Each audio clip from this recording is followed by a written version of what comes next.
And welcome back, everyone. Welcome back to another week, another month, another edition here of the Platinum StarCraft League, the Platinum Heroes SC2 Tour Season 22 Cup. No, sorry, Season 2022 Cup number 2. We're here. We are back with another month, another edition here of our monthly tournament. Again, this event is a little bit restricted. It is restricted to those that are either 3K on a league or below, so it is a bit of a restricted event. It does give the opportunity for up and coming players to thrive and to battle on against each other. No longer are we going to have Hero claiming the win, as Hero, he has won every tournament this week. He won every tournament last week, I should say. He's been claiming it all, but now we can embrace and enjoy some ZVP. Let's go. Spawning in the bottom right hand corner of Winter Madness, we have the orange Zerg player. We have the orange Zerg representing Stanley Balls. It is a GG Machine. And spawning in the top left hand corner, we have his opponents. We have the blue Protoss player, the blue Protoss himself, representing Team Quasar. It is Art. And if you're in the chat, you know what time it is. It is Gamba time. Predictions are open. Predictions are open. Place your bets on who you think will claim the series. Best of luck in the chat.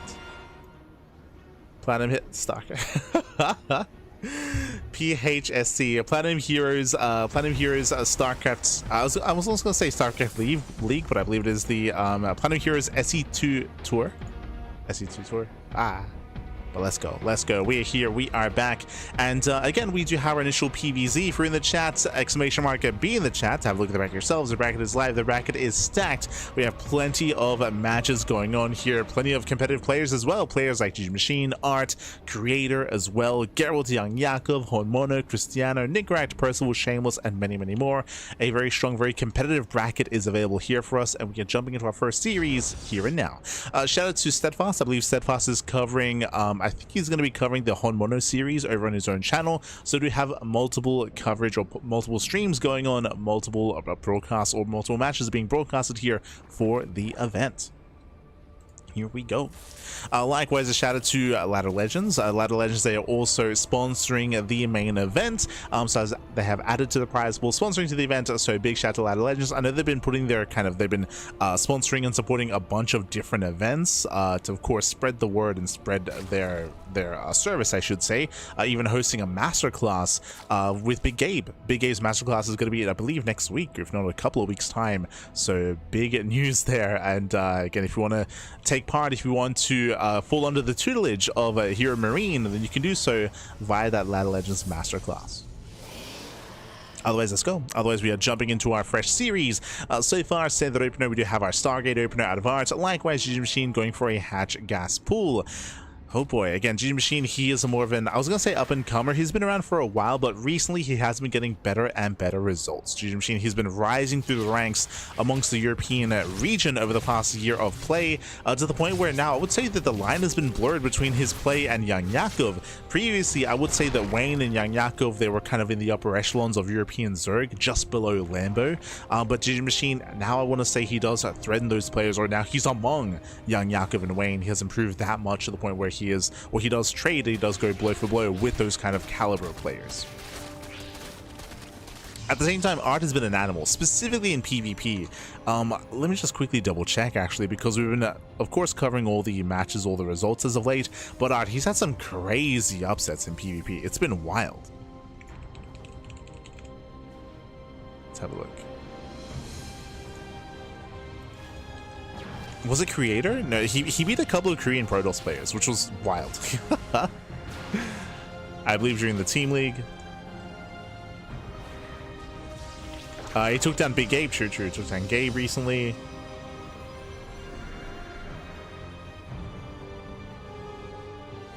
Took down Shameless. Was it Showtime? Did he bring Showtime? I think it was Showtime. Yeah. There was like 2 or 3 like big Protoss players that he beat recently in the Wooded TV Team League. He's been crazy. But again, I just specified that it's been PvP where he's been popping off. I will see how it compares to GG Machine. So far, it does move out with the double Oracle, does claim his third base. We have a standard follow-up timing here of Twilight Council and Forge. I say standard, actually, this is a little bit earlier than normal, a little bit faster here when it comes to the timing. Oracles, they poke in, they get 3 drone kills. Based on the early timing, it's looking like potentially early +1 in charge instead of blink. Meanwhile, Adepts, they do shade in, they catch a couple of extra workers here. 5 drones going to be going down. Nice harass out of Art. So far, so good. Oracles, they poke in as well. But so far, G Machine, he's able to keep up. Still 5 drones though, those are some hefty losses early on.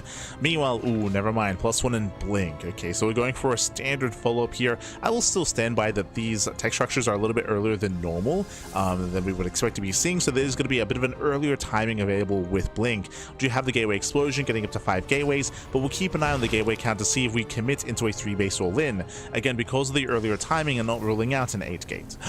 Ooh, that's a kill. That's a kill, not a cancel. Ay, 5 drone kills and the expansion. That should not have happened. Massive loss for the machine. Yeah, massive loss for our Zerg player. Behind this, attempted going to link Bane Hydra. Baneless, of course, is now done. Building up into link Bane Hydra. I believe that's still our 6 gate setup here. So 6 gateways are finishing up. We're looking for gases. If gases are taken, that's indicative of further tech. If gases aren't taken, then we can set up a proxy across the map. So eyes are on Art. So blink is almost done. Starting to be active. And he's taking. Okay, Templar Archives and extra gases. We are taking up into Storm. So Art is not going for an all-in. I wouldn't blame him just because Art... I wouldn't blame it if he did go for an all-in just because he does have momentum. After killing the expansion... He's in a solid position. Now poking onto creep, has to be careful. Ideally, GG Machine, he wants to lure him in. Nice time on the Overlord. Overlord does go down. Lings, they come in from behind, they do catch one of the Stalkers. Blink is done. Ooh, does blink away. Does manage to blink away. There are 3 Oracles to support. Massive stasis on the Queens. Very nice, and the Lings are all on their own. Lings, they get called out. Who catches who? Oh my god, forced to recall, but he will still lose both Stalkers. Yeah, rough position for Art, and he has to get the hell out of here. Again, he was tempted to dive on the Queens, but again, the Lings, they still do threaten us around. And Art, he has to respect it, he has to pull away. GG Machine, he has not been joining. You can see the 4th base, no saturation just for Larva. Cutting workers at 66, 3-base saturation. Catching out a couple of Stalkers, not bad, too. Yeah, 2 Soldiers go down to GG Machine. He does reinforce across the map. He rallies, he commits. Yeah, it's all or nothing here for the Zerg player. Behind this, we're now reacting with cannons and shield batteries. This is so late. It's just such a late reaction. Baits out one of the stasis traps. That does kill the other. Lings, they rally on in. Stasis trap is going to get baited out, though, on only a handful of Lings. Oh, never mind. There we go. Does connect. Does get triggered. Bailey's able to into the mineral line. No reaction. No! No reaction. Annihilates the mineral line. More Lings are rallying in. Storm is still just now finishing up. But no, it gets sniped. The High Templar goes down. 0 storms. And GG Machine has done it. He has broken Art. GG gets... GG Machine. He will take game number 1. GG. Whew. Again, GG well played. GG Machine does claim the first game here. Winding it back, Art had a good start. He was killing drones. He was killing 5 workers. He killed the 4th base as well, but he didn't recognize there was no droning. Unfortunately, despite the pressure he was applying, he wasn't able to check the saturation at the 4th base. As we tried to point out, 0 workers, 0 drones, no saturation, 3-base all-in out of GG Machine. He was committing with pure Ling and Bane Hydra, and Art didn't recognize how much danger he was in, which is why we saw that he didn't react with cannons and shield batteries until the all-in was already in his face. Right, it was already in his face. He was already facing down an all-in, and again, just late reactions, late realization for Art. GG. Whew. And with that, we're getting into game 2. Game 2 is going to be on Tourmaline, and we'll see if Art can get a better read on what his opponent is up to. Bearing in mind, we're loading into a much smaller map, a much more aggressive map as well. All-ins are not just favored, all-ins are expected on Tourmaline. So hopefully Art can actually catch wind of that sort of thing, and might even take a safer approach as well. Let's go. Oh my god, my green screen is falling apart. Oh no, space is seeping out into the room. Not like this.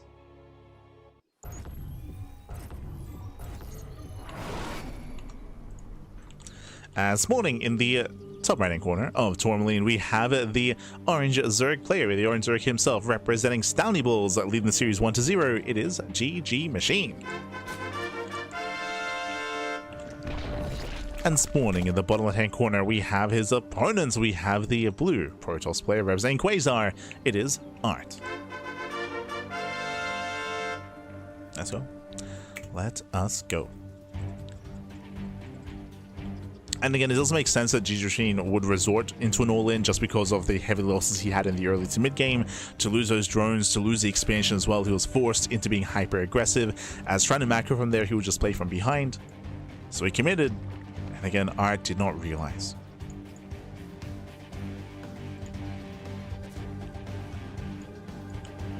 That's what that one now is going to be settling into Tourmaline.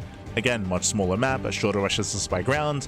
3 base and 2 base all-ins are expected on this map, so we'll see how Art does adjust. We should be seeing something a little bit safer, and hopefully he does give a little bit more attention to scouting. Now, on the flip side, you could be aggressive yourself. Instead of going for an all, or instead of defending against an all-in, you could be the one yourself to go for something more aggressive, like Glaive Adepts. It's a risky maneuver to go for, but there are some Protoss players that do prefer that style, to be the aggressor instead. We'll see.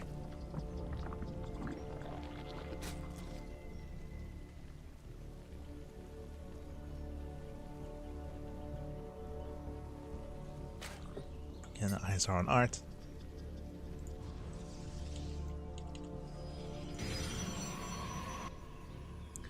Now players are just opening up, soon getting into our tech of choice. We'll keep an eye on the pylon placement, and we'll keep an eye on the tech of choice. So based on its placement, it should be a Stargate opener here from Art. Usually if you go for a Twilight Council opener, the pylon is hidden a little bit further behind the mineral line, or off towards the center here of all these bases, just to make it a little bit more difficult to scout. So it should be Stargate. Likewise, hopefully this time GG Machine can tighten up his early game defense. Remember, it was a rough start, and it almost felt like a forced 3-base all-in there out of GG Machine due to all those early losses. So we got to lock in. Well, there's that Stargate. Stargate back at home. Adept does shade across the map. And we'll try and do a better job at just keeping up with the aggression of Art as well. We'll try to keep up. The Overlord does back in.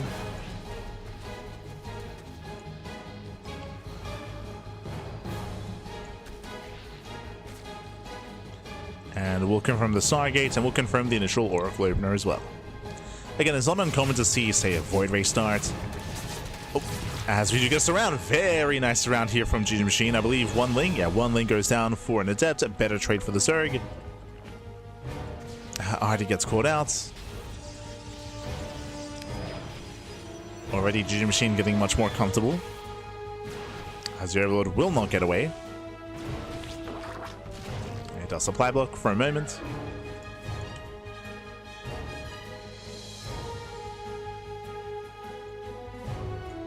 And this arc can now expand. Oh.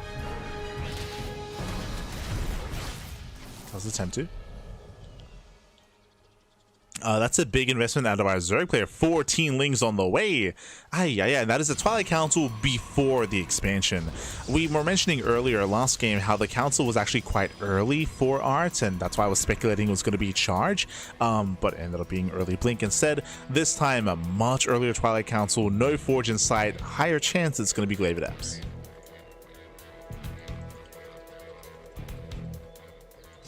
As we're throwing down extra gateways. No Forge in sight, not yet. Remember, 14 links were made. It does hit the third. Oracles a poke in. Queens are in position. And the links get a surround. Oh, a brutal surround here. Death does fall. Some awkward positioning here from GG Machine. He shouldn't get much more than this. Yeah, becoming a little bit wasteful here. He might get one Adept. Oh, it does force a shade. Oracles a look for a way in. Lair has begun. And where is that Glaive Adepts? Again, big delay on Glaives. Artie has the money for it, and finally it does begin, but very late here. Artie was distracted by the Ling harass, he was distracted by his own aggression across the map as well, and Glaives is starting much later than it should have. Much later. And every second counts. The longer this game goes on, the weaker that the Glaive Adepts are going to be. Now back at home, we don't have any roaches. True, so Adepts, they have potential for damage, but GG Machine is being safe, going for the early Baneling Nest. It is not uncommon for Zerg players to skip the nest, just skip it entirely and just go pure Ling Hydra. But our Zerg players playing safe. So just get in the nest.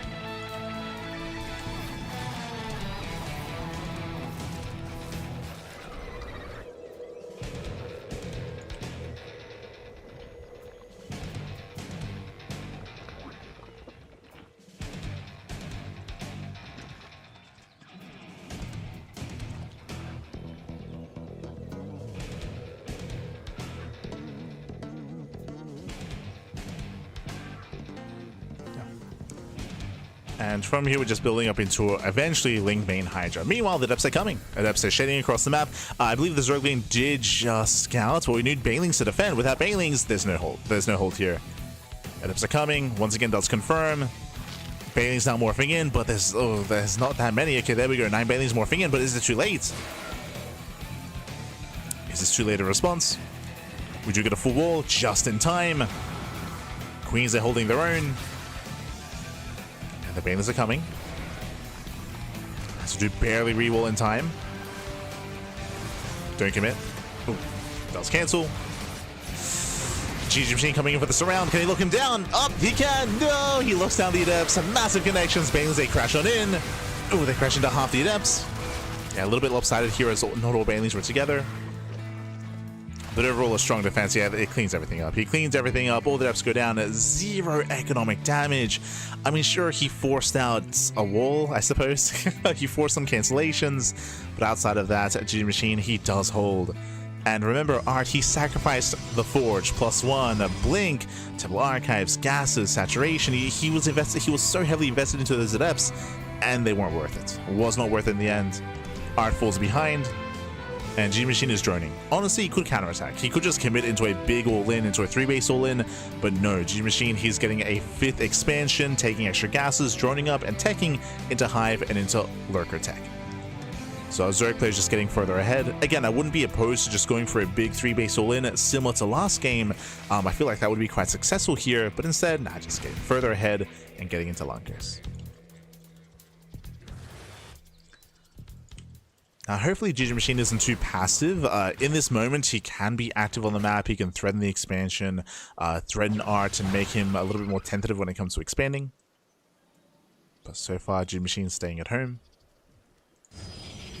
Storm is now done. Ooh, and we are rushing into the Fleet Beacon.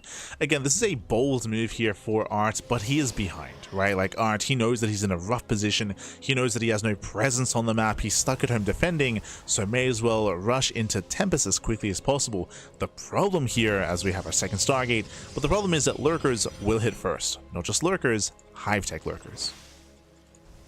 The Hive upgrades are on the way. High Templar have been spotted. And the goal for GG Machine should be to kill with that Lurker timing. If he fails to, then the Skytels can come into play. As we have more Lurkers morphing in. We have just 4 so far. Soon to be 8. GG Machine does catch the Oracles. Ooh, 2 Oracles go down. Nice stasis. Stasis does go up, but the Lurkers are in position. Yeah, they're threatening the 4th base. And moves away from the storms. At the same time, massive Ling run by here at the 3rd. 6 probes going down. So far, nice damage. Getting up to 8 probe kills. Banelings are waddling in as well. Oh, the slow Banes! Oh my god. Doesn't quite get into the mineral line, but that's still 10 workers and the base will fall. Yeah, zones back the army. Will kill the expansion.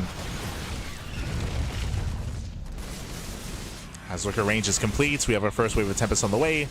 To answer that, we do have the Vipers. Vipers are coming. Tempests are revealed. It looks like there was some counter damage here. Bit of a Zealot run by.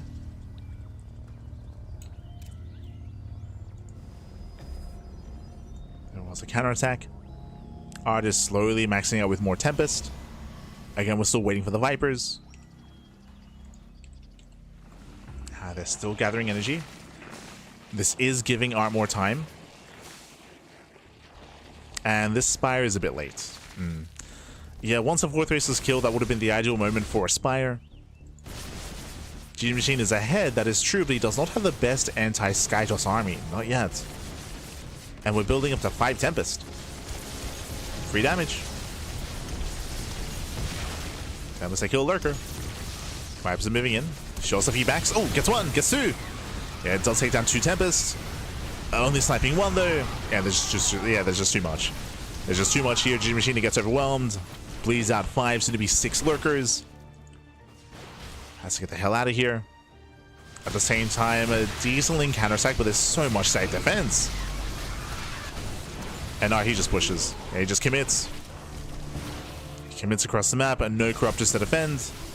We're just building up more Lurkers, more Hydras, but there might just not be enough. Yeah, not enough here. Down to 0 Lurkers. Hydras ain't trying to start forward. Massive Storms does lunge in. Oof. Yeah, Storms do zone him back. GG Machine trying to hold on. As Lings, they do break into the main. Okay.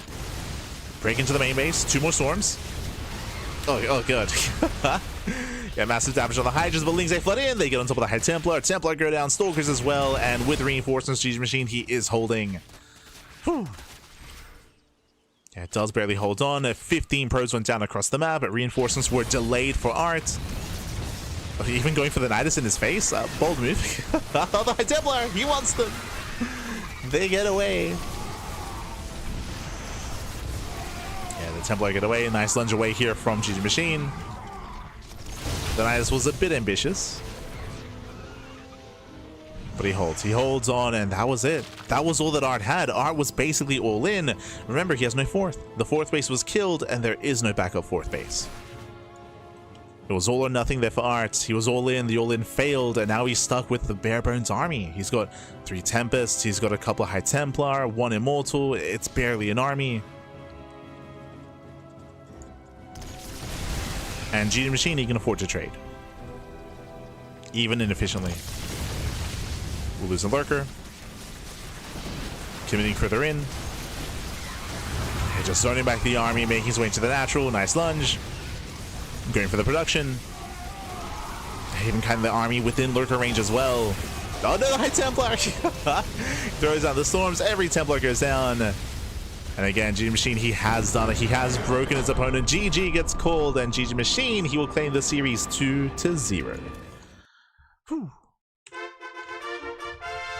GG, well played. He will claim the series. Again, Art, he did build up a terrifying army, that is true, but Art had a really hard time getting into a longer and later game. He lost the 4th expansion. That Lurker timing was brutal, but remember, it was all kind of dictated before that. It all came down to the initial build of Art.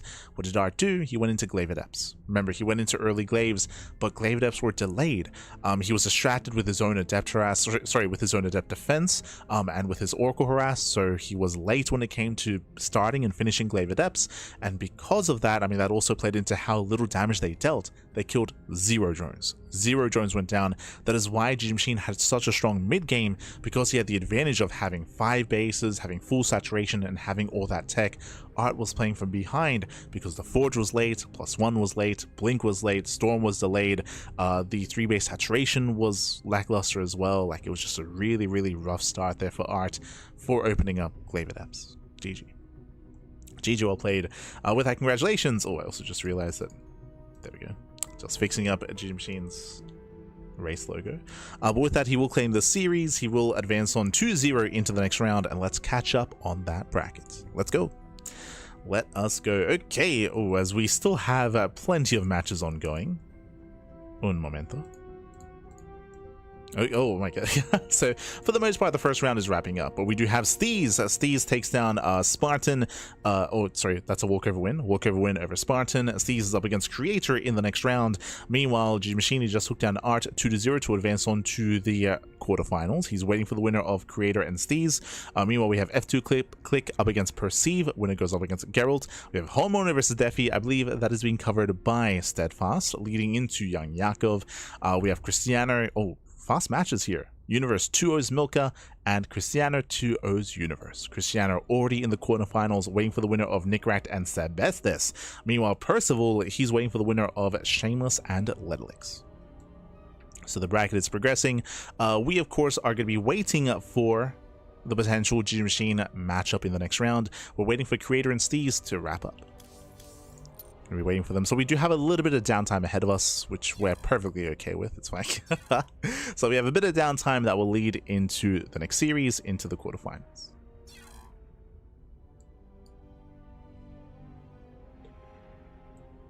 We'll lead into it.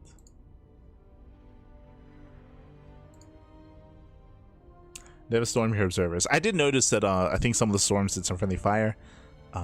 Did notice, but I think by that point, like, the lurker count was reset, but it wasn't necessarily about the lurkers, it was about the reinforcements when GG Machine was holding against the push. But otherwise, we do have some downtime. So just catching up with the players. For now, we're going to be going... Oh, wait, no, we have no downtime. Oh, okay. Looks like Creator, he 2-0's Steez, and we have Creator versus GG Machine in the next round.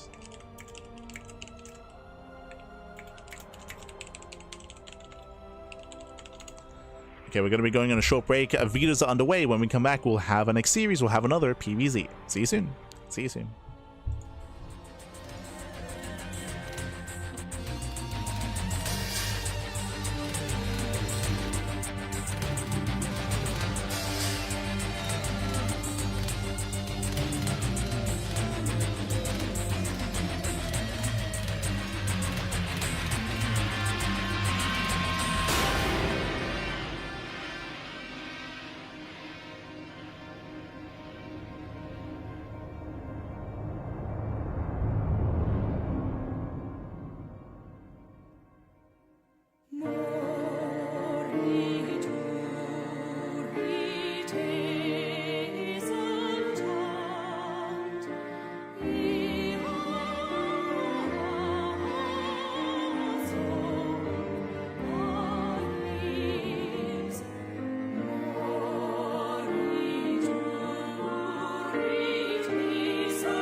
welcome back, everyone. Welcome back to the quarterfinals. Welcome back to the quarterfinals here of the Platinum Heroes StarCraft 2 Tour Season 2026 Cup number 2, the second month here, the second edition here for the year. We are back. We have returned here with our first quarterfinals match. We have a ZVP ready for you and spawning in the bottom right hand corner of Winter Madness. We have the South Korean Protoss player. We have the red Protoss. It is a creator. And spawning in the top left-hand corner, we have his opponents. We have the blue Zerg player, the blue Zerg player himself, representing Team Stouty Bulls. It is GG Machine. And you know what time it is. It is Gambit time. Predictions are now open. Place your bets. Place your bets on who you think will claim the series. Bearing in mind, coming into this, creator is the #1 seed of the tournament. Oh boy. He is on 1 seed. He is here to win it all, and on paper, I mean, he is again the favorite player to win the entire tournament, but there are players here that can stand in his way, that can make him work for it, that can bring him down, as long as they play their best. They have to bring their best here. They have to be on their A game to bring him down. Players like GG Machine, Krystianer, Geralt, YoungYakov, Honmono, Percival, Shameless, these big names can bring creator down, but again, they have to be at their best to do so. Let's go. Let's find out. Can we bring him down? Can we cause the upset? GG Machine is all warmed up. He's all warmed up after the previous PvZ against Art. Let's go. For now, we have our initial hatch gas pool. Welcome to Winter Madness. Winter Madness is one of the larger maps in the map pool. Larger map, longer rush distance by ground. We do often see longer and later games. To be fair, if you recall, GG Machine did go for a 3-base all-in previously against Art on this very map, but at the same time, he was forced into the all-in. And again, after he had lost a lot of workers, after he had lost his 4th base as well, that's typically not what you want to be going for to begin with, but we'll keep an eye on our Zerg player. Likewise on creator as well. Now, when it comes to creator, he can have some quite diverse play in PvZ. He can play standard, he can play very defensive, or he can be hyper aggressive. He does like to mix in glaive adept builds based on the pylon placements. I'm curious what we throw down, whether it is indeed Stargate or something else more sinister. Let's go. Adepts are going to be on the way. Take of choice will soon be thrown down.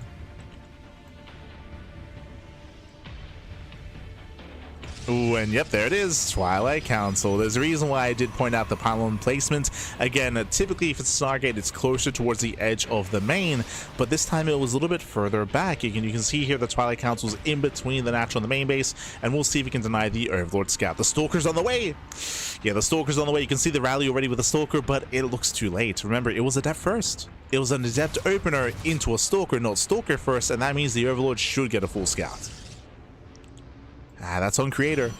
Yeah, that's on creator. The Overlord sees the rover, sees the Twilight Council. This screams at glaive adepts. Typically, if it's Dark Templar, we pull one out of gas, out of each gas geyser. So it'd have 4 workers mining gas if that were the case. Oh, no. He stays in gas. He does go for DTs. This is looking a little bit more complex. So usually if you go Dark Templar plus these extra gas mining workers, that usually means we're going for something more committed, more than just your regular DT drop. We'll keep an eye on creator here. As he's throwing down his 4 gates. Are we going DTs plus adepts? Are we going for both? Show us what you got. As the observer is on the way, sorry, the War Prism is on the way. With this, of course, we can warp the Dark Templar, and of course, we have the Archon Jolt follow-up. Back at home, again, GG Machine, he has an idea as to what's going on, but he's not fully aware. Hopefully, we get some safety spores. The Roach Warren has already been thrown down, so he'll have Roaches to defend against the Adepts, assuming it was going to be Glaives. Yeah, Lings are on the way, Roaches on the way, still no spores yet. Does confirm no third. Does confirm this is committed. And we should be getting at least 1 safety spore here at the natural. Okay, there we go. Spore at the third, spore at the natural, and spore in the main. Playing safe. Thank God. Thank God.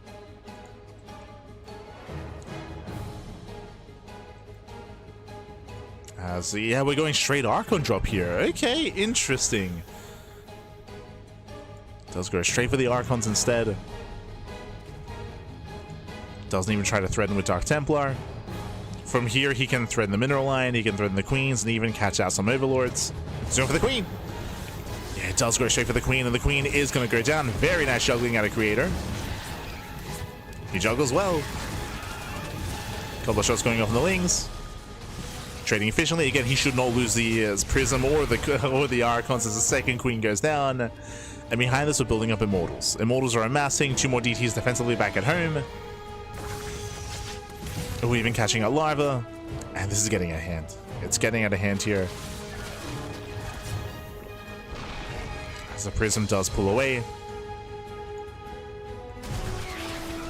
Again, Ling Runway does nothing. There are now 3 Dark Templar to defend.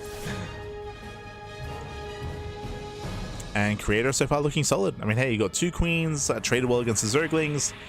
His third base is late, that is true, but again, the Archon drop so far has paid off as he even catches an Overlord. No economic damage, but, you know, damage elsewhere. Going for a second Overlord. Does bring it down. Behind this GG machine, he's droning, saturating, claiming his gases. He's building up into a macro game. No all-in. Not yet. We could still turn this into a 3-base all-in. Again, GG machine, he has sustained some hefty losses. So we'll see if he does saturate his 4th base or if he cuts workers at 66. 66 drones is 3-base saturation. And as you can see here, that's what we're getting. 5 more drones, 66. Now it's time to focus on purely Roach Ravager. Creator pushing on the right-hand side as well, catching another Overlord. Da-da, the Overlord. Yeah, cannot get away. Charge is finishing up. +1 won't be a factor here in this fight, but Charge will. Now we can go for the Warp In. Plays it safe. Pulls off of Creep. Actually turns around. Okay, I assumed it was going to try to commit here, but no. Turns back around, races back home, just harassing for now. Again, still no major economic losses. We're taking. Okay, I was curious what we're going to see here, but it looks like we're taking. That means we're droning, we're taking gases. We're macroing up. Bold move there by GG Machine. Going for the hallucination. Bold move. Behind this, we have our 4 Immortals on the high ground.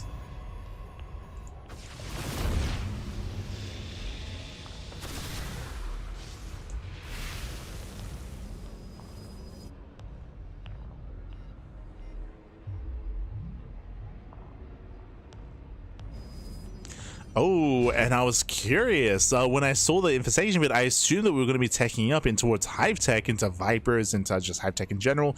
But no, we're going into Swarm Host support. Now, this is typically done against Archons and against charge-based openers. The reason why this works and why this is more effective than against Blink is because Blink Stalkers are more mobile. There's a higher chance they can chase and punish the Swarm Hosts themselves and punish Nidus Worms. So typically, Swarm Host play is only ever seen against Archon-based builds, or against Archon-based openers, I should specify. Oh, doesn't quite get the Observer.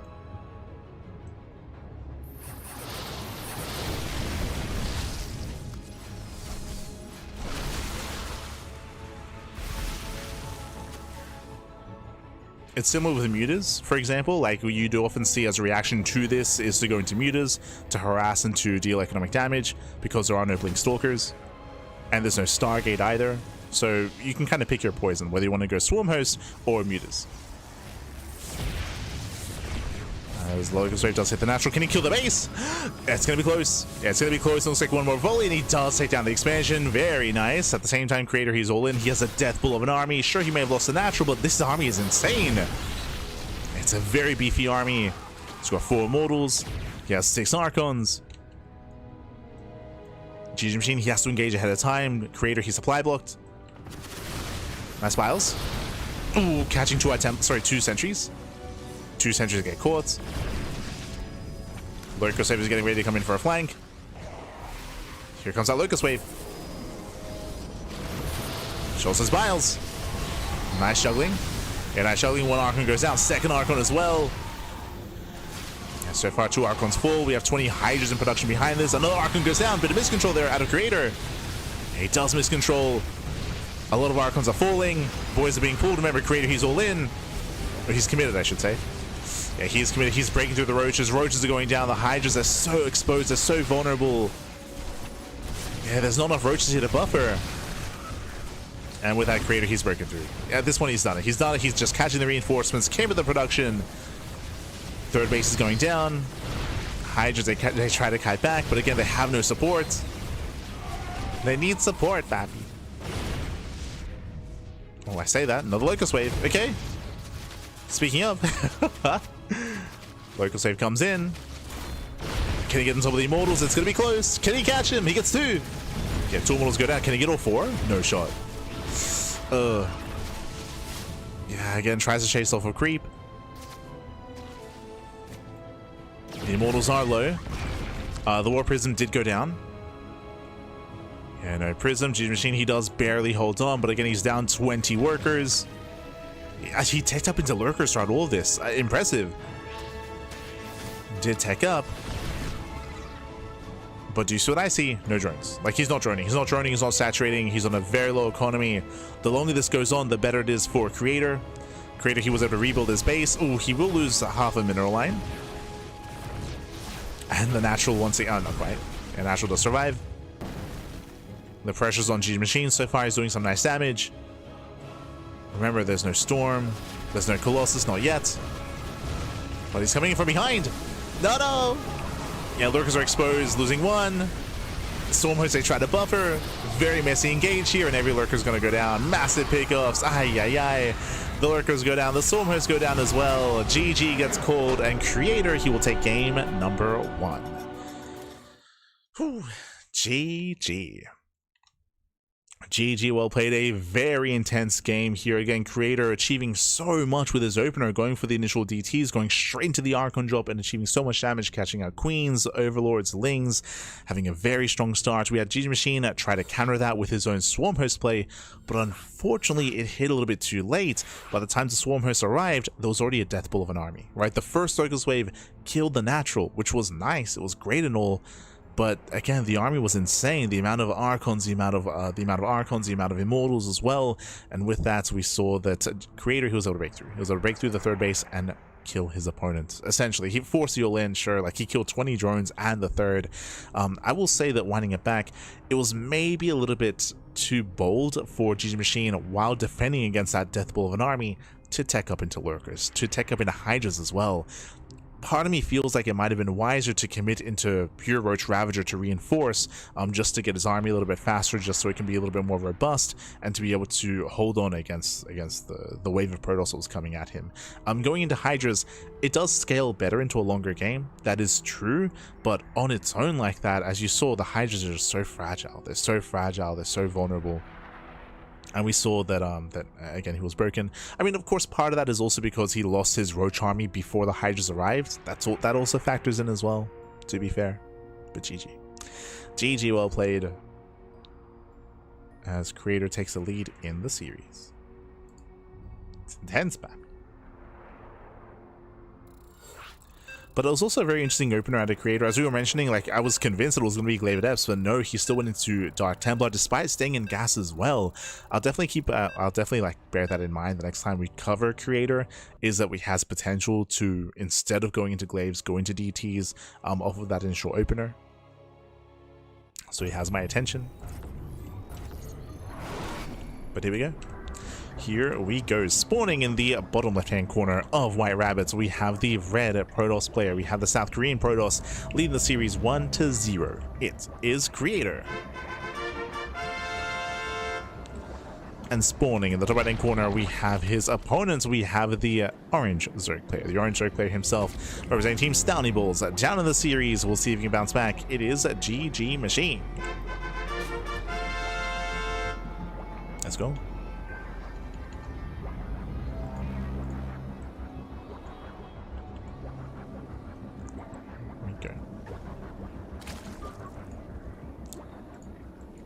So now we are going to be opening up.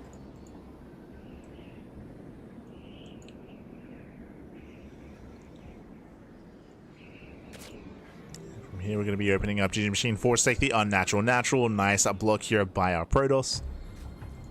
Does block the natural. Forcing a more uncomfortable start here out of our Zerg. Nothing crazy, just uncomfortable.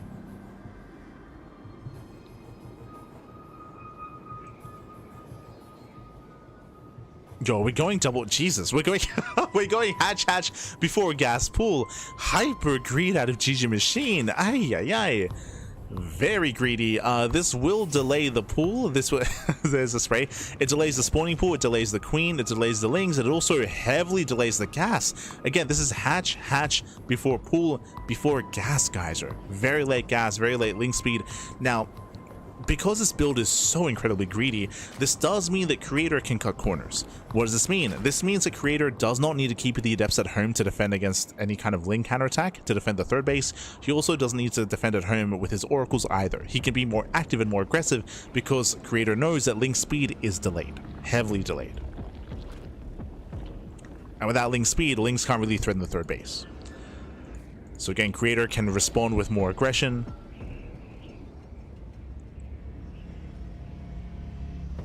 And we'll see if GG Machine can get away with this. Like, again, like this is this is borderline illegal. Usually these kind of builds are reserved for maps that allow you to defend really easily, really early on. Think of Celestial Enclave. Think of Radis's Station, for example. True. Like, there are certain maps that do allow for very defendable 3-base setups. This is not one of those maps, though. Like, the rush distance by ground is long. True, but that's really all that GG Machine has going for him here. Oh, he's Ling flooding? What? He is making, I mean, he has to make Lings to defend against the Adept, but he does make extra, he's making 8 more Lings behind this. Wait, what? Okay. Huh. Yo, we got the slow Ling flood. We got, yeah, Lings, they move out across the map, they get spotted. I mean, it looks like GG Machine is going to try to metagame. He's going to try to punish Creator for cutting corners because of the opener that he went for. So 4 Lings, they get across the map. They pick off 1 probe, not bad. Ooh, only 1. Yeah, only 1 probe goes down. Nice defense here by Creator. Shouldn't have lost that first worker, but overall, minimal losses. Ling speed is on the way, he pulls out of gas.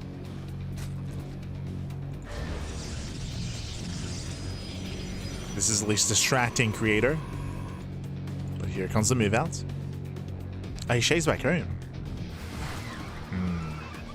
Okay, does shade back home. I mean, hey, there are still slow Lings that are being active. Like, again, these slow Lings feel really weird. It's really odd, but it does also feel like this is GG Machine trying to catch his opponent with his pants down. Ooh, speaking of being caught out, no spores. Yeah, no spores in position, no second queen. Remember, queen production was delayed. That was one of the downsides of going double hatch, is delayed queens. 5 drone kills already. The mass slow Ling counterattack to delay the expansion, but there are 3 Adepts back at home to defend, and we have a Void Ray follow-up. Yeah, this is just a really quirky game. Very, very quirky. This build from GG Machine is not safe for ladder. Like, if you're a Zerg player out there, if you're watching this game and you're like, oh, this is weird, this is cool, like he's kind of making this work, there's potential here. Like, no, this is the only potential this has is like metagaming his opponent to react and respond correctly to what GG Machine is doing. Right, as we mentioned, like, he was hoping that Creator was cutting corners, he was hoping that Creator was being greedy, he was hoping that Creator would kind of not make mistakes, but would react and respond to the greedier build that he was going for. But he caught up. He was able to catch up with all the aggression, shut down the slow Ling aggression itself, punish GG Machine for having less queens. We're going for the 4th. Yeah, it's going to be denied. Even catching more drones. Yeah, 2 more drones going down. Forcing a Nevo chamber. Hoping that's a cancel, by the way, not a kill. Oh no, the queen goes down. Messy defense here in the main. Again, they're just on no queens. That's a kill. That's a kill in the Evo chamber. The chamber is killed. Hatchery is low. Ooh, the oracles overextend. Yeah, Creator getting a little bit too cavalier there, but the hatchery. Ooh. That is a cancel. That's a cancel, not a kill at least. Looks like we have a little bit of latency here, but overall, Creator, he is dominating GG Machine. Again, just punishing the opener, punishing the build.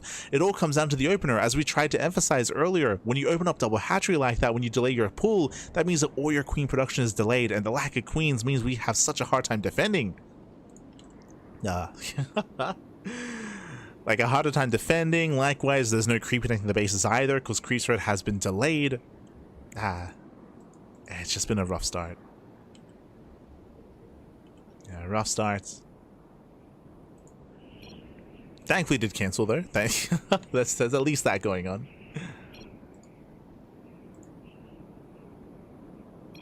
Oh, as again, Creator's ping seems to be a bit of an issue here. We can wait it out. It's all good. We checked and our ping was stable. It's okay. Sometimes the connection between servers can just be a little bit shaky. Oh, and yeah, it's been a very, very rough start so far for GG Machine, and hopefully we can try to recover here. I mean, the pressure is going to be on the Zerg player to do some counter damage. Whether it's a 3-base all-in, that's my bet. I'm assuming that we're just going to double down and go for a big 3-base all-in. The other option is to be greedy, right? To like double expand and drone up heavily. So one way is to be greedy economically, another way is to be greedy tech-wise, and maybe try to rush. The layer is done, so we can try to rush into Hydras and into Lurker tech and try to slow the game down with Lurkers. The other option is just be hyper-aggressive. Outside of going for a 3-base all-in, you can go for a Ling run-bys, Ling counterattacks. But there is a lot of pressure on GG Machine. Like, he's got to do something. Oh. Game resumed. As ping has stabilized, and now we're jumping in. So far, GG Machine, he's joining up to 3-base saturation, getting up to 66 workers. A Hydra then has been thrown down. Double Hydra. This has to be intentional. Okay, so we said 3-base all in. Double Hydra then, if this is intentional, we're getting double upgrades at the same time to hit a very strong timing with +1 and Hydra range and Hydra speed. Again, there's no reason to get 2 Hydras unless you plan on getting both upgrades at the same time. Oracles they poke in. And the only reason you'd want... Yeah, there it is! Let's go! Both upgrades at the same time, we're going for an all-in. Again, there's no reason to prioritize this unless you plan on ending the game early. So, +1, Hydra range, and Hydra speed all finishing up at the same time. But before that hits, Creator has arrived. Oh no! Creator, he's pushing, Pappy. And we're spending so much money on those upgrades. And again, it would be a really strong 3-base all-in. But before GG Machine can get there, the army has arrived. Yeah, Creator moves in. The boys are being pulled. Force fields, they zone away some of the army. Some awkward force fields. But overall, yeah, he shuts down the Lings. He shuts down the Hydras as well. And again, it was looking like a nice timing a little bit later on, but the army is here. And GG Machine, he has been broken. He has been broken. We have the anti-timing out of Creator. He moves in, catches out all the Hydras. And he just camps the production. Just camps the production. Wedges himself in between the bases, took down the mineral line. 14 drones went down. Upgrades are finishing, but GG gets pulled. GG gets called, and Creator, he will claim the series 2-0. Whew. GG. GG, well played. Again, a very strong start here from Creator when it came to the early game. Winding it back, there's a reason why we said this game, this build that GG Machine went for is not safe for ladder. It's not safe for ladder, and it's not safe for pro play either. It was very cheeky, very risky. Again, it was a hatch into pool into a very late gas geyser. Because of the late pool, that meant that there were less queens. Because late gas, it meant less link speed or late link speed.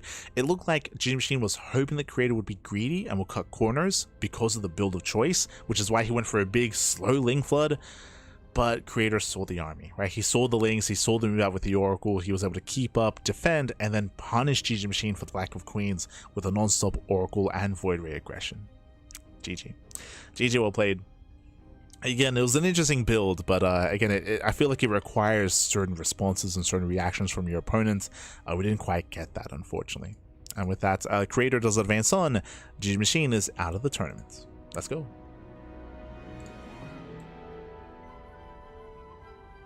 An effort was made. Yeah. I mean, again, like a little bit made sense. I wanna emphasize that. Like Ginger Machine, his build did make a lot of sense when it came to what he was trying to do. Like unfortunately, Creator, he was playing safe, relatively safe. He was able to keep up with the Lings, was able to punish lack of queens, and because of all the momentum that Creator had built up, he went for a big 3-base push before any upgrades. Like remember, he had no blink, he had no charge, he had no upgrades with his army, he had no +1, but he knew that he was ahead, he knew that he was crippling his opponent, and he just went straight for the kill. A nice killer instinct there from Creator. He was able to kill Ginger Machine before he could try to recover or really come into his own 3-base all-in. And it looks like now we have our lower semifinals ready for us already. Krystianer versus Percival. Quickly double checking, I believe Steadfast is in Yakov versus Honmono. I believe Honmono versus Defi was a bit of a longer series. Let's just double check that. Oh no, he hopped around. Never mind, he hopped around. He was on Percival versus Shameless. Did hop around. Yakov and Honmono, they are 10 minutes into their series, so it looks like, yeah, we have a bit of a delay in the sense that the Honmono matches looks like they have heavily delayed the entire bracket. So up next is Krystianer versus Percival. Going to be covering the lower semis. By the time that finishes, the upper semis might be ready for us. Maybe. That is the hope. Here we go. We go.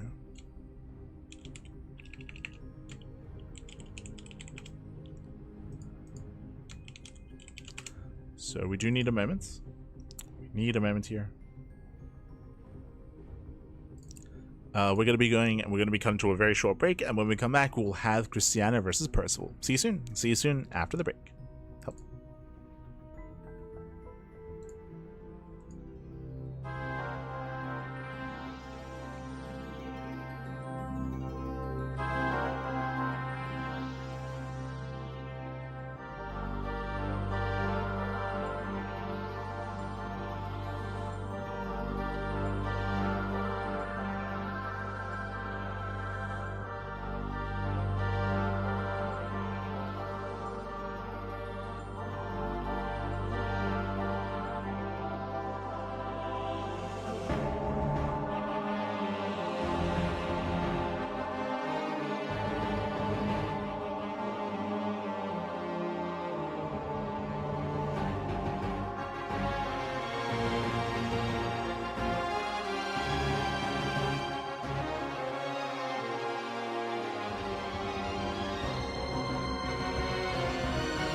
And welcome back, everyone. Welcome back. Whew, hope you enjoyed that lovely Brood War OST as we've returned with the semifinals or semifinales here of the Platinum Heroes StarCraft 2 Tour.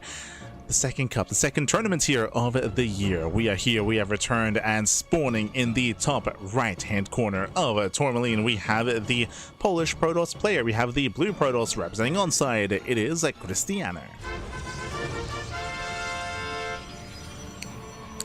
And spawning in the bottom left-hand corner, we have as opponent, we have the red Terran player. We have the South Korean Terran. It is Percival. And if you're in the chat, you know what time it is. It is Gambit time. Predictions are open. Place your bets on who you think will claim the series. Best of luck in the chat as we delve into our best of 5, by the way. Bear that in mind. For this event, we do have a best of 5 semis and best of 5 grand finals. So we do have a bit of a longer series ahead of us here. We do have more games available. Let's go. Let us go. More games, more matches, more StarCraft back. True, true. Just quickly double checking, but here we go. So from here we're going to be settling in, and we'll see how our players do approach each other. Again, Krystianer and Percival, they are both very familiar with each other. They're both very active in the online tournament scene. I would say they're both very close in skill. We have seen them both go back and forth. Percival, he's typically a much more aggressive Terran player. He's very aggressive, very in your face, and I do favor him on a smaller map like Tourmaline. Meanwhile, Krystianer, he's a lot more of a mid-game player. He embraces the mid-game, he embraces the mid to late game as well. That is where he thrives typically, when he's able to get a proper 3 and 4 base economy, but we'll see if he can get there against a more aggressive player like Percival. Let's go. So far so good. Economic opener out of our Terran, going for a single gas geyser into a faster CC. Meanwhile, Krystianer just going for a standard gate cyber expand, or sorry, gate expand into cyber core. So standard openers all around. What I will say is that we are loading into Tourmaline. Tourmaline is one of the smaller maps in the map pool. Aggression is favored here, and as I mentioned before, we do expect aggression out of Percival. First things first, does scout for proxies here at the 3rd location. Checks for a proxy, moves out across the map, and it's going to be initially on our Terran to scout the initial tech choice. Is it going to be a Twilight Council opener, Stargate, or Robo? Twilight Council openers are common, but the other openers are not unheard of, so Percival has to confirm and then get a read on how many gateways are thrown down. First up, gets across the map, he does catch a probe. Not bad. Ooh, one probe goes down. Nice KDA charge, zones away the Stalker, and the Reaper does get away. So far, a nice start out of Percival. Meanwhile, Twilight Council is on the way for Krystianer. Going for his Council, going for a Blink. Meanwhile, we have our 1-1-1 out of our Terran. Opening up Starport.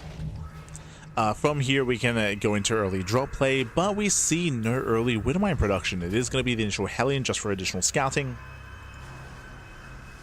We'll see if he goes into the Tech Lab thereafter. Yep, there we go. Tech Lab is on the way, no mine drop. From here, we can go for an add-on swap and try to, say, open up Banshee, go for early Raven play, open up early Cyclone. There's the swap. So Tech Lab and add-on swap. Meanwhile, extra gateways are being thrown down. We have 3 gates in the main. We have a Robo with the natural, 3-gate Blink. Very safe play out of Krystianer. Early Robo does mean early Immortal production if need be, and early Observers. Speaking of detection, ooh, it is going to be a Raven opener. I don't know if you noticed, but Percival, he actually opened up Banshee. He went for a Banshee into Cloak. Checking the vision here, Krystianer, he did not scout, so it wasn't a reaction to any kind of scouting or anything like that, but Percival does change his mind. Does scout the 3rd base timing. Does recognize it's a little bit later, so he knows it's at least 3-gate Blink. And is playing it safe. Tanks are underway. Raven harass is coming. For now, we're building up into the mid game, and we're slowing things down. We're slowing things down.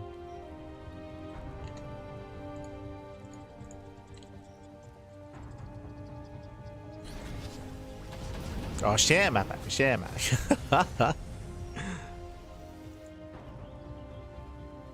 See Polonia in the chat. Dzień dobry, papi, dzień dobry. So we have Raven harass towards the main. Likewise, Stim is on the way. We're building up our bio tank. Krystianer is being somewhat active. The Raven gets in. Reaper Hellion distracts here at the natural. At the same time, probes are going down in the main. Ooh, 3 probe kills. 3 workers go down. Krystianer currently, he has no high ground vision. Observers coming in. And Krystianer, he can maybe threaten the main base, but there's a tank in position. Marauder as well. The tank does unsiege. Uh-oh. With a tank on siege and Krystianer, he can go in. Going for the tech lab, he will delay combat shields, but he doesn't get stim. Only gets 1. He only gets 1. That was a bit of a gamble. We can see the army coming in from behind and forcing a recall. Does recall in time, doesn't lose a single stalker. Whew. Yeah, clutch recall. Raven gets called out. Quick reactions out of Krystianer. Very nice. Doesn't kill the Raven. But solid damage nonetheless. It will at least deter any kind of auto-tart harass. And Krystianer holds. He holds. Once again, unfortunately, he did not deny Stim. If Stim was denied, that would have denied this entire all-in. But the boys are being pulled 2 base all-in here by Percival. He gets spotted ahead of time. SV's already going down. Yeah, nice engage here from Krystianer. Again, if you recall, we said at the beginning of this game, at the beginning of this series, how all-ins are common here on Tourmaline. And Percival, he commits. Either he kills Krystianer or he dies trying. Ooh, Raven goes down. Can we snipe some of the Marauders? Not quite. Stalkers, they get punished. Stalkers are punished. There's no battery. The robo's exposed. A bit of a supply block there for Krystianer. Yeah, he was supply blocked. He's zoned away from his entire natural base. Big depower here on the robo. No more immortal production. Krystianer, he's trying to engage here. He does have charge. Zell's taking him in from behind. He's coming in. He wants the tanks. He's going to get them. Yeah, he's going to get the tanks. Immortal moves in. He gets 1. Can he get 2? He can. Yeah, both tanks go down. The Immortal does fall. And Krystianer, he will barely clean this up. He killed 20 SCVs. And he may have lost his natural, but he saves the probes. Yeah, the probes are saved. He still has his 3rd base fully operational. Krystianer, he has a massive economic lead. And Percival, not good enough. That was meant to kill. That was meant to kill, and he crippled. Or even then, like, he maimed, really. But Krystianer's not dead. Krystianer, he is not dead. Percival, he's gearing up, most likely for wave number 2. For a 2nd all-in. Now, at least Percival did kill the robo. The robo will snipe, so when it comes to Immortals, there are no longer any more on the way. Instead, we have Krystianer taking a different direction in towards Storm. I appreciate this being active. We should be seeing Percival pull the boys for a 2nd time.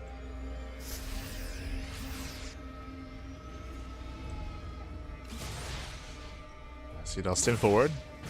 Here we go. Here comes the 2nd boy pull, the 2nd all-in. Here comes wave 2. Now, the scariest thing here is that charge won't be a factor, but a couple of Archons do morph in back at home. Zell said distract, they force out a Stim. Catching up. The Liberator! No, he gets 1! He gets 2? No shot. Both Liberators? Oh, both Liberators go down. Massive pickups. That was the backbone of the army. Remember, there are no tanks. There are no tanks with this. Not anymore. It was meant to be Liberators. That's a massive blow here to Percival. Dust him in. There's 1 battery. Yeah, there's 1 battery. Zell's taking him in from behind. Mine just going off. Ooh, forcing friendly fire. And with that, Krystianer, he holds. He holds on. He shuts us down. Forcing the pickup. Krystianer, this time he can give chase. He can chase him down, and he will. Catching out the bio, catching out the medevac. Oh, let's go. The 3rd boy pull. Let's this time from the main. Yeah, the main boys are pulled. Zell, so they crash in. 19 SCV kills. Remember, the longer this goes on, the better it is for Krystianer. He just has to buy time for extra warp pins, for extra reinforcements.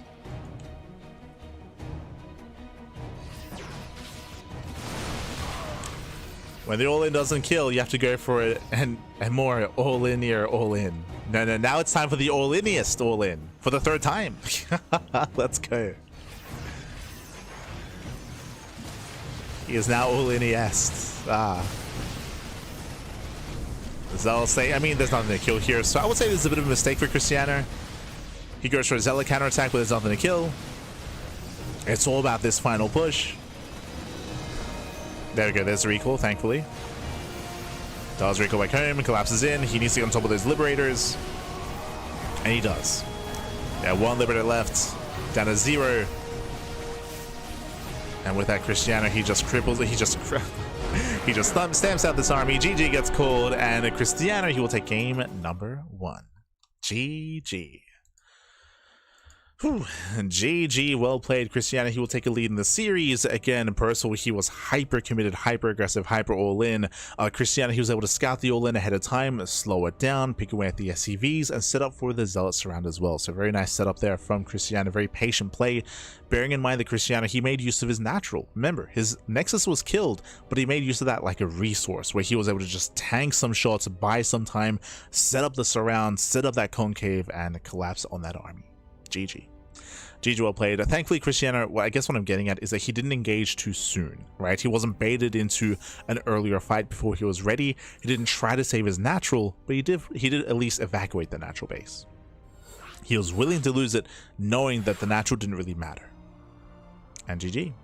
GG, well played. With that, we're now getting the game number 2, and we'll see if Krystianer can extend his lead. We'll see if Percival can bring it back.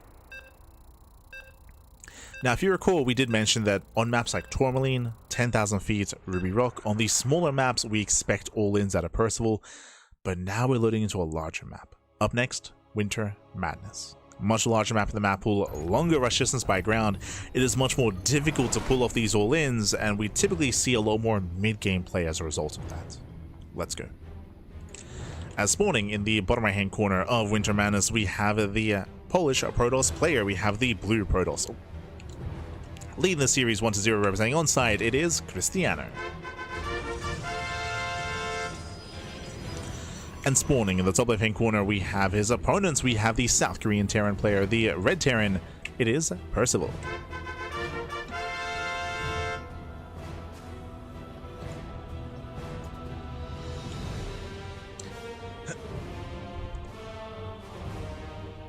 Here we go. Hello, Mr. SCV. As Percival does move out. Ideally, he should be skipping and avoiding the initial scouting probe. And from here, he can either come in for the eBay block or set up for a proxy Rax. Oh, based on its movements, looks like a proxy. Yeah, the Rax is being thrown down. Single gas back at home. Looks like proxy Reaper. But if we take more gases, this could be indicative of something greater, like a proxy 111. Okay, 2x. My apologies. Sorry, I missed this entirely. So 2x Reaper here out of Percival, single gas opener. With this, the initial Rax makes it look like a standard build when really there's a hidden second Rax across the map. This is not too committed because there's production back at home. Oh, my apologies. We're going for not Reaper, we're going for Marauder. So Marine first back at home into a tech lab into Marauder production, as that is where the gas. Wait, he doesn't pull in. Wait, what? Okay. Okay, and now it's pulling in. So, sorry, I was a little bit caught off guard. So, because he didn't pull into gas, because he was mining extra minerals, he gets a CC. He gets a CC before the add-on. Okay, interesting. Interesting build here. So it's going to be a 2x Marauder opener here, but with a faster CC than we're used to seeing. Usually I want to say this hits before any kind of natural CC and is a little bit more committed, but this is a more economic variation. Okay. Interesting. So much more economic. Behind this Percival, he's building up his Marauders, soon to hit the natural. Twilight Council opener out of Krystianer. Krystianer, he hasn't really seen much. He saw the timing of the CC. So yeah, because of the timing of the CC as well, this is more of a surprise. True. There's no safety battery. And we'll see if Percival can catch the Stalkers. As everything that Krystianer has seen looks pretty normal, looks pretty standard. We'll see if he noticed that the natural was delayed. That would have been, what, the only tell, I think? But again, there's no safety battery. Marauders have arrived. They want those Stalkers. Boys are being pulled. Bunkers on the way. There's a reactive battery. And it does react. So far, decent kiting, catching out 4 probes, getting up to 5. Oh, but the Marauders are being focused out. Nice target firing here so far to Krystianer. But he loses 9 probes. Critical damage is being dealt here. 9 probes go down. Does catch one of the Stalkers. Going for the other. Shouldn't be able to bring it down. But this is still 10 probes. 10 probes in the 11 probes go down. Critical damage. And remember, Percival, he's expanding. Like, again, this is a macro variation of Proxy Marauder. And Krystianer completely caught off guard. And again, one of the reasons why he was woefully underprepared is because he saw that natural CC. And with that, Percival takes a lead. He takes a very strong lead early on. He is ahead economically, as he's even on SCVs plus mules. Typically, the Protoss player wants to be up in workers to be even with the Terran, and even force Krystianer to invest into the batteries. So again, a very specific build here by Percival. Very specific, very intentional. It all kind of played out as he wanted. You couldn't have really asked for anything better than this, outside of catching the Stalkers earlier and retaining the Marauders. That would have just killed, to be honest. That would just straight up would have just killed Krystianer.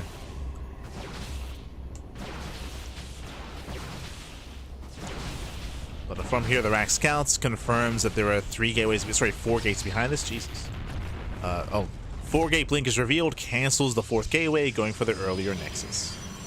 So Krystianer, he fakes 4-gate blink. 2 bunkers are on the way. Percival is getting ready for a heavy blink stalker aggression. Percival, calm down. So you can argue this is an overreaction. Kind of. It's a reaction to what he scouted. We can see there was a bit of a mind game here. A bit of a juke here with Krystianer. So nice moves. Percival, he's getting ready for something that isn't coming. As Krystianer, he still will apply pressure. As he does move out. Going straight into charge after blink. High ground vision is available, and Krystianer, he can poke, but he should not blink in. Like, he shouldn't commit into this army.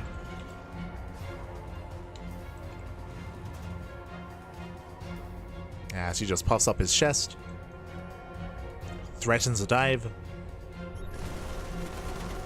The Observer barely gets away. Quick reaction to Krystianer. And behind this Krystianer, I mean, there's no War Prism, right? There's no Prism with this army. Back at home, we have the Bay on the way, working towards Colossus. Taking up into the mid-game.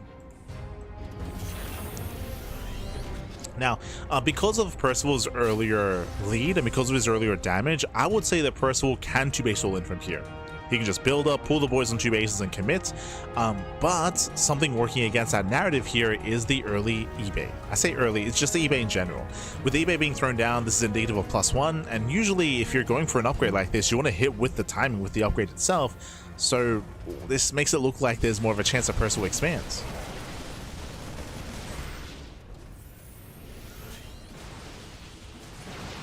+1 has not begun. Percival is still stuck here on 2 bases. There's a salvage. And he is expanding. Okay. So he's claiming his 3rd base. It's going to be on location. That means he is not pulling the boys. Snipes the Observer. Is this where he cancels the CC and then pulls the boys? Like this. Do we pull a Hon Mono?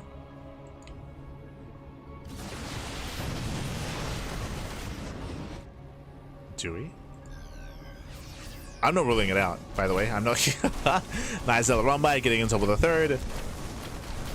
Will force a cancel. Ooh. Yeah, it does force a cancellation. 3rd base is being rebuilt. I'm sure he's tempted, but no, he's going to be building up. I mean, nice run by here by Krystianer. Every little bit does help. Again, we still do favor the main army of Percival. Does move out. Does stim. Stims across. Now there's already a Colossus back at home. Colossus is revealed here to the add-on.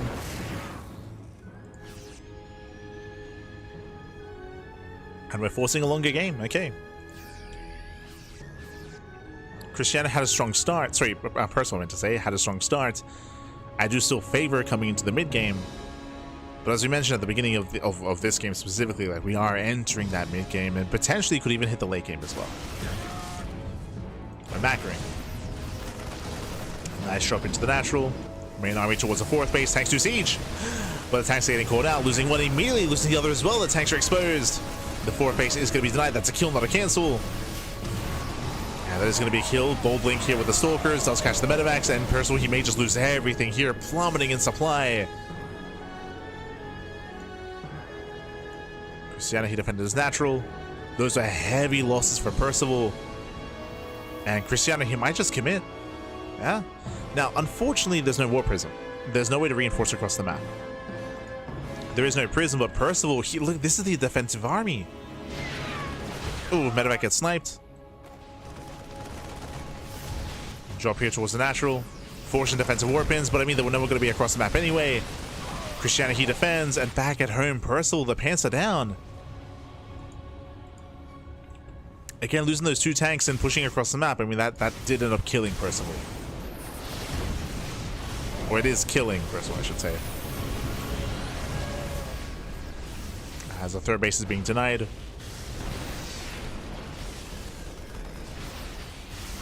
Colossi moving in.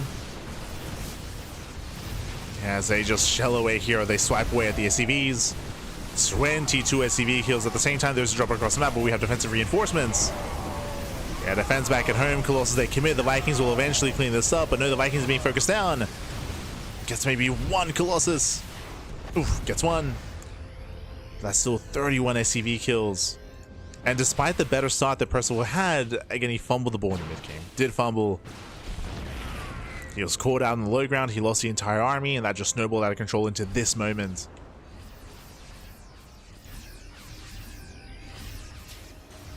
One bad fight is all it takes. As Krystianer blinks in. Again, there are so many Vikings. Oh my god. There's 6 Vikings. Too many Vikings forced to land. We just dive on the main army. GG. Krystianer, he will take a 2-0 lead in the series. Whew. GG. Does take a lead. Did he shoot his army with his tank? I do not believe so. Or sorry, do you mean that did any tank shots go off on Krystianer? I think there was 1 tank shot. If you remember, the first tank went down before any volley went off when the Zealots came in from behind. So I think maybe 1 tank shot went off, only 1, and then both tanks went down. And with that, Krystianer, he was able to catch out Percival and just snowball out of control.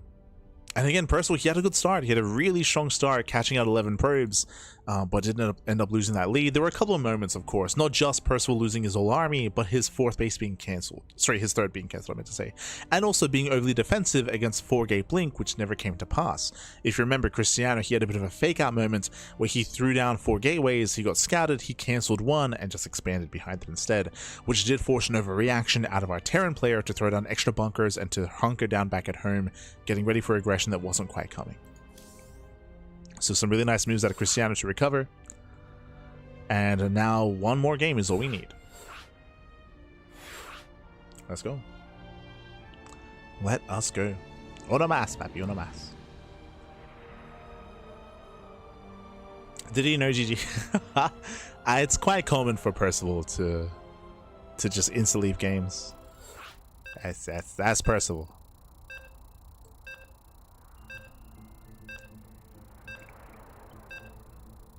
Here we go. Here we go. As we're getting into game number 3, going to be loading into White Rabbits.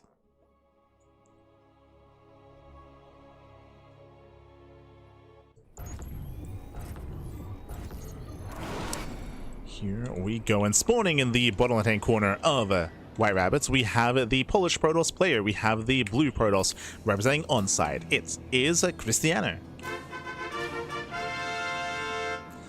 And spawning in the top right hand corner, we have his opponent. We have the red Terran player. We have the South Korean Terran down in the series. We'll see if he can bounce back. We'll see if he can make a series out of this. It is Percival. Here we go. Some of my favorite things about Percival. I mean, look, if the most like BM thing that's happening in the pro scene is a player not GGing at the end of the game, then I feel like we're in a good place. Like I do see certain people like get upset about that, and I understand it for sure. Like it is like a, you know, it's not the most matter thing to do. But if that's all that's happening, like, yo, wait, we're in a good place, you know? Let's like what are we getting angry about, you know? So it's fine. It's fine. Like compared to like other esports, I mean, to be fair, I don't know how other esports are like, but like there's, you know, there's no like anger, slurs, or any kind of like hate being thrown between the players or anything like that. Like if that's all that's happening, like it's good. It's all good.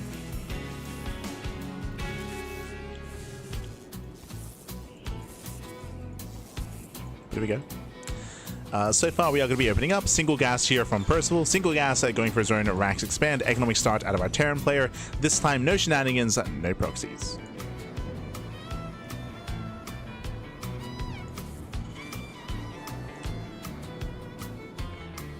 Players not riding GLHF at the start of every... True, true. If you were here a couple of days ago, we casted Solar versus MaxMax, and Solar, he called him out on it. He, because MaxMax, he did not GLHF, and Solar, he was like, "Hey, you're not gonna GLHF me? Like, you..." Like Solar took the time to call him out on it. Yeah. Aye. The BM out of MaxMax might be true.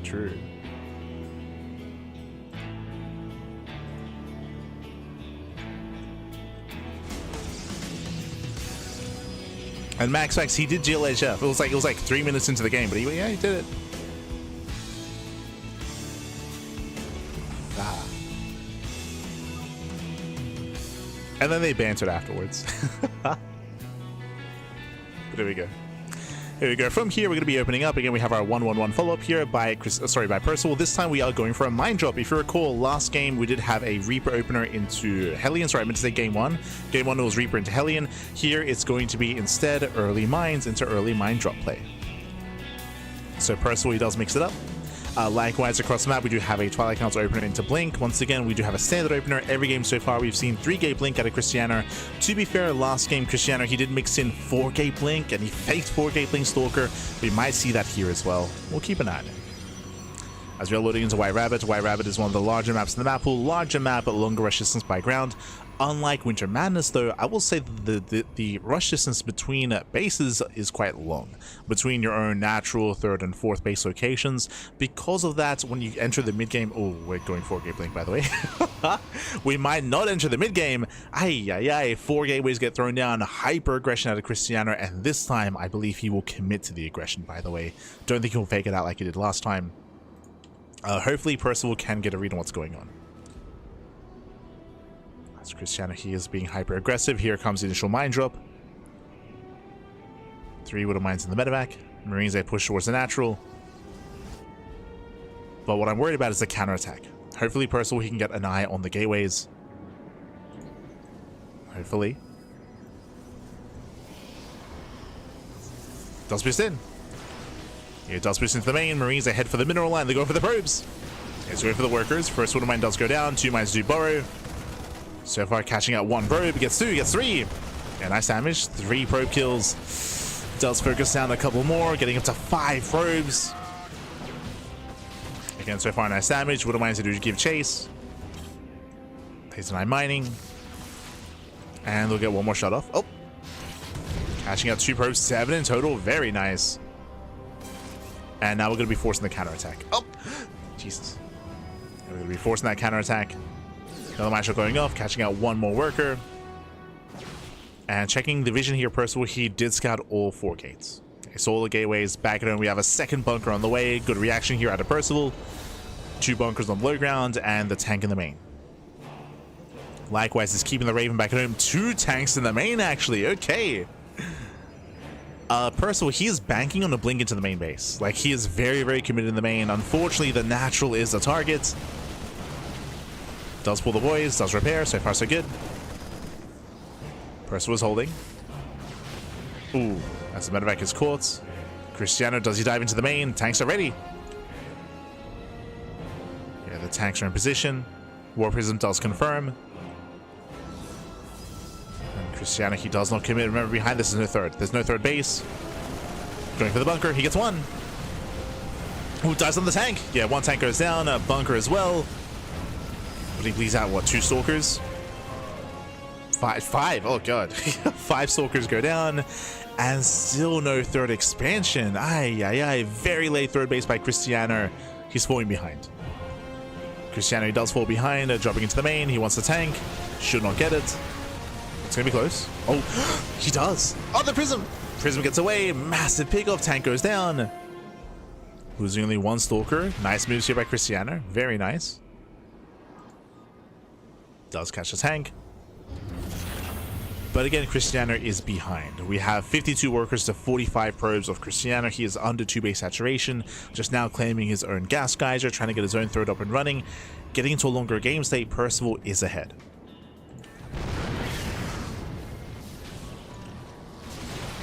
In the end, the 4-gate blink was not worth it.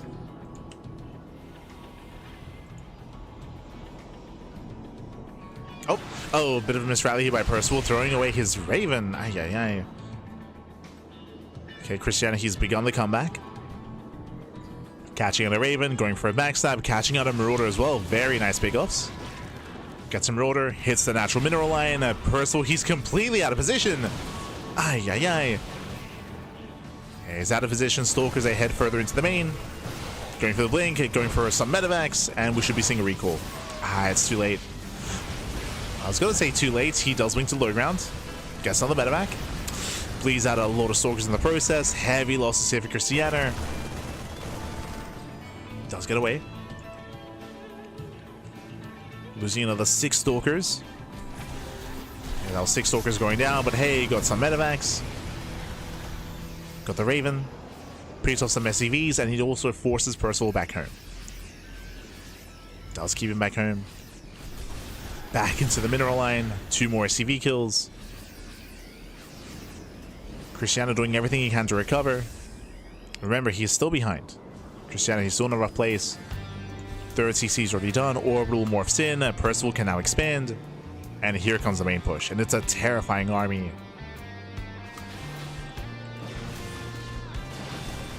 Nice pick up at Krystianer. Does get a Widow Mine. Takes down a mine. Storm is almost done.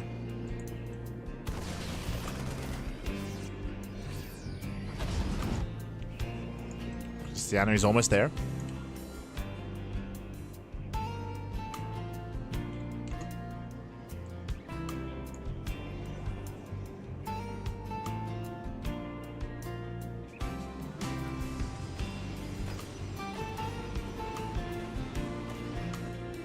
Yes, we are setting up.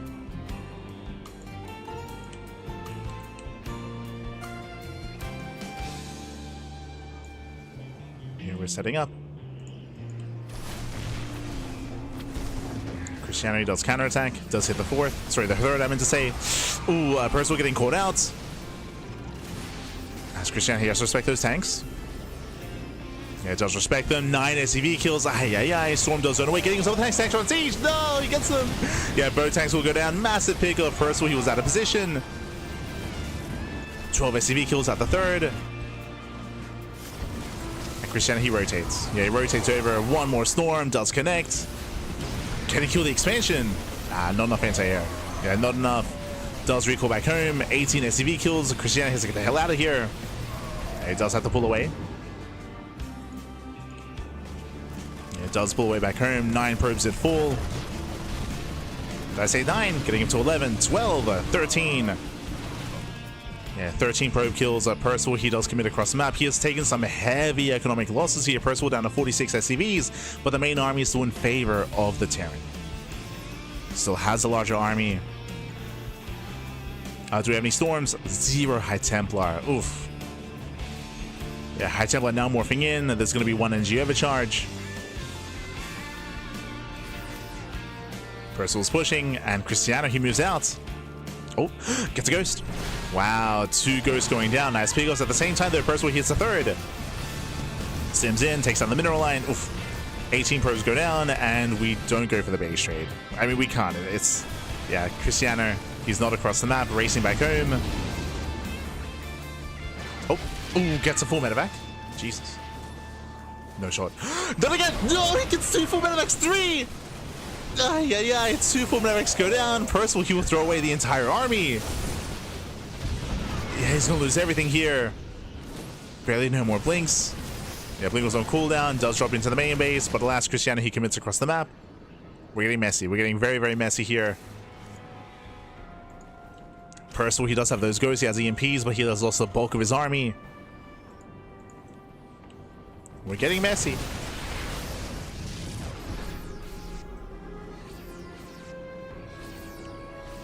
Krystianer, he's all in. Remember, he lost his third.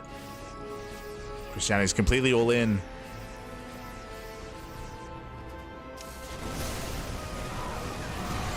Oof. Nice dodge on the mine. It does dodge, does dive in. Catches out 2 ghosts. Oof. And storms are coming. Yeah, the storms are here. Can he land one more? Once again, he rotates, avoids the natural. Nice snipe. Very nice snipe of the high energy High Templar. Yeah, 2 Templar left. No storm. Gets into the mineral line. It doesn't quite do enough damage though. Yeah, the army sims in. Still no storm. 12 SCV kills. Yeah, GG. GG gets called. Krystianer, no more storms, no more army. And Percival, he does fight back. GG. Whew. GG, well played. Percival, he does fight back, does put a point on the board. Again, a very intense conclusion to that game. Very back and forth as well. Percival, for the most part, he had a lead. If you recall, Krystianer, there was so much pressure on Krystianer to find some damage, and he was finding it. Not enough quite to recover, but he was catching out Ravens, catching out tanks, catching out some SCVs, caught some tanks on siege as well. So better engagements out of Krystianer, but still not enough to recover. Not after the early losses. GG. GG, well played. With that, we have a series, we have a back and forth. Catching up with the chats, I see Mag in the chat, hoping that that's like a copy pasta or something. Just double checking here. Just double checking his chat history. He does nothing but balance wine. Okay, makes sense. So, wow. So coming back to May of last year. So I'm just checking here. Mag, literally the only times that he's ever spoken in our Twitch chat is to balance wine. Lovely, lovely. But when it comes to the comment itself, just to address it, if you weren't listening to the stream, if you weren't listening to the broadcast, it says here, imagine Percival losing 11 SCVs at the beginning. Can you figure out a way for his turn to win? He'll still behind after that. He was not behind. So the phrasing and the phrasing of that comment is incorrect. Percival did take a lead early on after killing 11 probes. He did, if you remember, if you were watching the game, Krystianer, he did come back in 2 ways. He was able to cancel and deny the 3rd base, but if you remember, we were trying to emphasize ourselves, and I apologize if I failed to like show the point and really hammer it down. But remember, Krystianer, he went for a fake 4-gate blink, and we saw that Percival, he was being hyper defensive in a reaction to that. So he had a late 3rd CC. He also doubled down on his 2-base defense, expecting aggression that never arrived. So Percival, he got mind gamed after getting ahead. On top of that, he lost his 3rd CC. He also had a delayed push because he had to turn back around to defend his 3rd CC, and he also got caught unsieged across the map as well. There were like 3 critical moments, which is the reason why Krystianer recovered in that game. Percival did take a lead, and then he lost that lead, referring to game number 2. But also I just checked, and again, like, all he does is cry about balance, and also is just kind of like misinterpreting the game that we just casted. So it's a bit of a shame. Hopefully you can look back on some of those games and look back on yourself. But here we go. Spawning in the top left hand corner of Ruby Rock, we have the blue Protoss player, the blue Protoss representing onside, leading the series 2-1. It is Krystianer. And spawning in the bottom right hand corner, we have his opponents. We have the red Terran player, we have the South Korean Terran. It is Percival.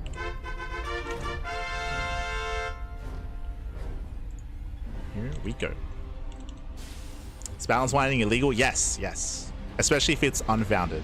There are things that you can argue about, and there are things that you can definitely talk about when it comes to PvT, and there are definitely strengths and weaknesses and things that you could argue that need to be changed and need to be adjusted.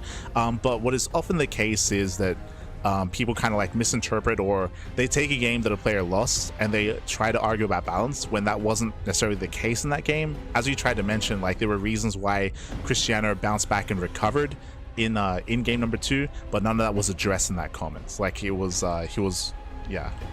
phrasing it in a very dishonest way. That's a better way of putting it. Very dishonest. There are better ways to try to argue about balance and more things that you can like actually, you know, argue well for. But it's very rare to see that from like people in chats or people on Reddit, unfortunately.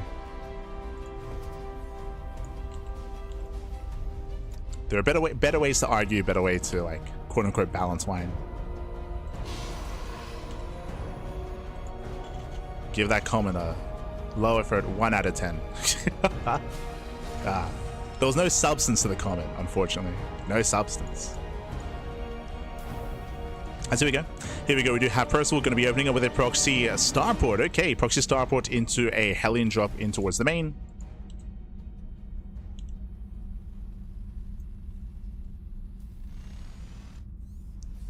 We'll be heading into the main base.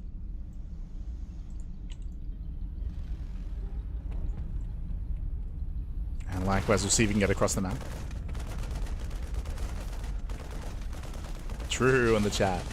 Play the single-player campaign as Zerg was the easiest part because I had infinite Zerglings. Ah, so much for balance. True, true.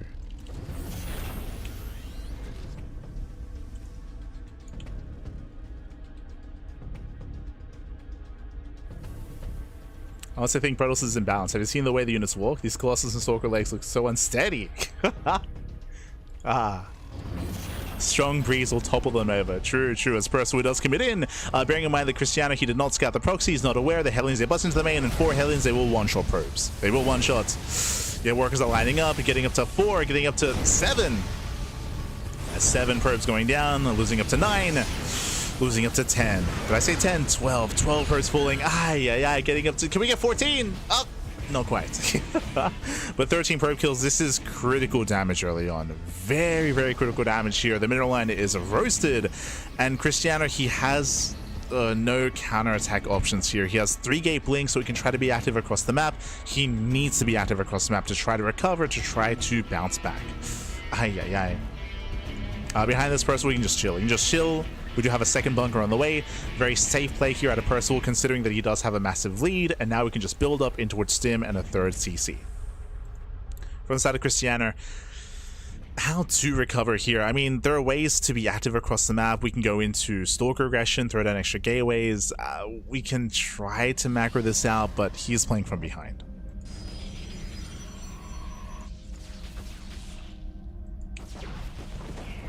Now, if you remember, I'm actually reminded of Game 2 now. Hey, we were just talking about it.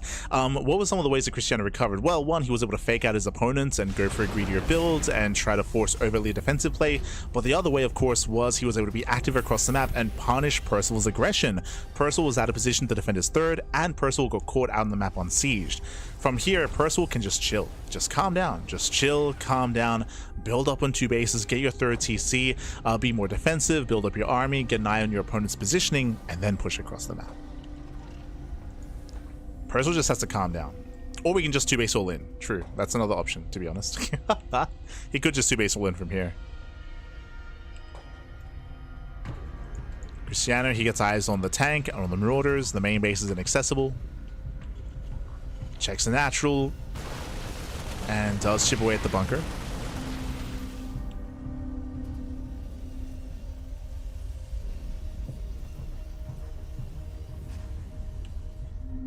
Actually, give it a 3 out of 10. Had some punctuation with no typos.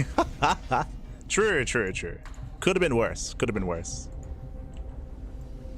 There could have been spelling mistakes all over it. True.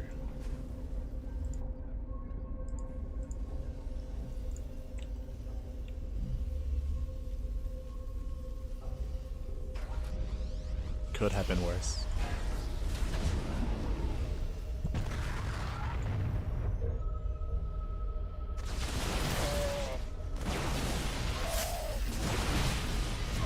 Percival does catch at the first Stalker. Do we pull the boys? 3rd CC. 3rd CC behind this. But again, the 3rd CC is not on location. If you recall in Game 2, he got punished for it being on location. Gets it safely at his own at natural. Commits across the map.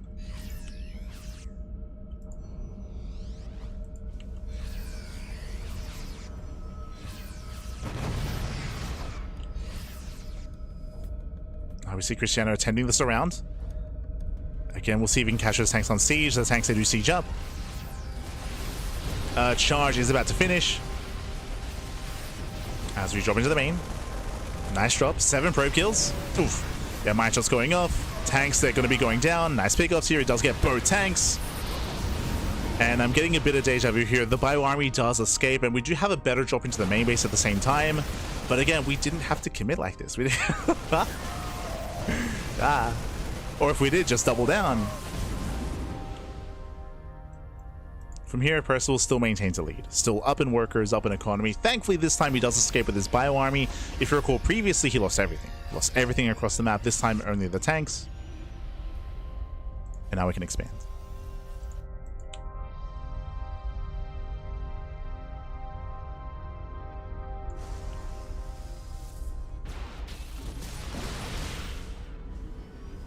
We're still applying pressure. Again, Percival, he just wants to be active. Like, he just wants to be in his face back.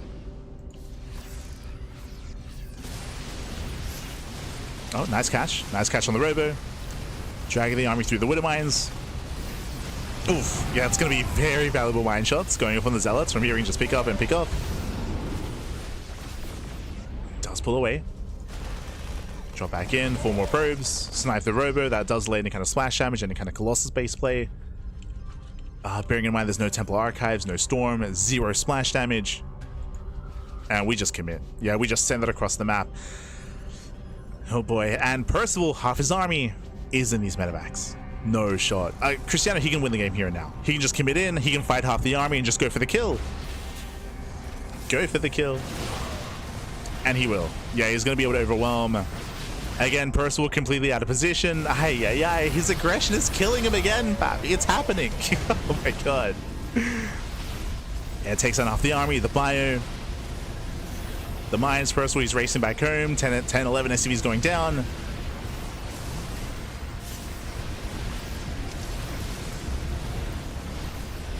With the surround, Percival, he should clean this up. Plenty of marauders. Okay, it does clean up. 3 mortals falling. And that was everything we had. That was everything. Remember, the Rebel snipe. GG. GG gets called. The all-in fails. And Percival ties up the series 2-2. GG. GG, well played. That was maybe best case scenario for Krystianer. Again, he was forced into the all-in. He had to end the game then and there. And Percival, he was only fighting with half his army. So best case scenario for Krystianer. But the other half arrived. The other half made it back home, got a full surround. GG. GG, well played. I was able to swallow up the army and force the ace match. Whew. And we're getting into game 5. Let's go. Let us go. Yo, where's the guy that said that if you get like economic damage early on, you're not ahead? Like what? What a clown, Bappy. What a clown. But GG. GG, well played. With that, Krystianer, Percival does tie things up. We're going all the way to game number 5. I believe the upper semi should be getting ready for us as well. I might line up for us. Might line up.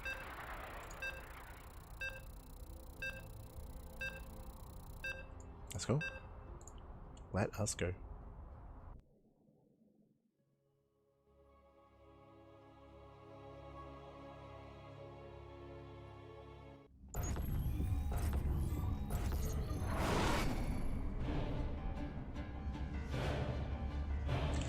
Spawning in the bottom side here of Mothership, we do have the Polish Protoss player. We have the blue Protoss representing onside, being forced into the ace match. Can he bring it back and bring it home? It is Krystianer.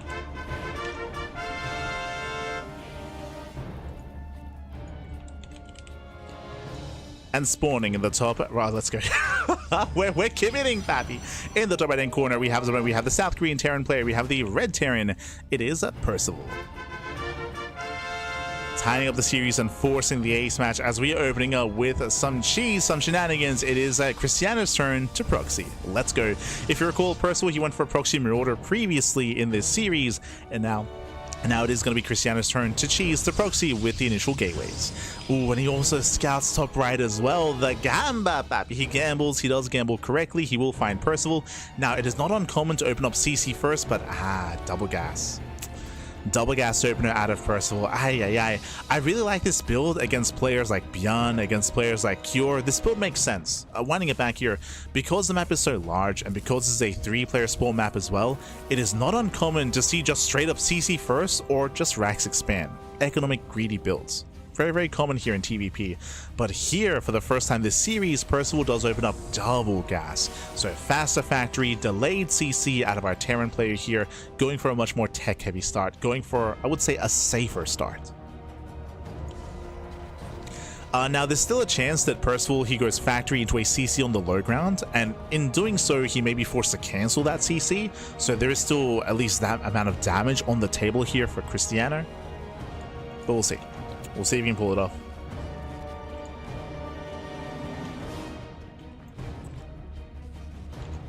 Is this proxy 3 gate? 2.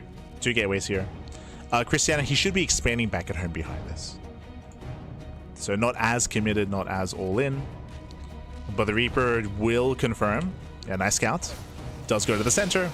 Does confirm the gateways. And as a result, there should not be a CC on the low ground. There we go. Early bunker as well. Percival, he sees all. He reacts well. And Percival's command center should be safe. Oh, even going, oh my, Jesus. Going for a 1-1-1 before CC, strong reaction. He was banking up to 400 minerals, but this is a reaction to what he had just scouted. Is he gonna get Banshee? Eyes are on Percival. Krystianer pokes in, the boys are being pulled to repair. Marines will pop out in a couple of moments. And he will deflect. And nice target firing here. Likewise, nice repair on the depot.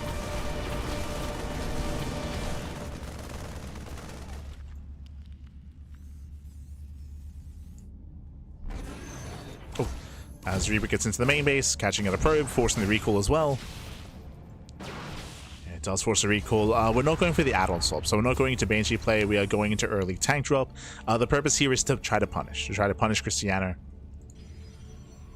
Bearing in mind, there's 0 production back at home. And recall's now on cooldown. True. Recall's on cooldown.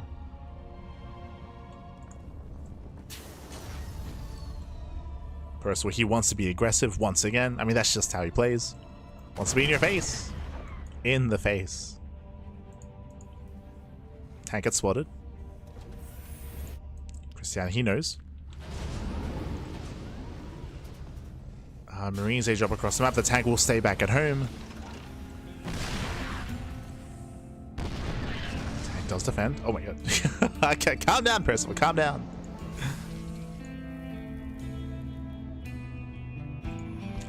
Recall is still unavailable. There is going to be some warp-ins at least. We can warp in 2 units to defend. But that's all that Krystianer has. As Marines, they drop into the mineral line. Krystianer, he's racing back home. There's 1 Stalker warping in back at home as well. Just barely 1. And thankfully there is a battery. Oh no, he's out of range. Yeah, he's out of range. Stalker gets caught out. Miscontrol out of Krystianer.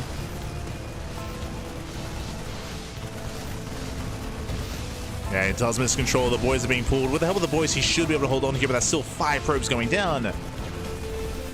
Oh, and never gets earned away. Krystianer does defend. He defends. This is what I wanted, if you recall. I wanted the add-on swap in the early Banshee play. Remember, because the initial build, there is no robo. No robo, no detection. Cloak Banshee can just end the game. The invisible flying machine can end the game here.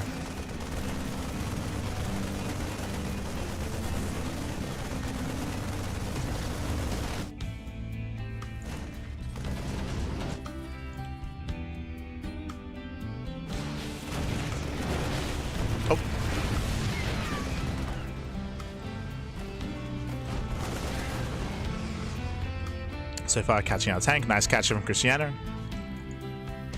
Trying to rush across the map. Again, ideally wants to try to keep the army busy back at home. Cloak is done. The Banshee's revealed. Uh-oh. Yeah, it does reveal the Banshee, but GG gets caught. He cannot break that natural. And Krystianer, he will tap out, and Percival will claim the series 2-0. Did I miss the Banshee? Yeah, I missed the Banshee. Banshee was across the map, was wreaking havoc. As I mentioned, a 0 detection. GG. GG, well played. The Banshee did show. Again, the robot was still on the way. My apologies. The Banshee I was looking at was the second Banshee. So we had a second Banshee back at home to defend. First one got across the map. GG. GG, well played, Percival. He will claim the series. Oh, and we might already have the upper semis. Okay. We have the upper semis ready. We're heading on over. But Percival, he will make it to the grand finals here, and he's waiting for the winner of our next PvP. It's going to be a PvP between Creator and Geralt. Un momento. Semifinals. Here we go. Here we go. Exclamation mark B in the chat if you guys want to have a look at the back yourselves. We have our bracket. We have our semis. We have our best of 5.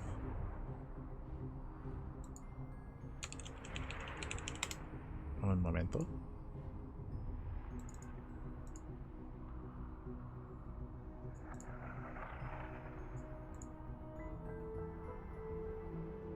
Beautiful. Okay. So we have our semifinals. Just catching up in the chat. Catching up.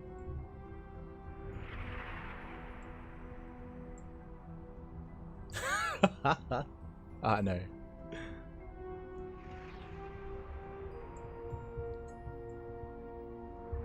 I like the map, but the way the minimap is tilted always annoys me. True. It is a little bit like off center, I think.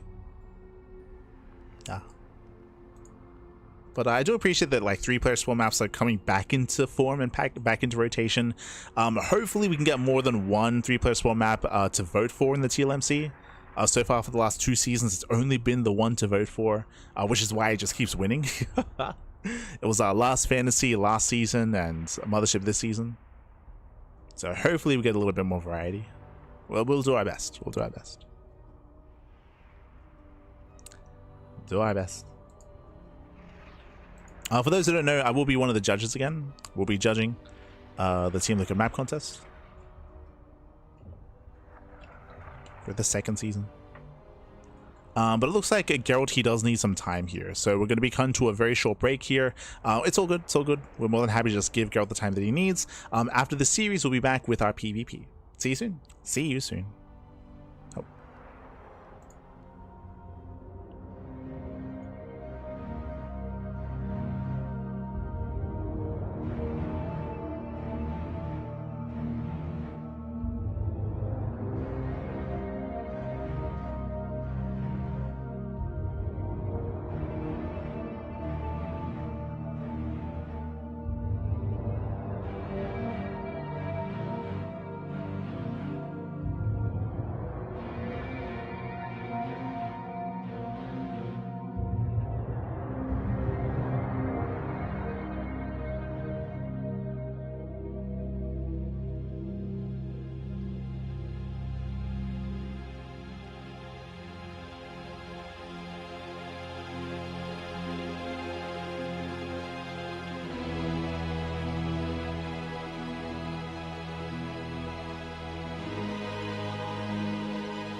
And welcome back, everyone. Welcome back. Welcome back to the semifinals of the Platinum Heroes StarCraft 2 Tour.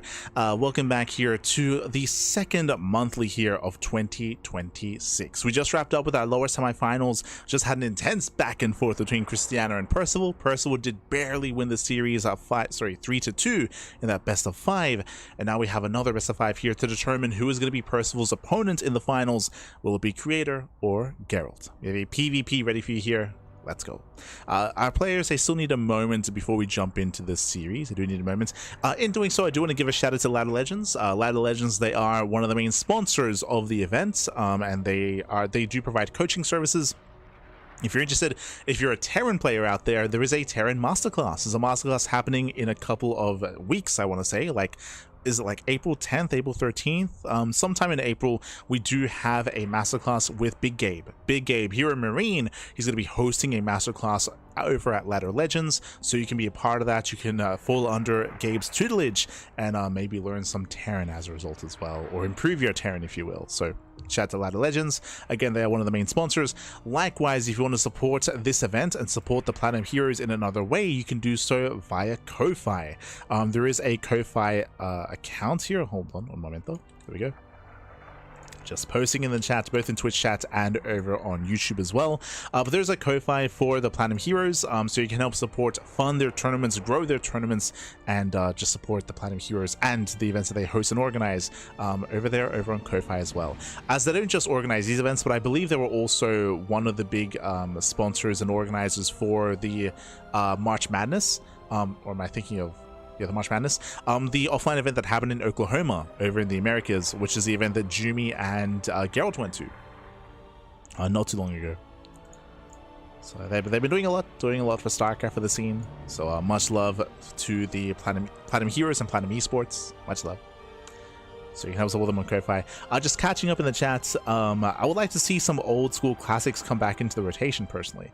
There was definitely some talk, I want to say it was last season, there was some talk on potentially not bringing back old maps into the rotation, because I do think that'd probably be a negative thing, but something along the lines of what you're saying is revamping old maps. So the idea of updating and upgrading, because right now a lot of the old, especially depending on how far back you're talking about, to be fair, but if you're talking about like old like Wings of Liberty maps or Heart of the Swarm maps, a lot of them are larger, a lot of them aren't necessarily like built for the current meta, as meta does change and shift, and maps and map kind of like criteria changes and shifts over the years as well. So some of those old maps we're going to be really nostalgic for, but aren't the most balanced maps nowadays.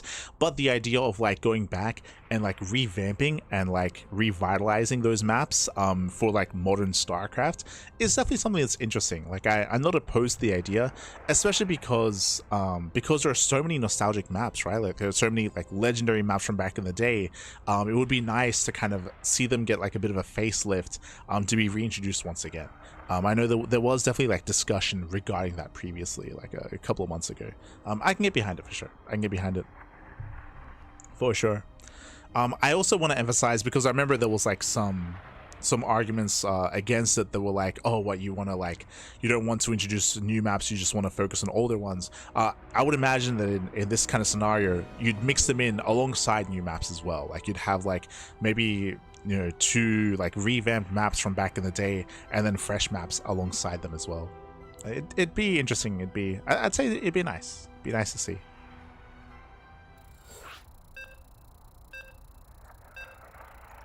The idea of like remastering maps. Yeah, that's the word I was looking for. Remastering like Cloud Kingdom, or what am I thinking of? Habitation Station.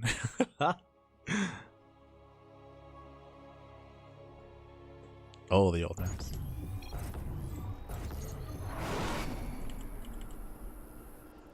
Are there any winter/snowy maps? I haven't seen the maps yet because the submission phase is still open. So right now map makers are still submitting maps as we speak, and it'll be afterwards where we'll get an eye on them. But I would imagine, I mean, winter aesthetic maps are quite common, so I'm sure we'll see them. But here we go. Here we go. We're getting into our fresh series, our upper semifinals, and spawning in the top right hand corner of the Old Republic. We have the red Protoss player. We have the South Korean Protoss. It is Creator. And spawning in the bottom right hand corner of Old Republic, we do have the blue Protoss player, the Polish Protoss representing Streamer Zone. It is Geralt. But I think it was Avex who was floating the idea of like remastering maps. I think it was Avex. It might have been someone else. It's been a while. It's been a couple of months. But I can get behind it for sure.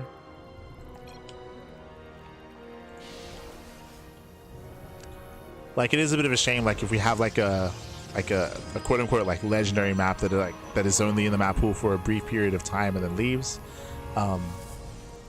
Maybe in the future, maybe if the TLMC loses a little bit of traction in regards to map makers and how many maps are submitted, that might be like a solution to that. I guess for some greater context, last season we had almost like 100 maps. Like, it was crazy. Like that was a lot of maps to go through, Pat. It was intense. I say 100. I think it was like 89-ish, 89, 90 maps. It was quite a lot to go through.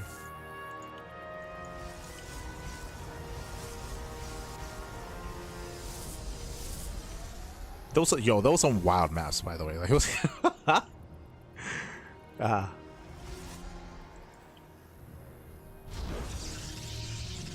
I felt bad. There was some maps that like were really nice aesthetically, but like had a lot of issues with them, like in other aspects. It was a wild ride. We had some streams covering them from back in last season. We'll probably do streams covering them here as well. Do some streams. But otherwise, gonna be settling in. We do have a 2-gate opener here by Creator. Likewise, 2-gate opener out of Geralt. Nothing crazy, nothing wild. We're settling into our PvP. I didn't really get too much into it, but typically PvPs are hyper aggressive and hyper assertive depending on the players themselves. What I mean by that is when we get players like Hero involved, Hero, Classic, Max, Showtime, like these top Protoss players are often hyper aggressive and hyper assertive. Even Showtime, who has a reputation for macro play, that is not applicable in PvP. Like, he cheeses the hell out of everyone in PvP. Like, who doesn't? But there are certain players that come to mind that are a lot more passive and a lot more mid-game oriented. For the Koreans, I mean, that's Creator. Like, to be honest, that is Creator. And from the Europeans, Geralt as well. I would say that both these players have a reputation for the mid-game instead, so we should be seeing a slower PvP as opposed to what we're used to. Also, before I forget, if you're in the chat, there it is. It is Gamba time. It is Gamba time. Predictions are open. Place your bets on who you think will claim the series. Best of luck in the chat. As we get into our PvP, Geralt opening up with a hidden pylon. We have a Twilight Council back at home. Are we going for a proxy Dark Shrine? Oh, hello. Show us what you got. The pylon has been thrown down, and are we expecting something hidden here? Eyes are on Geralt. So far, Blink has begun. Oh, going for delayed Stargate. Okay, going for delayed Stargate. Not the first time we've seen this. We've seen this build out of Geralt. I want to say he did this against Hero, and I remember Hero complimenting Geralt about it. Oh no, he's scouting. No shot. Geralt, Creator, he scouts. He scouts. He does confirm, and he also lets him know. He attacks the pylon, letting Geralt know that he has been found. Ay ay ay. Now, Creator has to make a choice. Now, this proxy is very far out of the way, so do we commit and do we head in that direction to kill the pylon while leaving our bases exposed back at home? The answer is no. Third base is on the way. He's keeping the army in position. There's a cancellation of the Stargate. And Geralt expands as well. Does expand. Head up safe in the shade. Both players are claiming their third bases and both players are building up into the mid game. But Creator has a slight edge. He has a slight edge here when it comes to his blink timing. So slightly later blink out of Geralt. Slightly later expansion. But we do have the faster forge though. Okay. But again, only slight variations here by a couple of seconds. We're going to be here for a while. I can feel it. We can. Not just in this game, but this series. I can feel it, Pat.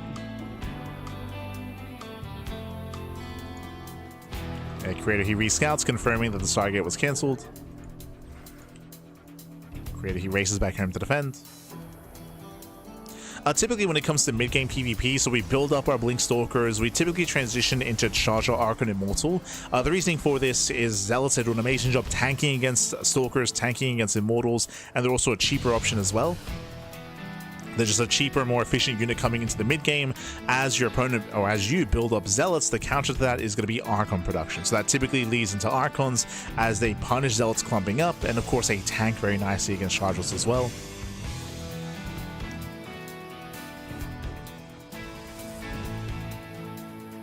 As you build up your Archon counts, then that often does lead into Disruptors to counter that as well. That'd be the more mid to late game, is switching to Disruptors.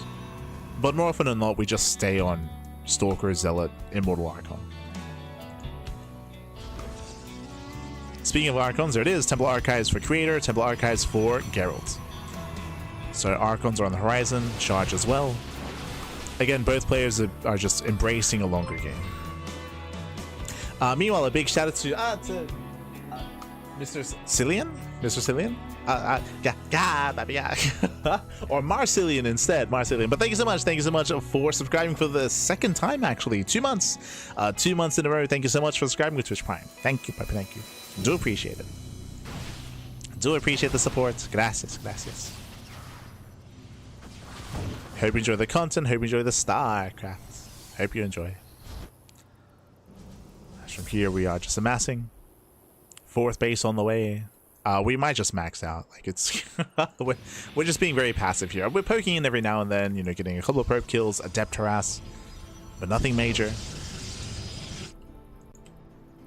As you mentioned, these two are some of the more passive, some of the more like macro oriented Protoss players out there. Creator and Geralt.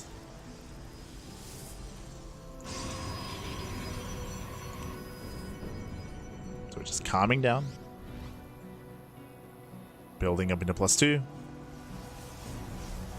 I mean, it's a little bit refreshing. I'll be honest, it's been a while since we've seen like a macro PvP. It's been like a couple of months, I think. Unironically, we cast a lot of PvP on the channel, but again, a lot of it is just hyper aggression, 1 base all-ins, 2 base all-ins. Duh. Now, when it comes to how our players are building up, a lot of it will also come down to the engage. There is micro involved when it comes to these two armies clashing. You don't want to aim move in your Zealots. If you aim move in your Zealots, they clump up and they die very quickly to the Archons. So ideally, you want to pull your Zealots back. You want to kite forward. You want to pick away at the Archons themselves. And if you see an opening, then collapse in. Or likewise, just make sure you keep your Zealots spread. Of course, positional play also going to come into play as well. When it comes to how these armies clash. Once again, tech-wise, we're kind of already there. We're only looking for a Bay and a second Robo, as we could switch into Disruptors. But that's really going to be the only tech deviation here. Otherwise, the War Prisms are coming out. So with the arrival of the War Prisms, we can start to be active. We can start to push. Speaking of, here he comes. I believe the War Prism has arrived. Yep, there it is. So the Prism has arrived. At Creator, he does push. We spoke about Disruptors. There it is. There's the Bay. So Geralt, he's already thinking about Disruptors. But Creator, he'll hit first. He will hit first. Upgrades are even. When it comes to the main armies, we have an even Archon count. Ooh, Geralt does have extra Immortals. True. He has 4 Immortals to 1. Zealots are heavily in favor of Creator. Gee, that's a lot of Zealots. 32. And he does hit the natural. It does hit the natural base. Geralt, he rotates. Does get in position. Zealots are clumping. Jeez, calm down. Calm down, Pappy. As both armies are maxing out. The Bay is finishing. As Geralt bleeds out units, he can replace them with Disruptors. That's Creator. He does rotate. Once again, he attempts to rotate over. As I mentioned, you have to be very careful with your Zealots and with your army movement. Oh, Prism is exposed. Not bad. Prism goes down. Nice pick off out of Geralt, and here comes the first Disruptor. So far, the aggression from Creator has been ineffective. Did not find a way in. Disruptors are slowly building up, and Disruptors, they are kind of the ideal. Like, this is like the pinnacle, the peak mid-game here for PvP. You build up your Disruptors, and when you go from there, then late-game PvP is Sky Toss. But we most likely won't get there. Oh. There's an opening. Yeah, there is an opening. Geralt completely out of position. Yeah, he's racing on over. There's an opening into the natural. Oh. There he goes off. Oh my god, massive connection. Massive connection on the Zealots. Solid Nova here by Geralt. A nice start, and so far he has been able to keep up. He was out of position, and I assumed that the Creator would peel off some Zealots into the mineral line. But Creator, he did not go into the natural. And Geralt is out scaling. You can see the Creator, he is skipping Disruptors and going straight into Sky Toss. Double Star getting in the way. Headed towards Sky Toss. Zealots are being bullied back. Nice Archon shots here out of Geralt. Geralt, he does take the better fight. Yeah, nice force fields. Yeah, turns back the Stalkers. And Geralt, he is amassing up to 4 Disruptors. Meanwhile, Phoenix production. So we're not making this into Sky Toss. Phoenixes are a way to counter Disruptors, but this is a risky maneuver. Sure, Phoenixes, they can lift Disruptors and deny those Novas, but at the same time, there's already a heavy Archon count. They're here to punish. They're here to punish those Phoenixes. There is plenty of anti-air. There's the Fleet Beacon. But I do favor Geralt's position here. I do favor it. These Phoenixes, they feel like they're one and done, right? Like, I feel like the goal is for one big fight. Phoenixes, they can lift up and disable the Disruptors immediately. But they will die in the process. So they're going to have like 1 lift each. Fleet Beacon is done, and now we have the Mothership, a +1 air attack. Now what's scary here as we get into a longer game and as Geralt is being passive and defensive back at home and not taking advantage of this position is that we can switch into Sky Toss. Yep, there it is. We spoke about it. That is the late game PvP. Carriers and Tempest. They are coming. Geralt, he's on a timer. He's getting his own Stargate. It's much more delayed.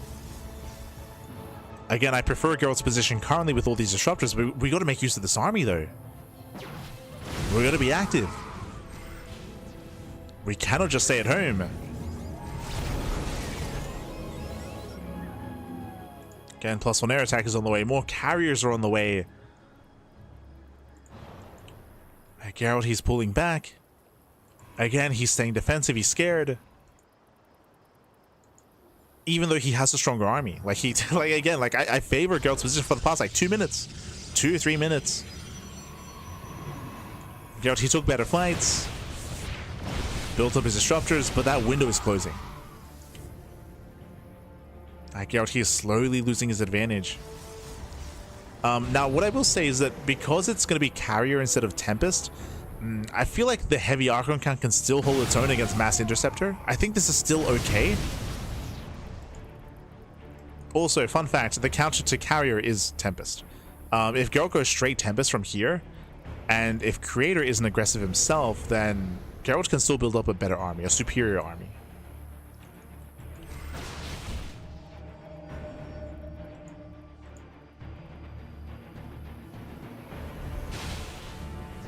Again, it depends like how passive Creator is going to be. As Creator, he has 2 carriers so far, getting to a 3rd carrier. We should be seeing Tempest out of Geralt. He's maxed. Mothership is on the way. Geralt, he might start killing his own Immortals. It's a hard choice to make, but we gotta get rid of some supply. We gotta get rid of something. Okay, we're opting to throw away some Stalkers. Speaking of, nice time on some Disruptors. There's a recall back home.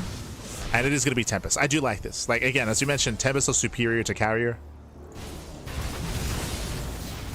So Geralt, he's working on that Tempest count. The only issue here, of course, is that it's going to take a while to build up the Tempest. Yo, this game is a game of passivity. Like, like there was a window where Geralt had the better army, but he didn't attack. And then there was a window where Creator had the better army, but he's also not attacking. So it's... And now we're going to get into Tempest. And then Geralt's not going to attack. And then Creator's going to get into Tempest. And then we... God damn it. What are we doing? What are we... Just no one wants to attack. There we go. Creator now pushes. But there's already 3 Tempest.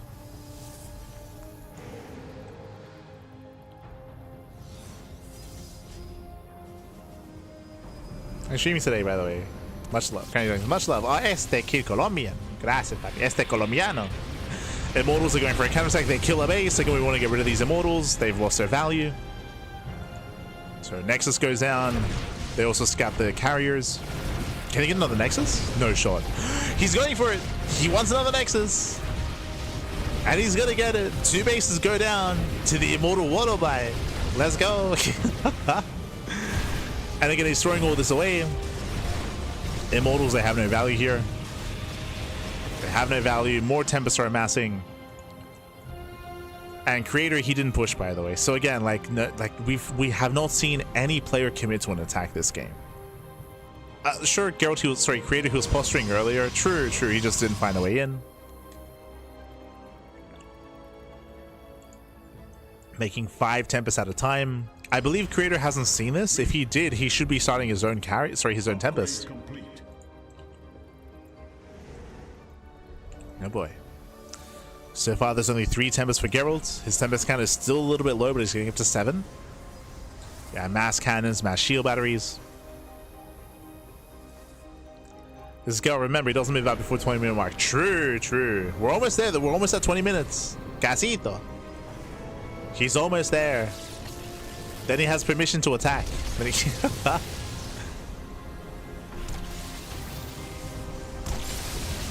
He commits. You know it's going to be going up. Massive connections. Oh my god. The Archons, they get punished.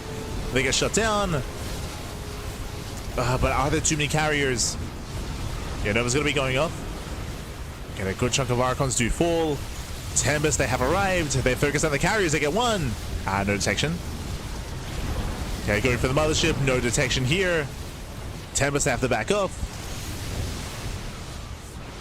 Tempest take all the way. There we go. Cloak dots run out. And Geralt, he can chase. Okay, he can give chase. Carriers are going to be falling one after the other. We're going for a mass Stalker switch. Switching it up. Warping as many Stalkers as he can. There's how many carriers left? 5. Oh. Yeah, the mothership should be sniped. Going for the Phoenix. Mothership goes down. Massive pickoff. Gets a carrier. There's 4 carriers left. As we mentioned, the Tempest, they just bully. The Tempest, they just get free damage. They bully the army. Again, Geralt, he got into a superior composition with Mass Tempest. And he will kill everything. Like this. Keep going, papi. Send it. Yo, is this legal? It's not 20 minutes yet. What's going on? He's 30 seconds too early, papi. True. 30 seconds early. The best hope here is the Blink Stalkers to get under the army. They're trying to. Yeah, Tempest, sorry, the Stalkers, they give a chase. They get 1. They go for the mothership. Mothership goes down. Oh, the stasis! Oh my god, the stasis goes up, catching out the army. Geralt, he gets the final Tempest. Oh, but he's getting caught out though. Yeah, there are just so many Blink Stalkers. They counter the Tempest. This is why we need Disruptor. Out of the Tempest, they get away. They do get away in time. So far, nice kiting. Oh, Creator, he wants them though. He wants them. He wants the Tempest. He blinks in. He gets 1, 2. 2 more Tempests go down. Ah, the mass Blink Stalkers, papi. He's doing it. Oh, the counter DTs. No detection. Free damage. Yeah, he's getting free damage here. With that Geralt, he resets the Tempest count. He almost reset the Stalker count as well. The Invisible Man. There's 0 detection, by the way. No Observer, no Oracle, no nothing. Here's a Robo. The Robo's depowered. He can't make one. He can't make the Observer. Geralt, just push. You can do it. Send it, Pappy. If he kills this Robo, he can just kill it. No, keep going. I mean, there are cannons, right? There are cannons backing him to defend the mineral lines. Yeah, Robo's repowered. Observer's on the way. The one Observer. And Geralt, he's the first to remax. Again, Geralt, he's had the more efficient army. He built up his Tempests. As we mentioned, like the carriers themselves, they were on a time limit. They're ideal against ground toss, not against sky toss. And you saw creators just get bullied. And now we're base trading. Now we're trading bases. Geralt takes down top left. Creator takes down center right.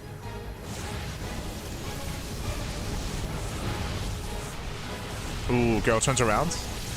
Yeah, Geralt, he does turn back around. He flinches. And Creator can always recall. You can always recall if need be. As he takes on the Nexus. Geralt, he's still racing over. Geralt pulls away. Remember, Geralt, he does have the more mobile composition. Mobility's on his side. In a head-on fight, Geralt, he should win. Oh. Catching out the Oracle by the Prism.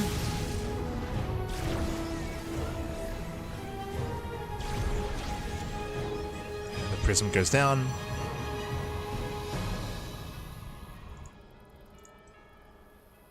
It's just mass Stalker out of Creator. Oh, the Novas! Oh my god. Novas raise the army. We're diving on top. Yeah, it does go for the dive, but alas, the Cloak is activated. Thankfully, there's detection. There's one Observer. And does get one of the Tempests. He gets one, he gets two. And not enough Stalkers. Yeah, there's not enough Stalkers here. He does get 5 Tempests, though. That's a lot of Tempests falling, but GG gets called. There's nothing left. And Geralt, he will claim game number 1. GG. Whew. GG, well played. Geralt, he does take a lead in the series. Again, a very intense, different game, I will say. Very different kind of PvP, where both players were kind of being very passive, very defensive. Both players were teching up. But remember, Geralt, he was always one step ahead when it came to the kind of army he was working on. I say that there were windows of opportunity for both players, right? Initially, Geralt, he was able to defend and get away with his disruptors, right? He was able to build up a more cost-efficient army, and he could have pushed out with it. He could have tried to kill, but he didn't. He stayed back at home. Because of that Creator, he was allowed to take up into Sky Toss, but Creator chose to go Carrier, and the reality is Carrier is worse than Tempest in PvP. It's ideal against a ground army, so we assumed that he was going to push, but he didn't. It was kind of weird. Creator, he built up to 5-6 carriers, and he stayed at home. He was very, very defensive, very, very passive, so he missed his window of opportunity, because that allowed Geralt to get up into Tempest, right? To get up into the superior, into the ideal, into the late game PvP army, whereas Creator was stuck with Mass Carrier, and essentially wasted supply, wasted resources. He got shut down by the Tempest. GG. GG, well played. Again, you can definitely argue that Creator, there was a window where he could have been active, he could have been aggressive, he could have pushed with his carrier, but he was just chilling back at home, taking more bases, and he was punished for that. He was punished for that in the end. GG. GG, well played, and with that, we're now getting into game number 2. And spawning in the bottom left-hand corner of Tourmaline, we have the red Protoss player. We have the South Korean Protoss. Down in the series, it is a Creator. And spawning in the top right-hand corner, we have his opponent. We have the blue Protoss player himself, the Polish Protoss, representing Streamer Zone. It is Geralt. Here we go. Here we go. So out of no resource lost for 9 minutes. Again, it was a really passive game. There was a lot going on when it came to the players teching and refining their compositions, and there was some positional play as well. When it comes to Creator's mindset and when it comes to his decision making, I think the assumption is that he thought that Geralt was going to attack at some point. I mean, especially when it comes to cross-regional play, it's very possible that Creator hasn't really played much against Geralt recently. Geralt, he is known for his macro, he's known for being more passive and being more kind of mid and late game oriented. So if Creator isn't aware of that, then Creator, I'm sure was just assuming that, hey, he's gonna attack at some point, right? Like he's gonna push it at some point. So I could just wait for him to come to me, right? No, it never happened. So this is maybe Creator now getting accustomed to Geralt's playstyle. Yep. Speaking of proxy, we're going for the proxy. So Creator, he's learned his lesson. He's like, you know what? Clearly, he's not gonna come to me. I gotta come to him. Going for the proxy. What looks to be Stargate. Curious. Based on this positional, based on this location, it is short rush distance by air, so we can go Stargate into Oracle. But we'll see if we go into something more sinister and something more committed. Cybercore is about to finish. What's it gonna be? Stargate or Robo? We have the answer. Oh, proxy Robo. Never mind. One base all in. So one base all in at a Creator. And we'll see how solid Geralt's defense is. Checking Geralt's vision, I believe he did scout the lack of pylon. He does. So Geralt, he gets into the main base. He does see that a pylon is missing, so he knows something is wrong, something is amiss. He knows that there is a proxy on the map. Now, whether it's a Stargate, a Robo, a Twilight Council, or a fake pylon, that is yet to be determined. So we'll see how Geralt opens up. Does he still go Nexus? No, shot. Ah, there it is. Stargate before Nexus. Okay. Now, by opening up Stargate, he does have access to early Void Rays. It's not ideal, but it is going to be something a little bit more to defend. It is a delayed expansion, so a bit of a safer build here by Geralt. Our pylon is under attack. Yeah, he did finish off the pylon across map, so he does see what's coming out. He wants to catch the Adepts.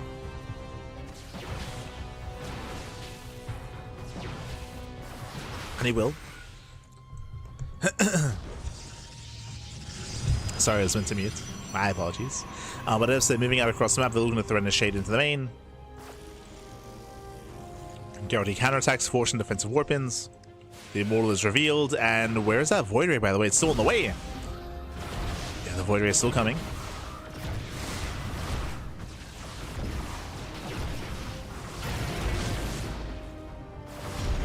The Void Ray is coming. The pylon is under fire. There's the recall back home. And that pylon is going to go down. Oh, barely not.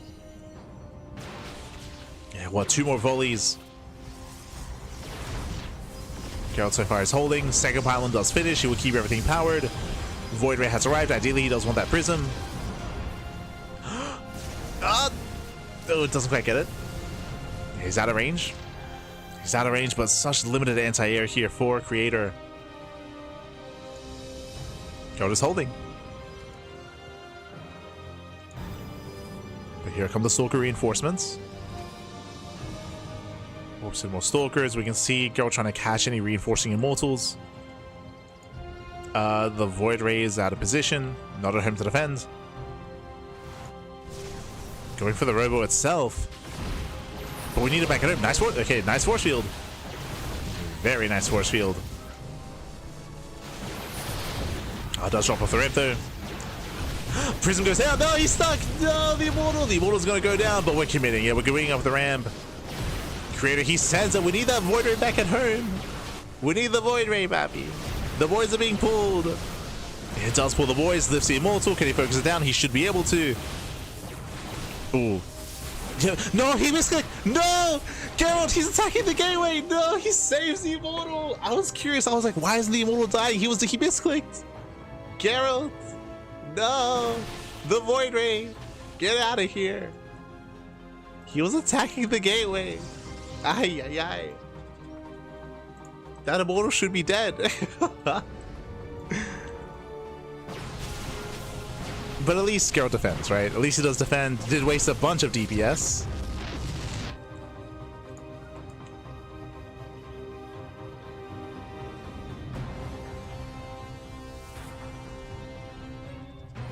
As Geralt does pull back. Again, Geralt, he's expanding. He also blocks the expansion of Creator. We just gotta survive. Just survive, Pappy. You can do it.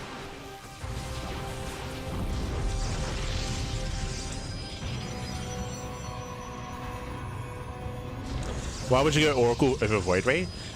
So you can go Oracle instead. So imagine this position, imagine this kind of setup here, but instead you go Oracle first instead of Void Ray, which means you can get across the map and you can cripple the economy of your opponent while they're all-inning. So you can kind of like cripple them, punish the all-in, and then defend back at home with a Void Ray after Oracle. So that's like the rationale of going Oracle first. Obviously it was Void Ray first. It is greedier, it is riskier to go for the Oracle, but it can just win you the game by dealing crippling damage while the all-in is happening. The Oracle won't really help defensively, it's more about like crippling your opponents and shutting them down. If you're curious, obviously not applicable in this game, because we have Void Ray first.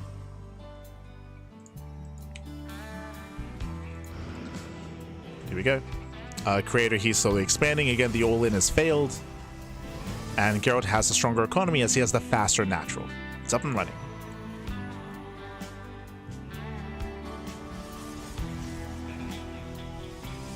Remember times when carriers were totally OP units? Don't know what changed, what carriers suck nowadays. Carriers, they have their place in certain matchups.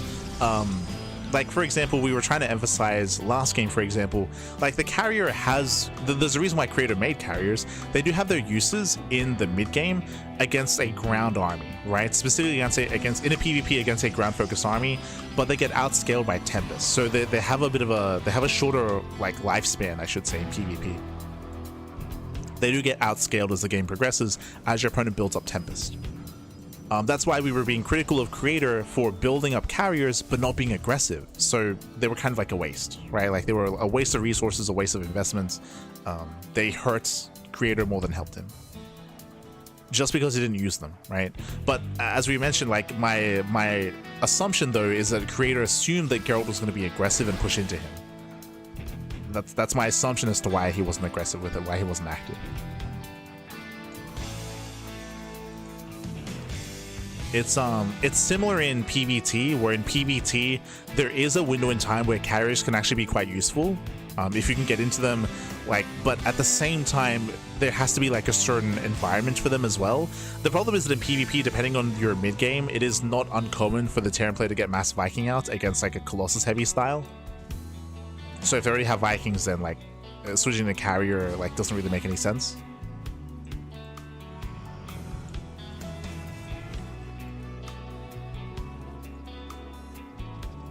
So there's like niche situations where carrier can be viable against Terran, but it's very niche.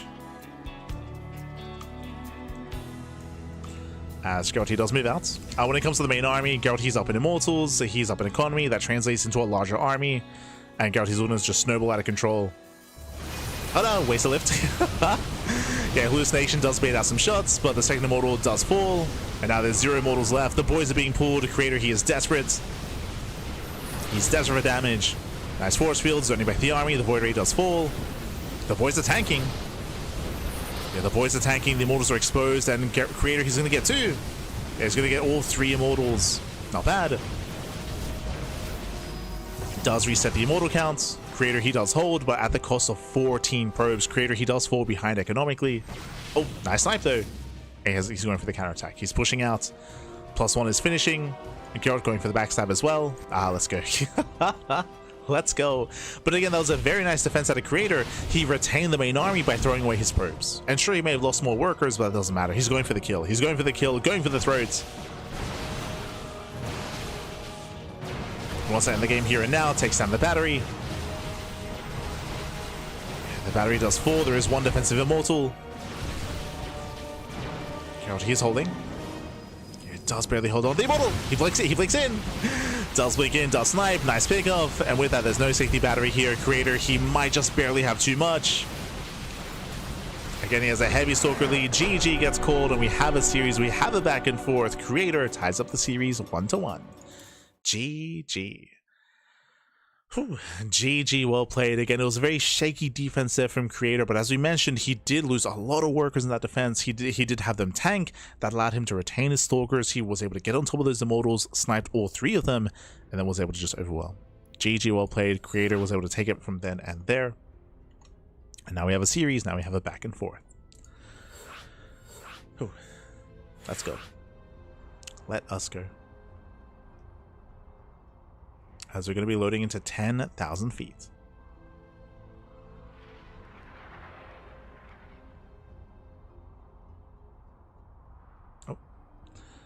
Going to be loading into 10,000 feet here. One of the smaller maps of the map, smaller map, shorter rush distance by ground. We'll see how aggressive our players plan on being this time. Honestly, I was very impressed by Geralt's defense, winding it back when it comes to the game itself. Geralt, he defended well. Obviously, there were a couple of unfortunate moments. Like, if he had a cleaner defense and if he didn't misclick on the gateway, he would have killed the Immortal. That also would have meant that when he pushed across the map, as we saw, that would have been much, much stronger. Remember, he wasted a volley on the hallucination. He also had to focus down that Immortal, which was 2 extra volleys as well. That's a lot of extra DPS on those Immortals. Again, it would have been a much more difficult defense there, and that might have been enough to just end the game then and there in favor of Geralt. Hard to say. Hard to say, but here we go, spawning in the bottom right hand corner of 10,000 feet. We have the red Protoss player, the South Korean Protoss. Tying up the series, it is Creator. And spawning in the top left hand corner, we have his opponents. We have the blue Protoss, the Polish Protoss. It is Geralt. For streamers. PvP carrier aren't good. As we mentioned, carriers, they have like a window where they're good.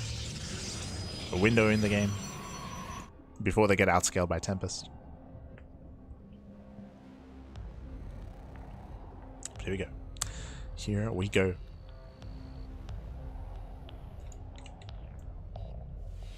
As we are getting into game 3 here so far, we have a back and forth. Again, a much more aggressive game in game number 2 from Creator. And it makes sense, right? After the first game, I feel like we've kind of set the pace and set the tone.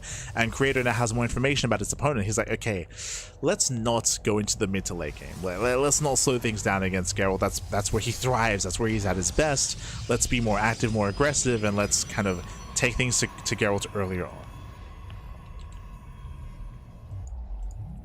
The proxy didn't work out too well for Creator in game number 2, but hey, the follow-up was solid.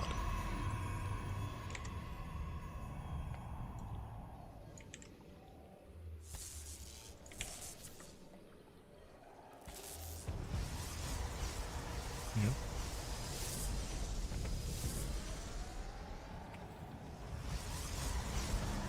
Here we go. From here, we have our 2-gate opener out of Creator, 2-gate opener out of Geralt. Second pylon, I believe, was scouted. Yep, was seen from both players. So both Creator and Geralt, they scout each other's main bases, they confirm each other's pylons, and now we are fully aware that it is standard play. No proxy, no shenanigans. Now, we can still turn this into a 1-base all-in, true. We can still just double down. But both players are looking to expand.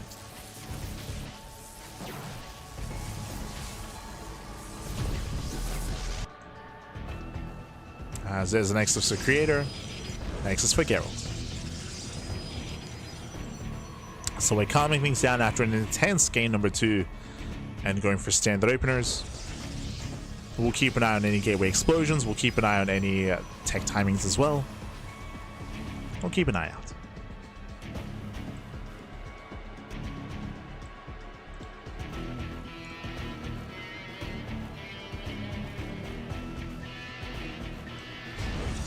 As it is going to be that Twilight Council. So both taking the same direction. Should be Twilight Council into Blink. Into Blink Stalkers. Both players, they scout each other. Creator, he confirms the Council. Likewise, so does Geralt. So both players do confirm.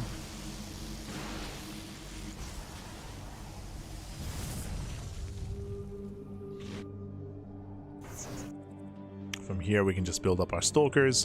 We can work towards our 3rd expansion.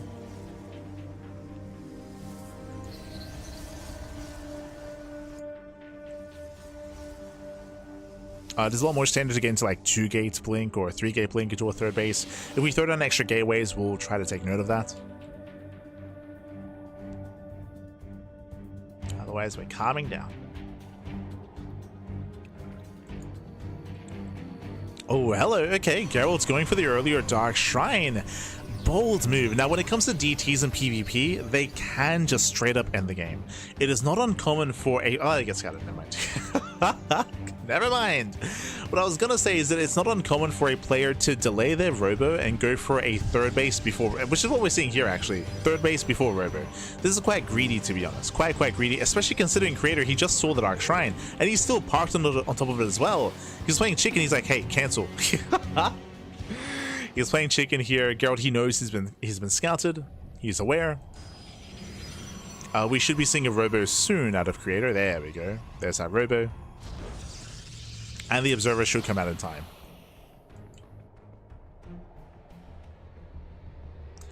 This is also why typically if we do open up DTs in PvP, it's often proxied, just because hallucination scouts are so prevalent.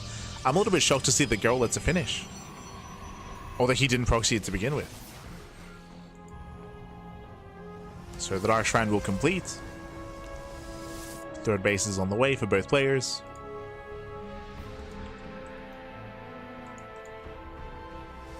And we'll see when the Dark Templar come into play. Ooh, Creator shoots first. And Creator, he had the high grounds. A couple of Dark Templar warping across the map. Bold move here by Geralt.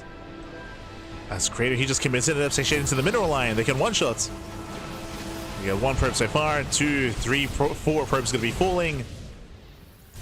DTs hit the natural. Not bad. They get into the main as well. Despite the detection, there's nothing in position. And probes are going down. Yeah, we're getting messy. We're getting chaotic. Creator, he does have the larger army. He does overwhelm. Just barely force him back. Thankfully, there is a battery here at the natural. More damage being dealt. More probes going down. Back at home, Creator, he does defend. Yeah, he defends. He's able to pull away. So far, Creator, he did lose extra probes though, true. And Geralt, he actually still maintains a greater economy despite that. Okay. In the end, the DCs were worth it. They were worth it. Creator, a little bit overconfident. I think he assumed that because it was scouted that there wouldn't be any Dark Templar. But Geralt, he's an animal. He's like, hey, I know that you know I'm getting Dark Templar. I'm just going to use them anyway. Like, sure, okay. Why not? The Invisible Man, it's pretty good. And with that, Geralt, he has a stronger economy. When it comes to the upgrades as well, I believe there is no Forge. Yep, no Forge for Creator, so +1 is going to be a big upgrade advantage for Geralt. Not just +1, but +2 as well. So it's going to be a +2 timing. You can see here that we're staying still on 3 gases, going into charge, and charge is done. Yeah, charge is done. Creator, he's committing. Again, the lack of Forge here is a tell. Throwing down gateways, pylons. Creator, he's rushing across the map. Creator, he's looking to end the game. He's looking to straight up end the game. He does have the army supply lead. And Geralt, he's completely out of position. He's racing back home. Yeah, he's racing back home. Shield battery gets depowered. Mineral line is exposed. Remember, Creator, he's here to end the game. No shot. And he is gaining ground. More zealots have arrived. Remember, Geralt, he does not have charge. Not yet. And so many Stalkers are falling. Some efficient trades here from Creator. He's just overwhelming Geralt. Catching out the Stalkers, the Zealots, forcing his way further in. And there's only 9 Stalkers left. Only 9 Stalkers. They'll take down the Immortal. It took so much to bring it down. And here come the reinforcements. Creator, he's doing it. He's close. Yeah, the Prism has arrived. Forcing back the army. Some wasted DPS here at the natural. Yeah, some wasted DPS, but it looks like he will kill the Robo regardless. Wow. Yeah, kills the Robo. GG gets called. And a Creator, he will take a 2-1 lead in the series. GG. Whew. GG, well played. Again, Creator, he was forced into an all-in. He took a lot of economic damage. He chose not to get a Forge, not to get a +1, to just go for a big 2.5 base all-in. Meanwhile, Geralt, he was across the map. He was being greedy. He was ahead. He was ahead. He was up in workers. He had a 4th base on the way. He was ahead in upgrades as well, but he was across the map. So he missed the army. He missed the army. He missed the all-in. And as a result, he had to fight without any batteries. He had to fight without shield batteries. He had to fight with a disconnected and disjointed army as well. GG. GG, well played. Creator, he does claim a 2-1 lead and 1 game away from claiming the series. Let's go. Uno más, papi, uno más. And again, after game 1, we're just seeing a little more aggression out of Creator, and we're expecting more from here as well. Whereas after game 1, he's like, never again, papi, never again. We just commit. As we are loading into Title Citadel.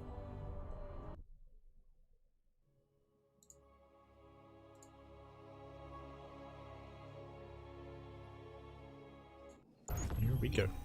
Is it the battery that's the detector or the cannon? The cannon. Cannon. And spawning in the bottom right hand corner here of Title Citadel, we have the red Protoss player, the red Protoss itself, the South Korean Protoss, leading the series 2-1 in this best of 5 semifinals match. It is Creator. And spawning in the top left hand corner, we have his opponent, we have the Polish Protoss player, the blue Protoss representing Streamer Zone. It is Geralt.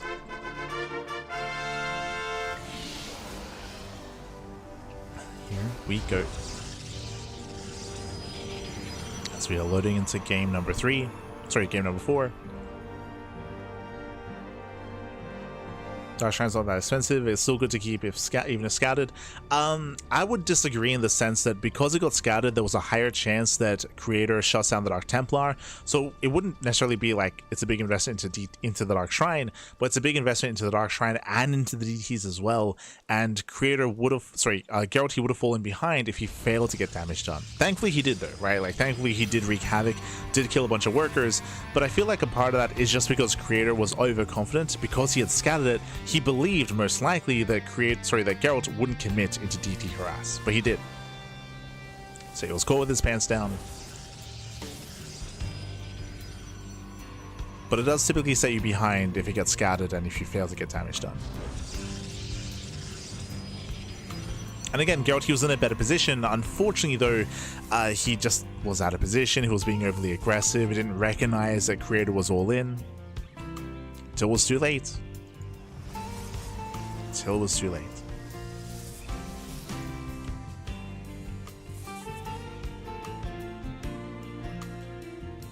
Meanwhile, we are going to be opening up. Once again, both players scatter each other. Once again, both initial pylons are in the main bases. No proxy. No proxy, no shenanigans, no one base all in. Once again, both players will expand. Now from here, we can open up Twilight Council, Robo, or Stargate. We do have 3 tech options available here. And we are loading into a larger map as well. Welcome to Title Citadel, larger map of the map pool, longer rush distance by ground.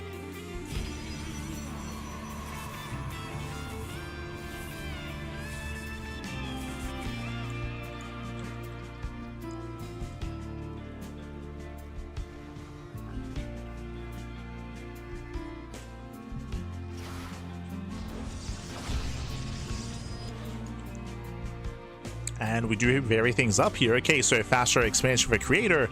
Instead, Geralt going Stargate first. Does open Stargates into the natural. And should be opening up Oracle.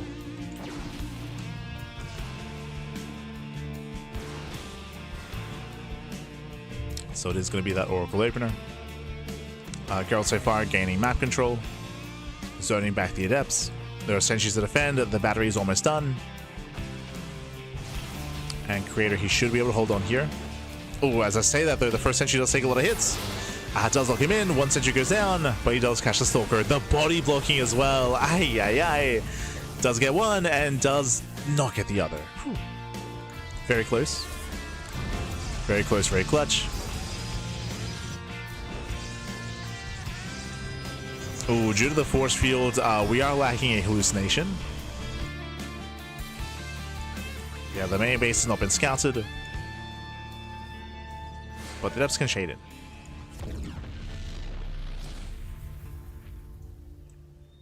He gets in! No shot. He gets into the main, gets 1, gets 2 probes, and likewise gets a full scout as well, confirms the Stargate and the Twilight Council. Yeah, Creator, he knows. Takes down 3 probes. At the same time, the Oracle gets into across the map and is deflected. Yeah, no damage dealt here by the Oracle. Again, Creator, he was in position. At least the Oracle does survive, so we can always go back in. True, can always go back in. But so far, a stronger start for Creator. It isn't just the economic damage, but it's also the fact that he went for the faster Nexus as he gets into the main again. No! He gets into the main base. Once again, he can just keep one-shotting. Just keep one-shotting. 3 more probes go down, getting a 4th probe towards the end. Oh, barely not. But 3 more probe kills. The pressure's on Geralt. He falls behind. Adepts are moving in.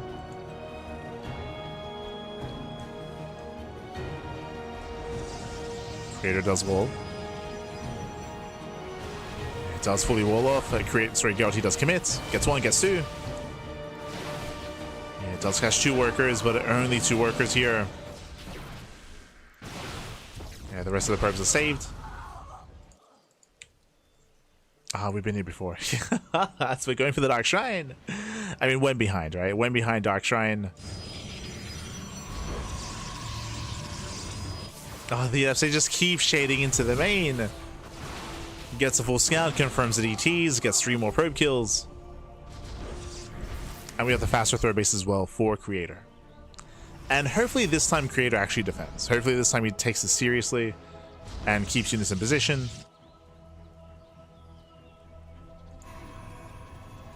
Robo's on the way for the detection. He's moving out. He's moving out across the map. I mean, he could potentially deny the third. When it comes to the main army, what is there to defend? We have 3 Stalkers for Geralt there over towards the left-hand side. Oracle does dip in. Not bad. 4 probes. Oh, but the Oracle does fall. Here comes Creator. Again, Geralt, he's bottom left. And the third base is completely exposed. And it will force a cancel. Creator is racing back home. We've been here before. We saw this on 10,000 feet. Oh, is this a cancel? So there's that cancellation. Creator, he recalls back home. You can see here the observer's in position here at the natural, waiting for the Dark Templar. And this time it was cancelled. If you're curious, yeah, the Dark Shrine was cancelled this time. I mean, at least he's forcing this big reaction out of Creator, at least.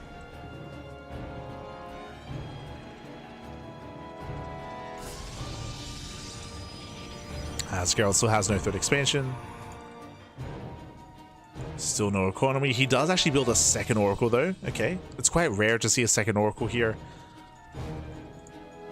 But there is a battery in position. Oracle moves in. Geralt, he applies pressure to the third. Going for the stasis. And Creator, he had a late reaction. Oh! A bit of a late reaction, but he does get away in time. Stalkers, they poke in, but Creator's in position. And Creator defends. So far, so good.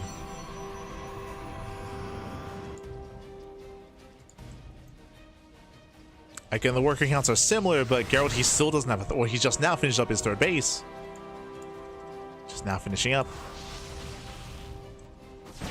Creator, he's had more mining for longer.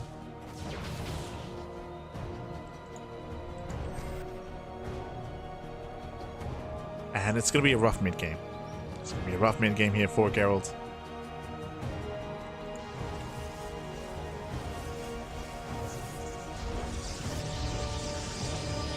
As we are building up there, like the game is slowing down, we're taking up into charge, into Archons. It's very similar to game number 1, except we're getting there in a very different way. Oh, nice catch, gets 1. Does get 1 Stalker and may force a cancel, very nice. Trying to bait the army in. Ooh, nice stasis. Yeah, stasis goes off and Geralt, he can go back in. He could try to go back in and he even just the threat of pushing back in does force another cancellation.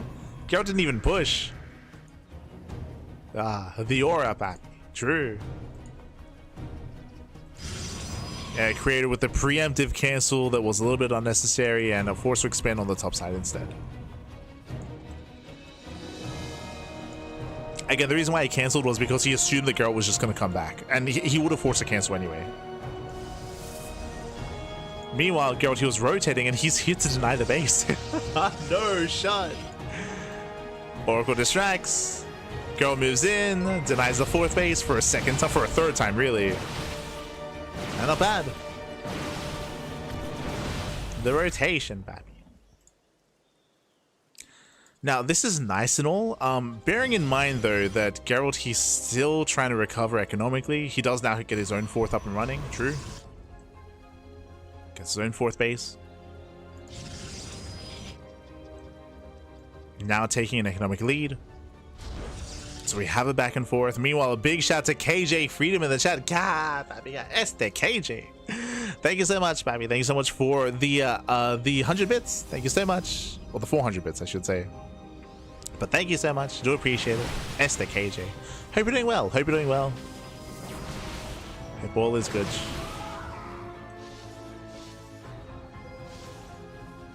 This creator, he is going to be pushing out. When it comes to the main armies here, we have Geralt with the upgrade advantage. +2 is going to finish up. So he has +2. Stasis trap. Ooh, massive connection once again. Okay. Yeah, Stasis goes off. Zelsa pushing in. Still a bit of an awkward choke point. But again, he does have the advantage. Let's go for the dive. Yeah, Zelsa's going to be falling. The Archons are stuck behind, though. Yeah, still a little bit awkward here for Geralt. Stasis is about to run out, but he gets on top of the Archons. Yeah, it does break through. Takes down 1, takes down 2. Yeah, 2, 3 Archons going to be falling. It's still a little bit more chaotic here, but Geralt, he does take the fight. Yeah, he does dominate. GG gets called, and we are going to the ace match. GG. We're going to the ace match again. Crazy stasis traps out of Geralt. And again, Geralt, he was playing from behind. He had a later 3rd expansion. He was using so many probes as well, but he denied the 4th base 3 different times. He also bought enough time to get his own 4th up and running. And of course, the stasis traps were the MVPs, allowing for even better fights, better engagements. GG. GG, well played. We're going to the ace match. And this could go either way. This can still go either way here. Where are we dropping?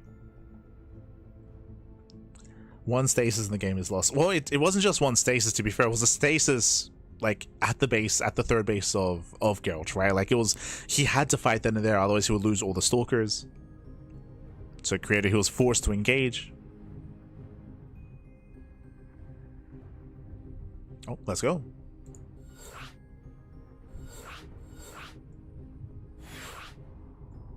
Doing production my turn while catching this. fair enough, Pappy. Fair enough. KJ. Are you hosting the FSL? Is that what's happening at the moment? Oh yeah, the FSL Season 10 Finals. Oh, true. Hope you're having fun.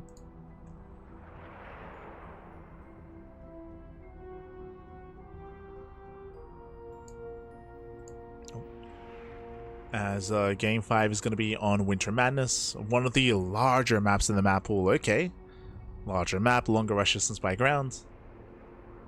Because the map is larger, this is prime for proxies as well, bear that in mind. So we could see some cheese, we could see some proxies. Eyes are on creator.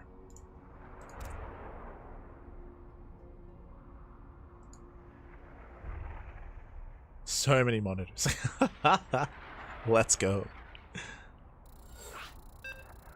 KJ, the guy in the chair. All the monitors.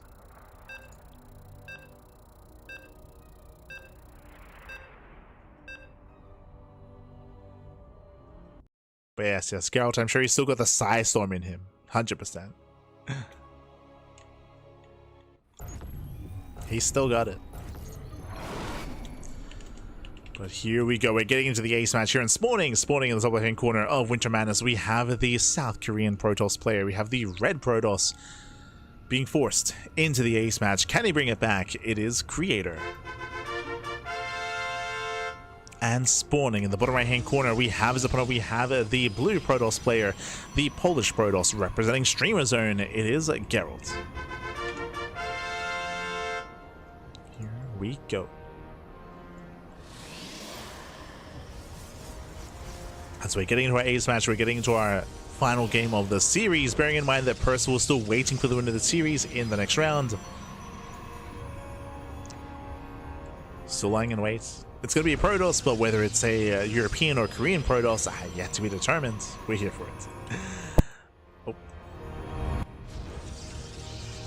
Are here for it.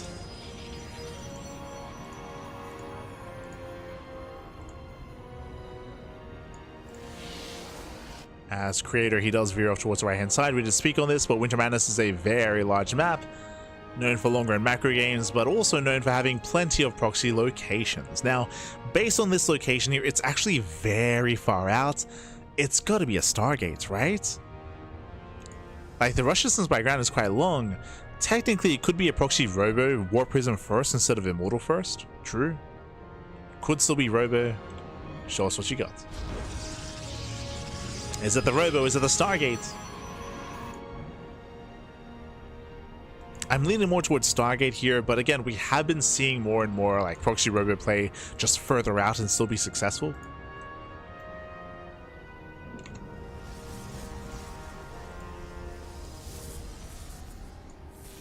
We shall see.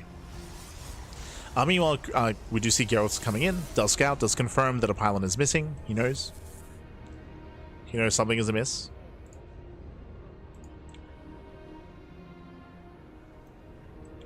So we do reveal our initial units. Warpgate does start, and yep, there it is, Stargate. Okay. So again, this does make more sense. That's why we were saying we were leaning towards Stargate play. It's a little bit too far away by ground, but still short rush distance by air. So going for the proxy oracle. Geralt, he's looking, he's scouting. Does scout bottom left, searching for proxies.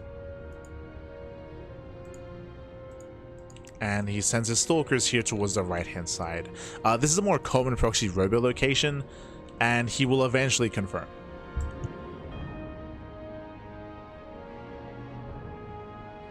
Oh, even going for his own Stargate. He can react with Phoenixes. Oh, he scouts, he confirms, he does spot the Oracle. He's aware. Rallying towards the pylon. I believe the Oracle should still pop out. Yeah, second Stalker does arrive. It's gonna be close. Yeah, it's gonna be close. Thankfully, we have the Chrono. Oh, it's all good. Can he get it? Can he deny? He can. No shot. He denies the Oracle. Oh, God. Not like this. Just what, a couple of seconds away, the Oracle is denied. Back at home, Creator does expand. He expands, he throws in his tech. Twilight Council here out of Creator. Now, what's scary though is... No, okay, he scouted. I was going to say that he didn't quite get eyes in the main. But Creator, he did scout the Stargate. He's aware the Oracle is coming. And Creator, he comes in to throw down the pylon once again. But Geralt, he shoots first. Ooh, he does miss a shot. Does miss the shots. Ah, yeah, Geralt, he gets out microed. He has out control there again. He did have a bit of an advantage for a moment, but he missed his volley, missed his shot. Geralt gets punished. The Oracle moves in. Does force a recall. Backup Oracle's on the way. And there's a battery. There's a battery back at home, and Geralt, he is safe.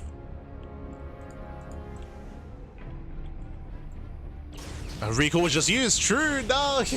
Recall's on cooldown. It was used on the Stalker, which means the Oracle goes down. Yeah, Geralt with a stronger early game here. Shuts down the Oracles.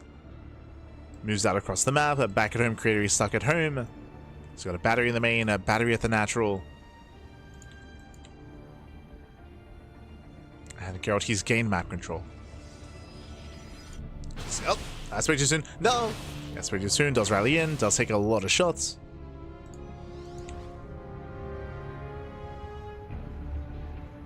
Geralt, we gotta calm down. Calm down, Pat. Geralt, he does have the army advantage here, and he could try to lift the Stalker and commit into the natural. Speaking of, the Phoenix is going to be thrown away. Okay, it does barely get out, but takes a lot of hull damage. And Geralt, he pokes in. And pulls back. And we're just going to macro. We're going to expand. Geralt, he's going to be the first to take his third base. Meanwhile, Stasis Trap here to delay the third base of Geralt. Sorry, of Creator, I meant to say. Oh. Stasis goes off. Thankfully, the probe did actually pull away at the last second there, so nice moves there by Creator. Does pull away. And thankfully, he's not too far behind.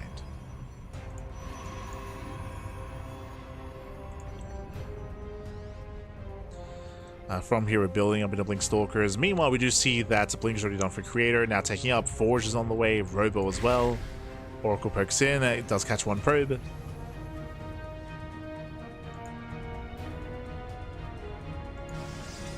And the game is slowing down. We're slowing things down. Whew, we have a moment to catch our breath.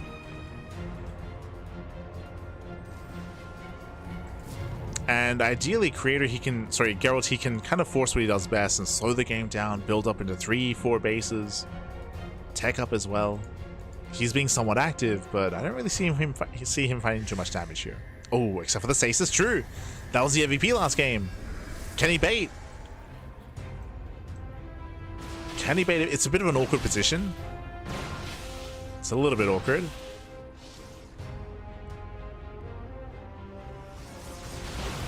We'll see if we can make use of it.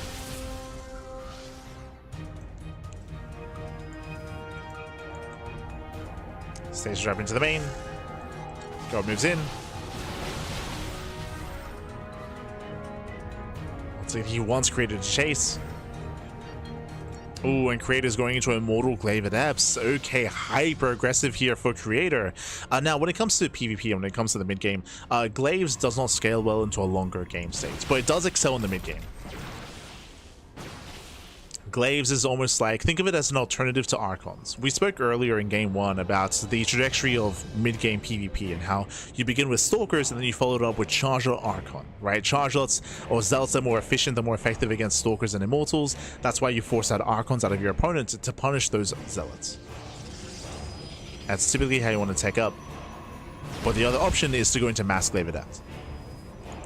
Adepts, they do well when it comes to tanking against Stalkers, Immortals, and Zealots. They also trade well against Zealots because of their extra damage, of course. So they tank well. They just don't scale well. So it's very committed, very aggressive here from Creator.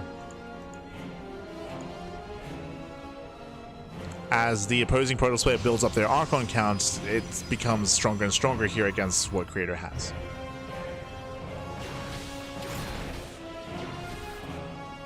Archons and more Stalkers. We go Creator, he does push. God, he's setting up, throwing down cannon. Very nice setup here. Cannon, shield, obviously fully understand what's going on. He's getting ready for the all-in. And again, this is a 3-base all-in and by Creator. Stalker's a little bit out of position. Does race over. Here come the Mass Adepts. Trying to shade on the army. Ooh, baits out the stasis. Very nice. It blinks in, baits it out. So the Archons, they push forward. They're trying to get on top of the Stalkers. Sorry, trying to get on top of the Adepts, I meant to say. Nice snipe of the Immortal. Very nice.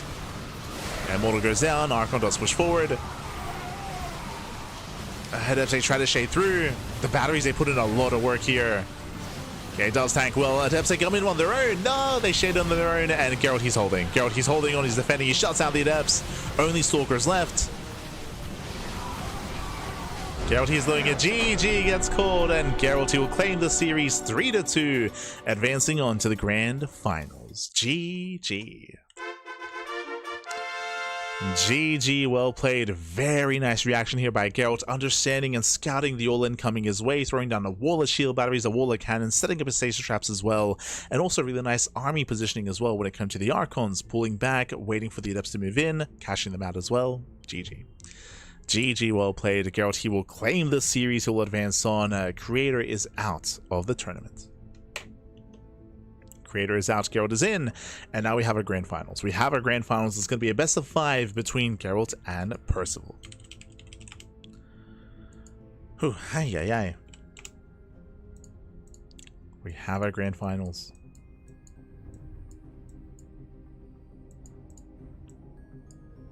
Just catching up.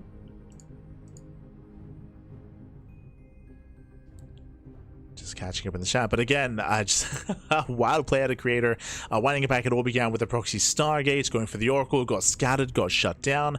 We had Geralt with a stronger early game, claiming the faster expansion. Like, again, we had a bit of a back and forth there, but in the end, Geralt was able to maintain control, outscale his opponent, and of course, confirm the all-in.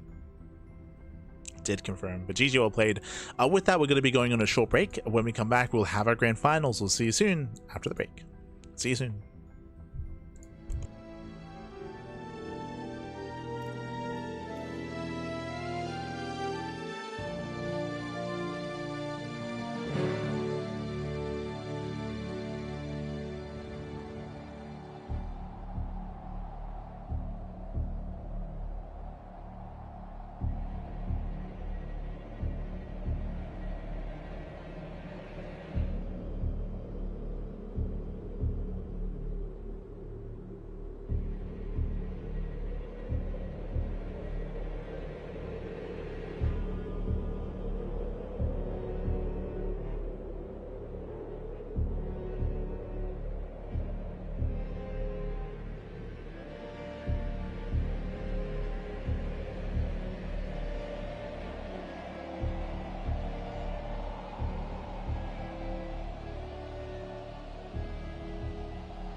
And welcome back, everyone. Welcome back to the Grand Finals. Those Grand Finales here, the Grand Finals here of the Platinum Heroes StarCraft 2 Tour, the second edition of the year. We are here, we are back, we have our two finalists here, and we're here to crown said finalists. We're here to crown our champion. Who's it going to be? A Terran or a Protoss? Spawning in the top left-hand corner of Winter Madness, we have the South Korean Terran player. We have the blue Terran. It is Percival. And spawning in the bottom right-hand corner, we have his opponent. We have the red Protoss player, the Polish Protoss, representing Streamer Zone. It is Geralt. Let's go. Let us go. We are here. We are back. We have our best of 5. And if you're in the chat, you know what time it is. It is Gamba time. Predictions are open. Place your bets on who you think will claim the series. Best of luck in the chat. Let's go. Let us go.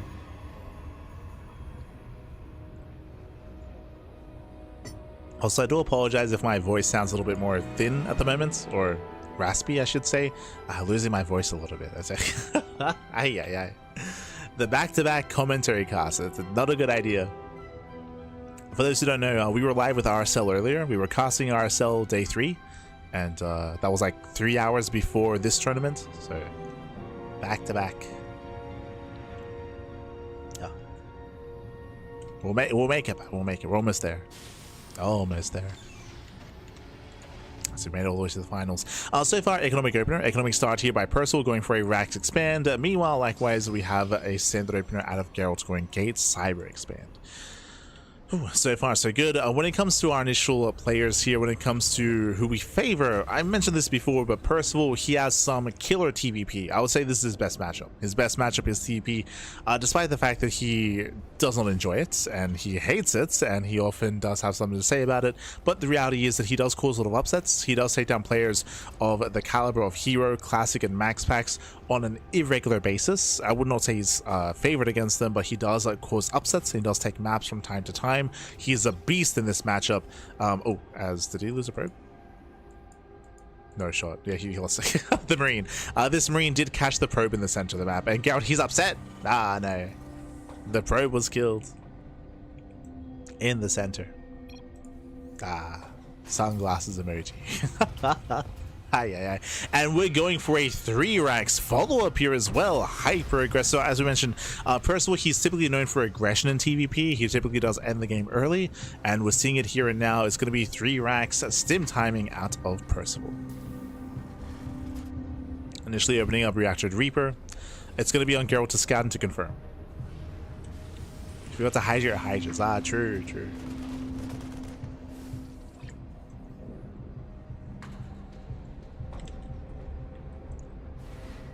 It's the final team at BC. When it comes to Geralt's play, he typically thrives in the late game. Like Geralt, he has some killer PBT mid to late game, but only if he can get there. That's the thing. That's going to be kind of the name of the game here in this matchup, is can Geralt survive the aggression and make it into a much more comfortable game state? Can he make it? As initial Reaper does disrupt some of the mining, it will go down. I believe Percival did see the tech. Quickly checking, he did not see the Twilight Council, so not fully aware. Behind the stim is on the way. Combat shields. We have Marauders. Percival, he can pull the boys with this. Obviously, we're building up in towards the stim timing, but Percival, he does have the option to pull the boys and commit and turn this into a 2-base all-in. Does not have to be an all-in, but he can turn it into one. Again, depending on how frisky Percival is feeling.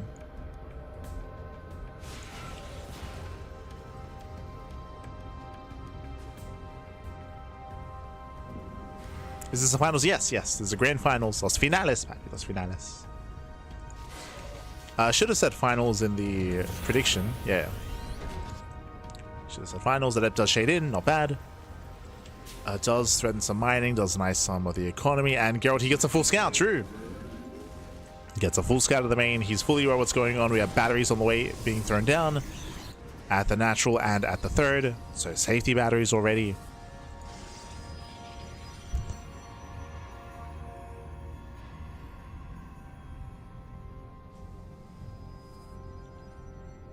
And getting safety batteries. Stim is now done. Percival, he wants to hit that third. There's not much to bring down. and he throws down gases and a factory. This tells us he's taking up. So we're taking up. We have +1 on the way. Factory as well. No 2-base all in. Percival, he is committed. This is a very aggressive build, but he is taking up.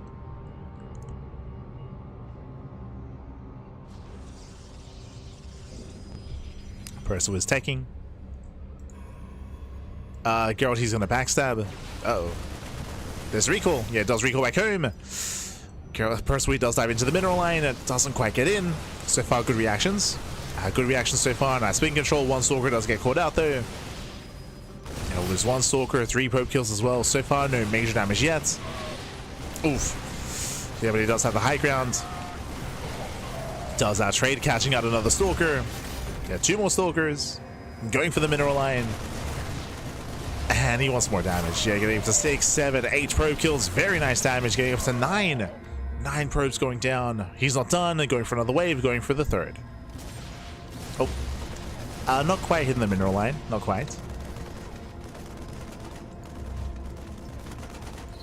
Yeah, Percival, he pulls away. He calms down.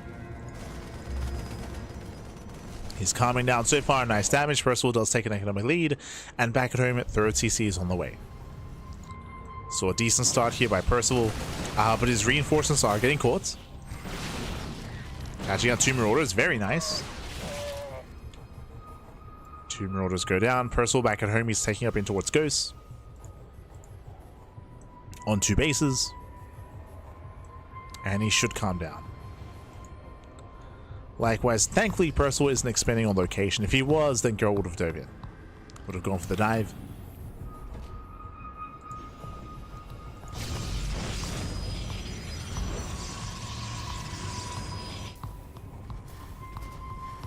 As Percival does claim his 3rd.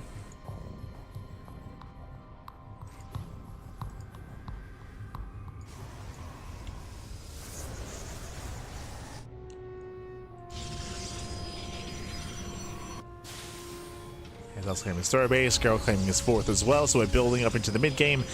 In this position, I do prefer Percival. I do prefer his position overall here with a stronger economy. That translates into a larger army, that's why it's up in supply. Has had the better start, but that can change when Storm kicks in. And Storm is on the way. Storm is more than halfway done. Geralt does distract the army. Can he get out of here though? There's a recall. Does recall, will lose 1 stalker, 2 stalkers go down. But nice save out of Geralt. He races back home. Storm will finish, and Percival, he's missing that window. We need to calm down. Hopefully he doesn't commit, otherwise he may lose his army.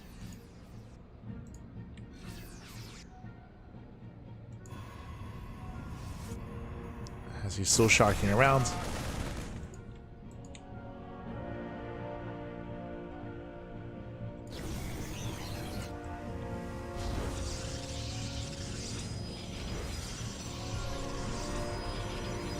Scan. Dust him in. There's a storm. And first one does zone. It does. I mean, nice splits here by Percival. But he does wait out that storm. Likewise, Geralt coming in from behind. Oh, trying to at least. It does have to move in. Mind Show connects. Massive connection. And Percival, he pulls away. He does recognize the army. He does pull out. Preserves his army.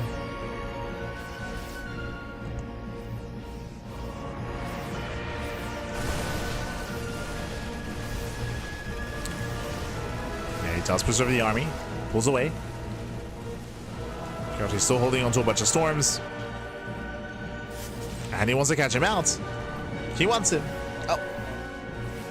And Percival barely does pull away. Thankfully does reinforce, so zones back the stalkers and he gets out. Whew. Yeah, it does pull out in the end.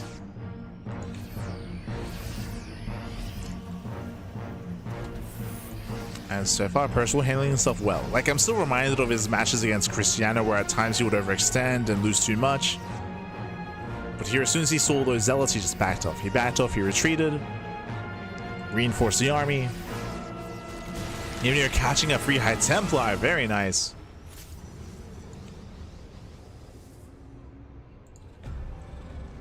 And this is where I start to worry for Geralt. Usually, when it comes to PvZ, when it comes to mid to late game, the Percival player gains map control and they can mass expand. But here, Percival, he had a faster third, he had a stronger economy, and now that leads into a faster fourth base. Percival, he can max out. He's in a strong position here. Usually, it's a challenge for the Terran to claim a fourth base, but Percival, he's got his up and running. It's about to be a planetary. Zealot Rumbai is on the way, but the planetary will finish.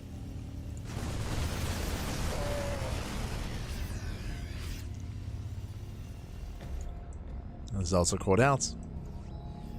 Shows EMP. Oh! Ooh, massive EMP! Vigilante 2 storms. The army does get away. Yeah, Percival, he pulls back, he pulls out. Again, he's running out of storms. There's the energy overcharge. He's holding on to one storm. Oh, nice catch on the ghost. Yeah, nice catch. Ghost gonna be going down. Percival called out. What about engage here from Geralt? Likewise, trying to force a cancel. Does get the sense tower. Main army moves in. NEP does graze some of the units. Catching out an Archon.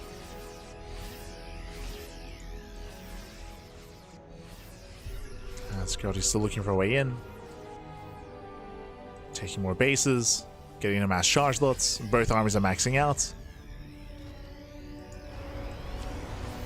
Typically when it comes to maxed out armies, the Terran army is more efficient. But the army is split. And Geralt is collapsing in.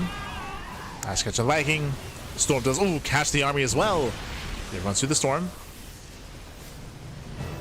Geralt, he does have to back off. Again, a bit of an awkward engage here from Geralt. Behind this, there's no other Colossus either. He's very storm heavy, very high tempo reliant. Yeah, heavily reliant on storms. Oh, does catch the bio though. Not bad. Likewise, he does want those ghosts. Gets one. Can he get two? Can he get all four actually? Yeah, 3, 4, almost up to 5 ghosts. Yeah, better trades here for Geralt. And he pulls away. Again, the super's lying to you. Geralt, he has 3,000 minerals in the bank. He just has to warp in. He's just got to warp in. As he has been missing warp-ins, there we go, warping in 13 zealots at a time. Geralt did miss a couple of warp-ins as he was attacking, as he was fixated on the fight, so if he was able to actually spend his resources and warp in as he was pushing, he might have just been able to break the third base then and there. Like that might have been it. So just lack of macro there, did miss warp-ins, lack of gateways, 3 more gates are being thrown down, and the bay is being thrown down as well. Geralt has to spend his money. He has to spend it.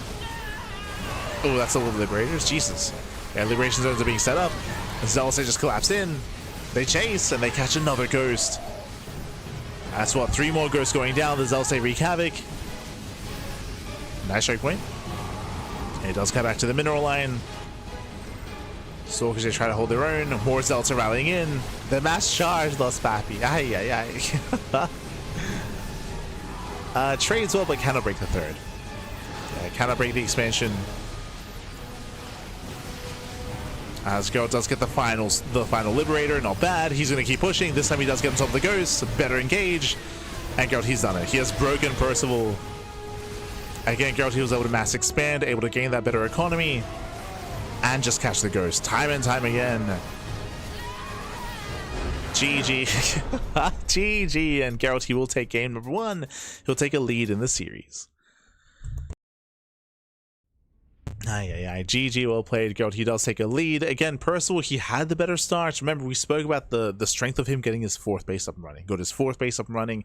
He was able to get a get a solid economy. He was looking to max out, but he was caught out on the map when it came to his ghost, when it came to his bio. If you know anything about mid to late game PvT, you would know that it's very, very common to turtle up. That's the reality here of mid to late game TVP. As a Terran player, it's important to, once you establish your 4th base, to turtle enough, get your towers up and running, your Sim City, your Liberators up and running as well, as you're working towards those Liberators, and be more defensive. But there are certain players, Percival comes to mind, Beyond comes to mind as well, where they would prefer to be active. They would prefer to be active and look for damage and go for drop play, but it is so risky to do that, just because there's a higher chance you get caught out and you get overwhelmed. This is one of the more legitimate criticisms about TVP, referring to the pace of the game and how you have to adjust and change your pace as your opponent gains map control. Here, Percival didn't. Here, Percival, he was still trying to be active and aggressive, despite his opponents having a secure economy as well. GG. GG, well played, and with that, we're going to be loading into the Old Republic.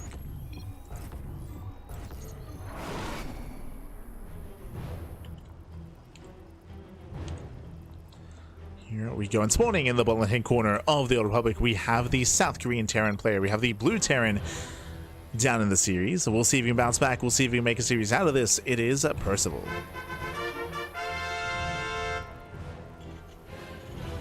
And spawning in the top right-hand corner, we have his opponent. We have the Red Protoss player. The Red Protoss player himself, representing Streamer Zone. It is Geralt. Go, leading the series 1-0. And again, it's a hard pill to swallow as a Terran player, but again, as we mentioned, once your opponent, once a Protoss player in PvT gains map control, once they are able to establish a solid economy and start to remax with mass zealots, you need to respect it. You need to respect it. You need to just back off, turtle up, secure your natural, your 3rd, your 4th base, a wall up with your Sim City, and wait at home until you can build up a critical mass of Ghosts and Liberators. Ghost, Liberator, Viking, if your opponent's going into Colossus, of course. And you just have to kind of give up on trying to maintain map control. I say that you can be aggressive and active like Percival was, but again, it's just very risky. It's very risky because if one wrong move, if you get caught out, then everything can very quickly snowball out of control because you lose quite an expensive army. So we'll see if Percival will end up in that kind of situation again. We'll see if he tries to get into that mid game for a second time. We shall see. Este and Fester, good morning, Pappy. Good morning. Are you still going, or did you leave and come back? So my stream led straight into RSL. When we casted RSL, there was a 3-hour or 2.5-hour break in between RSL and this cast, but that's all that we've had so far. So like a 2.5-hour break. So we had a 2.5-hour break in between RSL and this cast, and then we just keep going, Pappy. Keep going.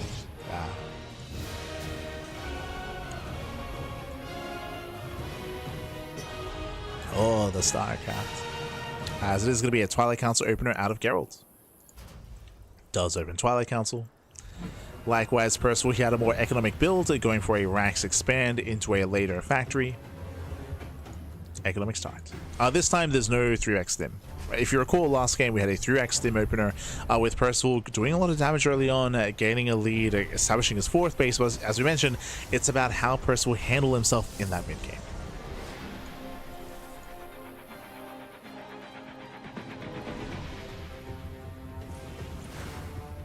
Gracias, Papi, gracias. We appreciate it. Este Infester. As Reaper does up into the main. So far, so good. Gets a probe.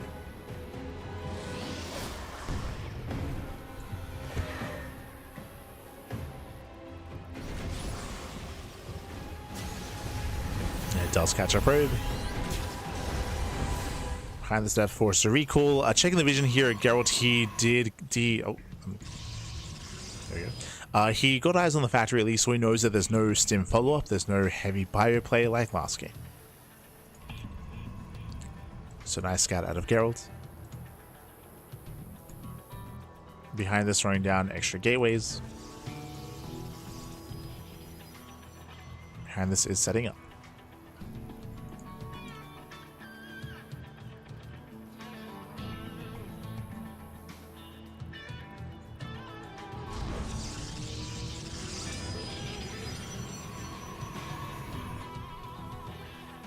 we're setting up. Likewise, Percival going for his own 3-1-1 setup as well.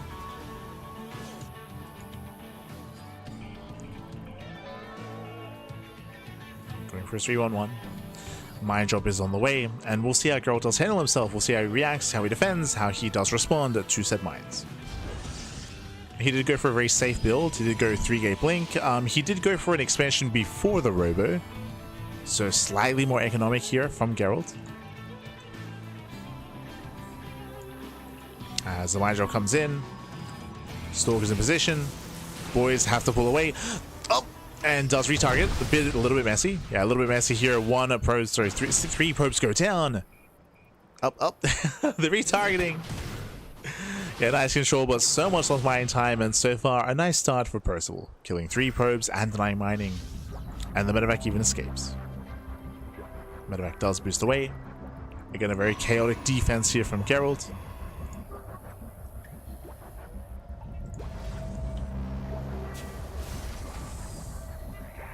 But yes, we're going straight to bed after this. It is 4 a.m. in the morning. It's 4 a.m., papi. Sorry, did I say 4 a.m.? Sorry, I meant to say it's 6 a.m. Oh my god. That's a little bit concerning. Jesus. Yeah, 6 a.m.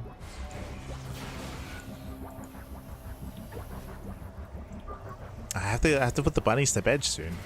Oh, right now, actually. 2 hours ago.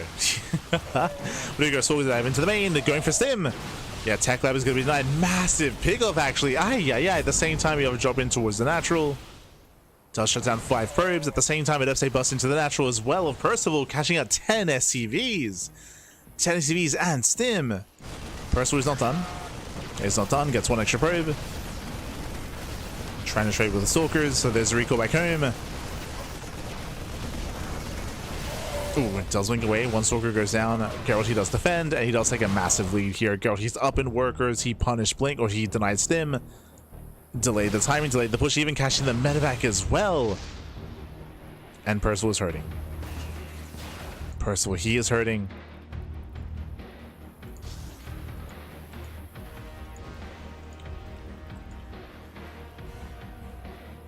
Yeah, going for a Hail Mary play, going for a double drop.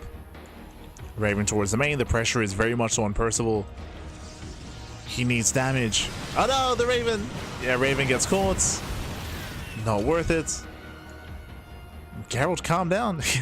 He's all over everything.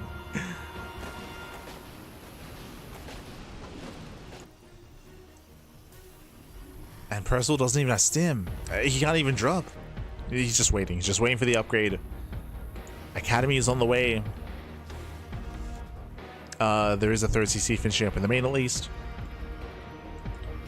But it's been a very shaky start for Percival. Does have the army at least. And he's moving out with the drop. Yeah, the natural, there's nothing quite in position. Stalkers A move out. Main army gets spotted. There's no 3rd to punish. And here comes that double drop. Do we recall? Storm is done. Oh! No reaction. Yeah, 1 Templar goes down. Yeah, no reaction here from Geralt. Drop into the natural as well. Not bad. But there's the first Storm. And Storm does land. The army softened up. Oh, as Geralt, he's having a very messy defense. Yeah, there's nothing here. There's nothing here. More probes are falling. Geralt just completely out of position. Getting torn apart. Finally makes it back. Oh no, the probes! Calm down. Storms himself, Pappy. And this is getting out of hand. Yeah, it's getting out of hand. Geralt, he had such a good start. He had such a good start to this game. But again, he was out of position. The double drop killed 17 probes. Critical damage. Even here finding more damage as well. 20 probe kills.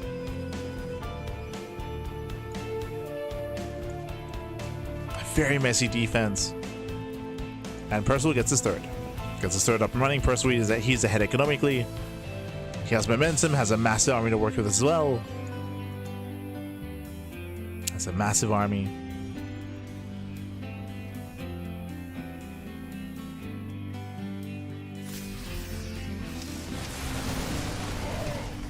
And he's gonna kill. He's just here to just end the game. We have a couple of storms that can buy some time, but the mine shots say zone away.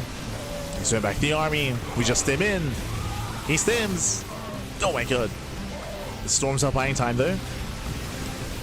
Despite that, it doesn't matter. Yeah, despite the storms, the Archons go down, the Stalkers as well, and Percival, he has broken the defenses here of Geralt. And we have a series. We have a series. We have a back and forth. Again, Geralt had such a good start as well. But he got overconfident back. Overconfident.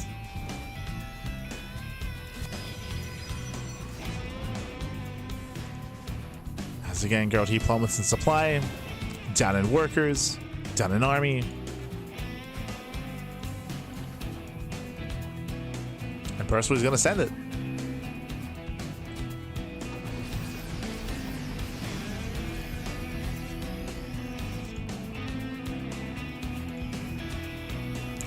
What is amazing me that pro players don't build some cannons to prevent these drops. Bearing in mind that cannons do not prevent drops, they delay.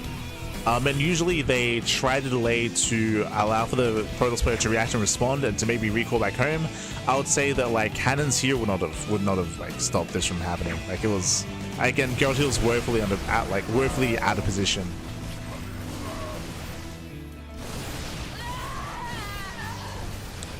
But cannons and TVP, all they do is buy time. They just buy time, ideally for your army to react. But Geralt, he was just so far out of position that like they would not have helped in this situation specifically.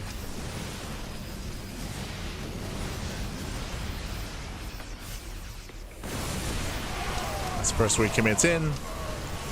Again, there's plenty of VMPs, mine shots they go off. And Percival's done it. GG gets called, and Percival ties up the series 1-1. Whew, GG. We have that series, we have that back and forth. And we'll see how we kind of develop here in this matchup as well. I'm curious what the maps are going to be. This was a larger map of the map pool. There was a little bit more room to breathe, more room to go for drop play as well.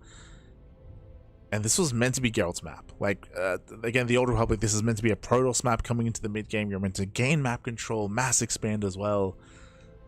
But the drops, they caught him out of position, and now we're loading into 10,000 feet.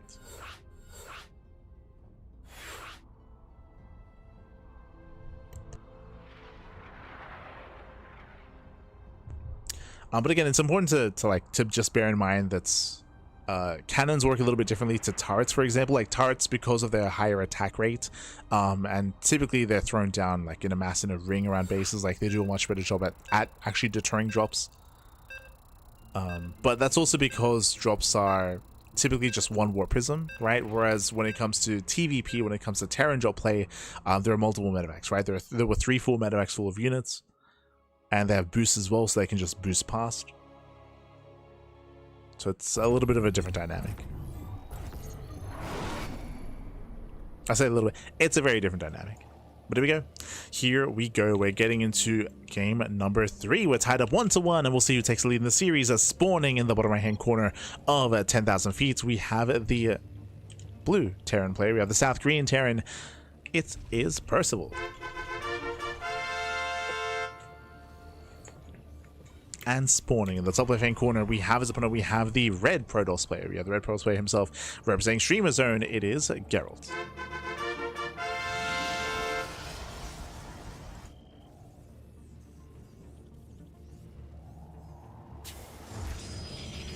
Here we go.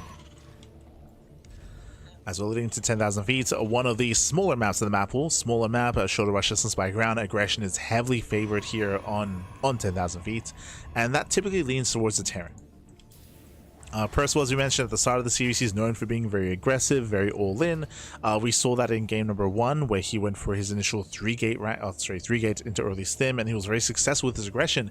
Even in game 2, he went for a Hail Mary drop play as well. He's very in your face, and that can work for him. That can also work against him as well, right? That was the big criticism in game 1, that Percival was overly active and overly aggressive, to the point where he was exposed and he lost his army, right? He lost his army, he lost his drops, he lost his ghosts as well. He got punished for it.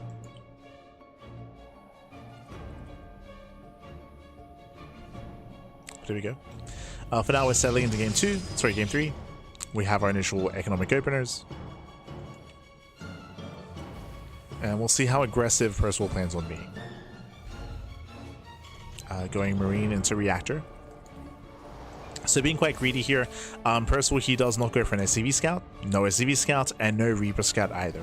He's checking the nearby proxy locations with the Marine, but that's always checking.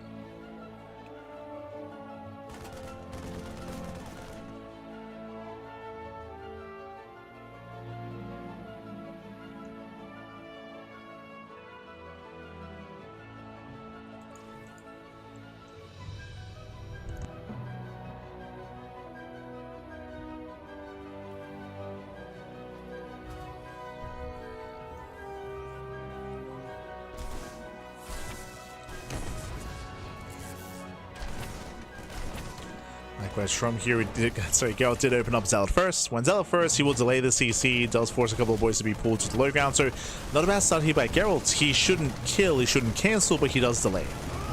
As Zealot does full, can't we deny said bunker? Nice stutter stepping, nice control, and Percival does zone. So he does zone away, does finish the bunker. Percival, he will expand, but he did end up losing one SCV and lost mining time. So not a bad start here by Geralt. Apologies, didn't notice he did open Zealot first.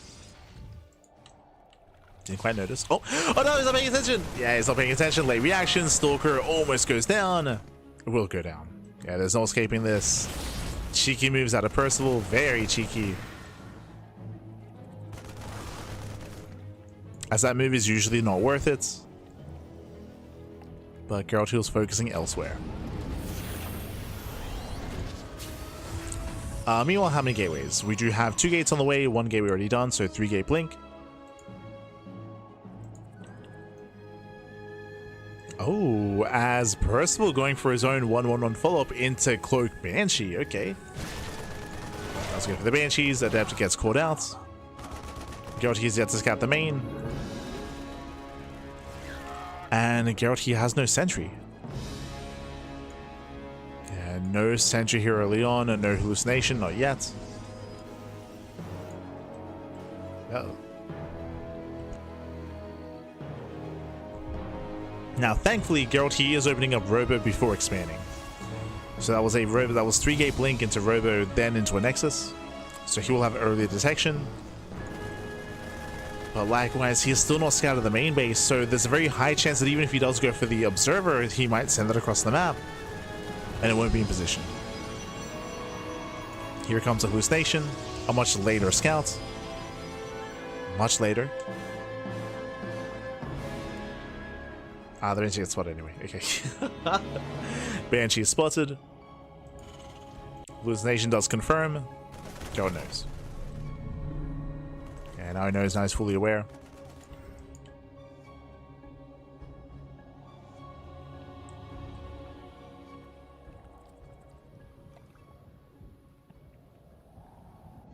Behind this, we have the battery on the way, not done yet. 1 Banshee does 2 shot probes. Does 2 shot, gets 1, gets 2. Geralt's out of position despite being aware of what's going on. Losing up to 4 probes. Not a bad start out of Percival considering you got scouted. That was on Geralt. Oh.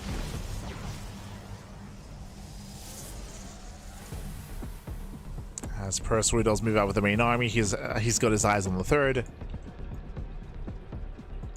Very committed, does pull a couple of boys. Does pull the boys to repair. Geralt, he's distracted. And Tank stays within range. Yeah, he's within range of the Nexus. Banshee does cloak, does survive. And this 3rd base is, yeah, there's no saving it. There's no saving the 3rd base. Ay, ay, ay. Charge is too late. Charge is not going to finish up in time. And again, Geralt, he was out of position. Massive tank shots here on the Stalkers. Zealous say waddle in. They try to force some friendly fire, but again, nice retargeting out of Percival. Observer gets caught out. Oh, thankfully, this is a backup Observer. Oh, gets 1, gets 1, gets 2 Banshees. Bit of miscontrol there by Percival. He does miscontrol, but he should still have enough. He should have enough here. Oof. Yeah, another tank volley on the Stalkers. Tank's now within range of the natural, of the robo as well. And Percival, he does overwhelm. Again, all here on 2 bases. He does technically get a 3rd CC back at home, but he doesn't need it. Does not need it. Depowers the robo, going in for the kill. We got 1 Stalker left. Let's go. Oh, does force friendly fire, okay. Does force some friendly fire. But this is still critical damage. It's just far too much. Once again, you see the Zealots trying to force everything fire on the Marines. But GG gets called, and Percival, he'll take a 2-1 lead in the series. Whew, GG. GG, well played. Percival does take a lead again. Very nice aggression out of Percival. He went for initially a Banshee opener, which Geralt, he did scout, by the way. He saw the researching tech lab, he saw the starport as well, but his army was out of position. His army was out on the map, so the first Banshee dealt critical damage. I say critical damage, he killed, what, 4 probes, and he distracted Geralt, giving time for Percival to sneak up on the 3rd. Snuck up on the 3rd base. There was no engagement ahead of time. There was no slowing down of the push. There was no scouts of the move out. Geralt, he was fixated on the Banshees. He was distracted. GG. GG, well played. With that, Percival does take a lead, and he is 1 game away from becoming our champion in this month's Platinum Heroes StarCraft 2 Tour. One more game. One more game is all he needs. We'll see if he can close it out here and now. Let's go. Ooh, as we are loading into Tourmaline. Ay. Speaking of small maps, I mean, you don't really get more aggressive than this, pappy. Here we go. Spawning in the bottom right, sorry, in the top right-hand corner of Tourmaline, we have the Polish Protoss player. We have the red Protoss. Down in the series, we'll see if we can bounce back and force the ace match. Representing Streamer Zone, it is Geralt. And spawning in the bottom left-hand corner, we have his opponents. We have the South Korean Terran player. We have the Blue Terran leading the series 2-1 and 1 game away from becoming our champion. It is Percival.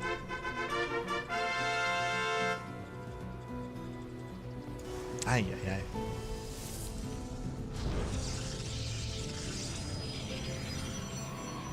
As welcome to Tourmaline. Tourmaline is one of the smallest maps in the map pool, a very short rush distance by ground. Not just that, very accessible 3rd and a very accessible natural. The entrances here are massive entrances here at the 3rd base and in between the bases as well. Because of that, very little SimCity, very accessible. It does mean that these biotank pushes hit very hard. It's very common to see a Terran player going for a 2-base all-in. Very common. And they hit hard. They hit quite hard here on this map. We'll see how Geralt opens up. We'll see how he responses. We should be seeing a very safe build out of Geralt. Very safe. Like 3 gates, blink, into a robo, into a defensive setup, into a delayed 3rd. But even then, he needs to scout. He has to figure out what the build is going to be, what the follow-up is going to be, and how aggressive Percival is. Whether or not there is an all-in. For now, economic opener. This time there's no Zealot first.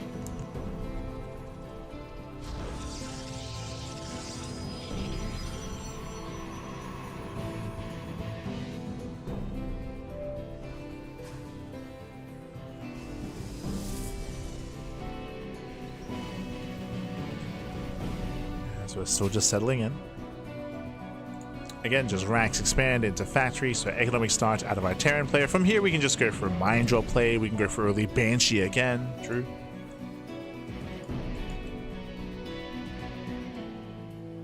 So first Reaper does move out. Ideally to scout to confirm and maybe even get a probe kill. Oh, was it that does shade away? Shades away 1 second too early. Reaper goes in. Do we get a probe? Not quite, but does get a full scout. Does confirm the Twilight Council. And does lay some mining. Oof. Already getting a bit at hand. The Reaper shouldn't get away. Oh my god. The Reaper does try to. Yeah, force further in. One more shot will go down. Does least distract. And does. Oh. No shot. He gets away! The Reaper on 2 HP. Ay. The Reaper does manage to pull out. Again, buying some time, threading the mineral line, denying mining, and does pull out of the main. Nice moves out of Percival. Yeah, nice move so far.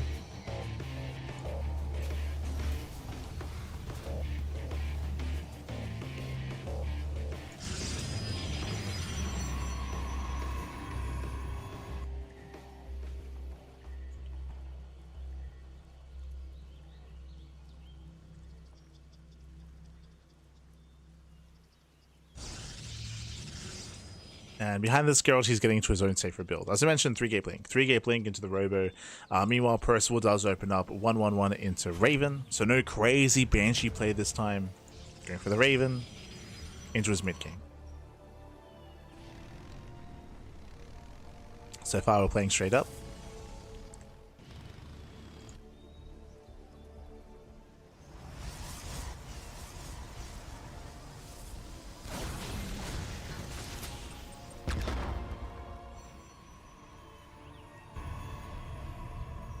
As Geralt does go for his delayed third. From here, Percival, he can still go for a 2-base all-in. We'll build up into Stim, build up the bio, tanks are slowly amassing, and then we can push on 2 bases. Eyes are on Percival to see if he does get a 3rd CC. So we're still waiting to see how the mid-game pans out. Geralt going for a gateway heavy style, going for a charge right after blink. Oh, nice catch. Very nice catch as he does catch out the Hellion and the Reaper. Esther Geralt. Meanwhile, Geralt, he will barely miss the Raven. Raven does slip by.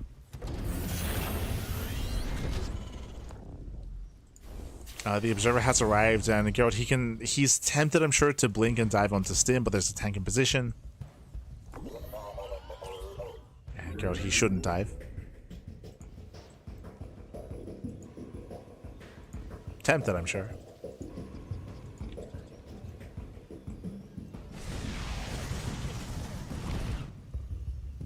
Well, nice harass. Denies mining. It is going to be a Storm follow-up, not Colossus. There you go for the Templar Archives. The push has been spotted. Stim is almost done. And do we commit? Yeah, Deb does make it into the bases. Eyes are on Percival.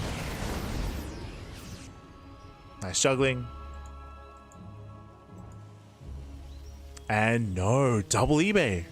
Okay, double eBay and a 3rd CC. Percival, he's macroing behind this. He's not all in. Does threaten to push though. And again, charge is done. I'll be honest, I would not have... I mean, if he had pulled the boys with this, I think he just kills. I mean, he might just kill anyway. Like, just from the early game. Yeah, nice target firing on the Stalkers. Zealots all go down. There's nothing here. There's nothing here. There's no safety battery. Stalkers are so vulnerable. And Percival is just overwhelming here and now. And again, if he had... I mean, he's going to break through anyway. He's going to break through anyway. Getting on top of the Robo. Robo is denied. As Geralt, he just had such a rough start. And again, he was not set up defensively back at home whatsoever. And we just stim in. We just stim and we win. Ay, ay, ay. And with that, the natural is broken. Breaks the natural, takes down the economy. GG gets called. And Percival, he will claim the series 3-1. Becoming this month's Platinum Heroes StarCraft 2 Tour champion. GG.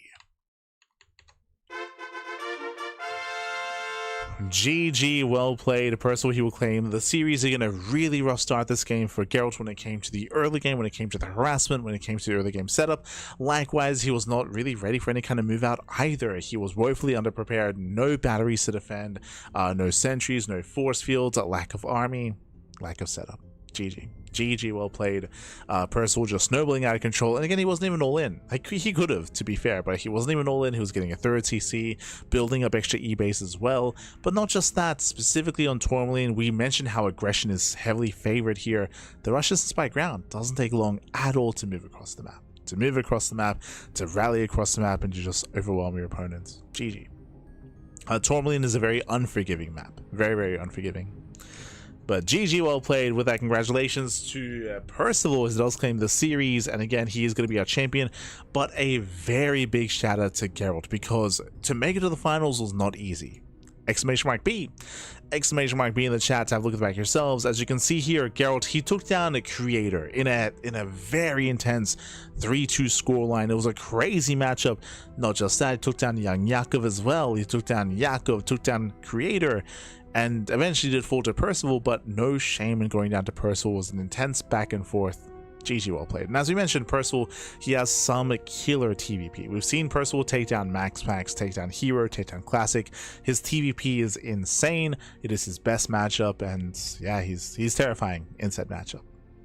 GG, well played. Likewise, shout out to the other semifinals as well. Krystianer and Percival. We almost had a PvP. We almost had a PvP finals. Krystianer and Percival, they also went the distance. They also went all the way to the ace match. Was also very intense. Best of 5. I'll be honest, the semifinals were closer than the grand finals. True. I would say that. They were more intense, I should say. Not just scoreline wise, but game wise as well. With that, GG, well played. I hope you guys enjoyed the tournament. Hope you enjoyed the broadcast. Once again, this is a monthly. Every single month there is a Platinum Heroes SE2 Tour, and this leads into an end of year grand finals and end of year final event.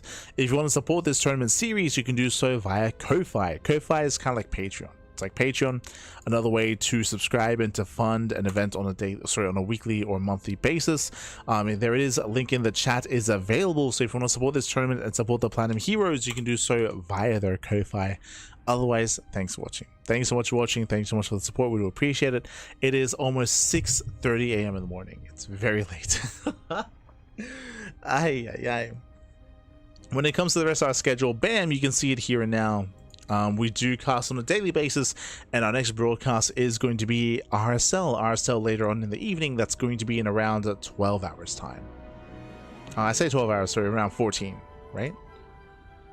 Let's see here, but around 14 hours time is going to be the RSL. I'm gonna go and get some bed. I'm gonna get some sleep, get some rest, put the bunnies to bed, of course, as well. And we'll see you guys later on tonight for the RSL. That's gonna be day 4 of the Rival StarCraft League.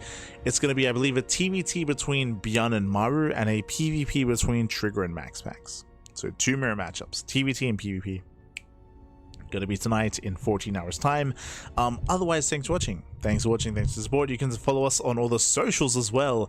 Exclamation mark socials in the chat. You can follow us on YouTube, Facebook, Twitter, Instagram, Kick, all things CranKy Ducklings Soup as well. All things CranKy Ducklings. We do stream on a daily basis, and we also have VODs on a daily basis as well. So if you missed out on a broadcast, if you missed out on RSL or KSL or Homestory Cup or Lily Cup or Rongi Cup or Thunderfire or Kung Fu Cup or anything, because we cast everything. We cast more StarCraft than anyone else out there.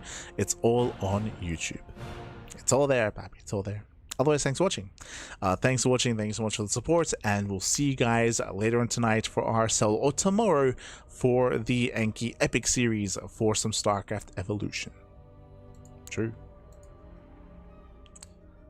But yeah, CG well played. Otherwise, stick around. We're going to be giving another StarCraft streamer a raid. You know what? If KJ, he gave us some bits earlier. If KJ is still... This is a very good... Jesus. If KJ is still streaming, we'll give him some love. We'll give him some love. I'm torn. I usually raid like Miguelito, Vindicta. He's our boy. But KJ gave us some love earlier, so we'll give him a raid. Give him a raid, give him some love, give him some support. For those who don't know, KJ, he's the owner of Sidestorm Gaming. He's the owner, and he also does host community events on a regular basis. He does host the FSL. That's the Family Star League. And there's some 2v2s going on at the moment. So do give him some love, do give him some support. Otherwise, we'll see you guys next time. Until then, ciao, bye, ciao. See you next time.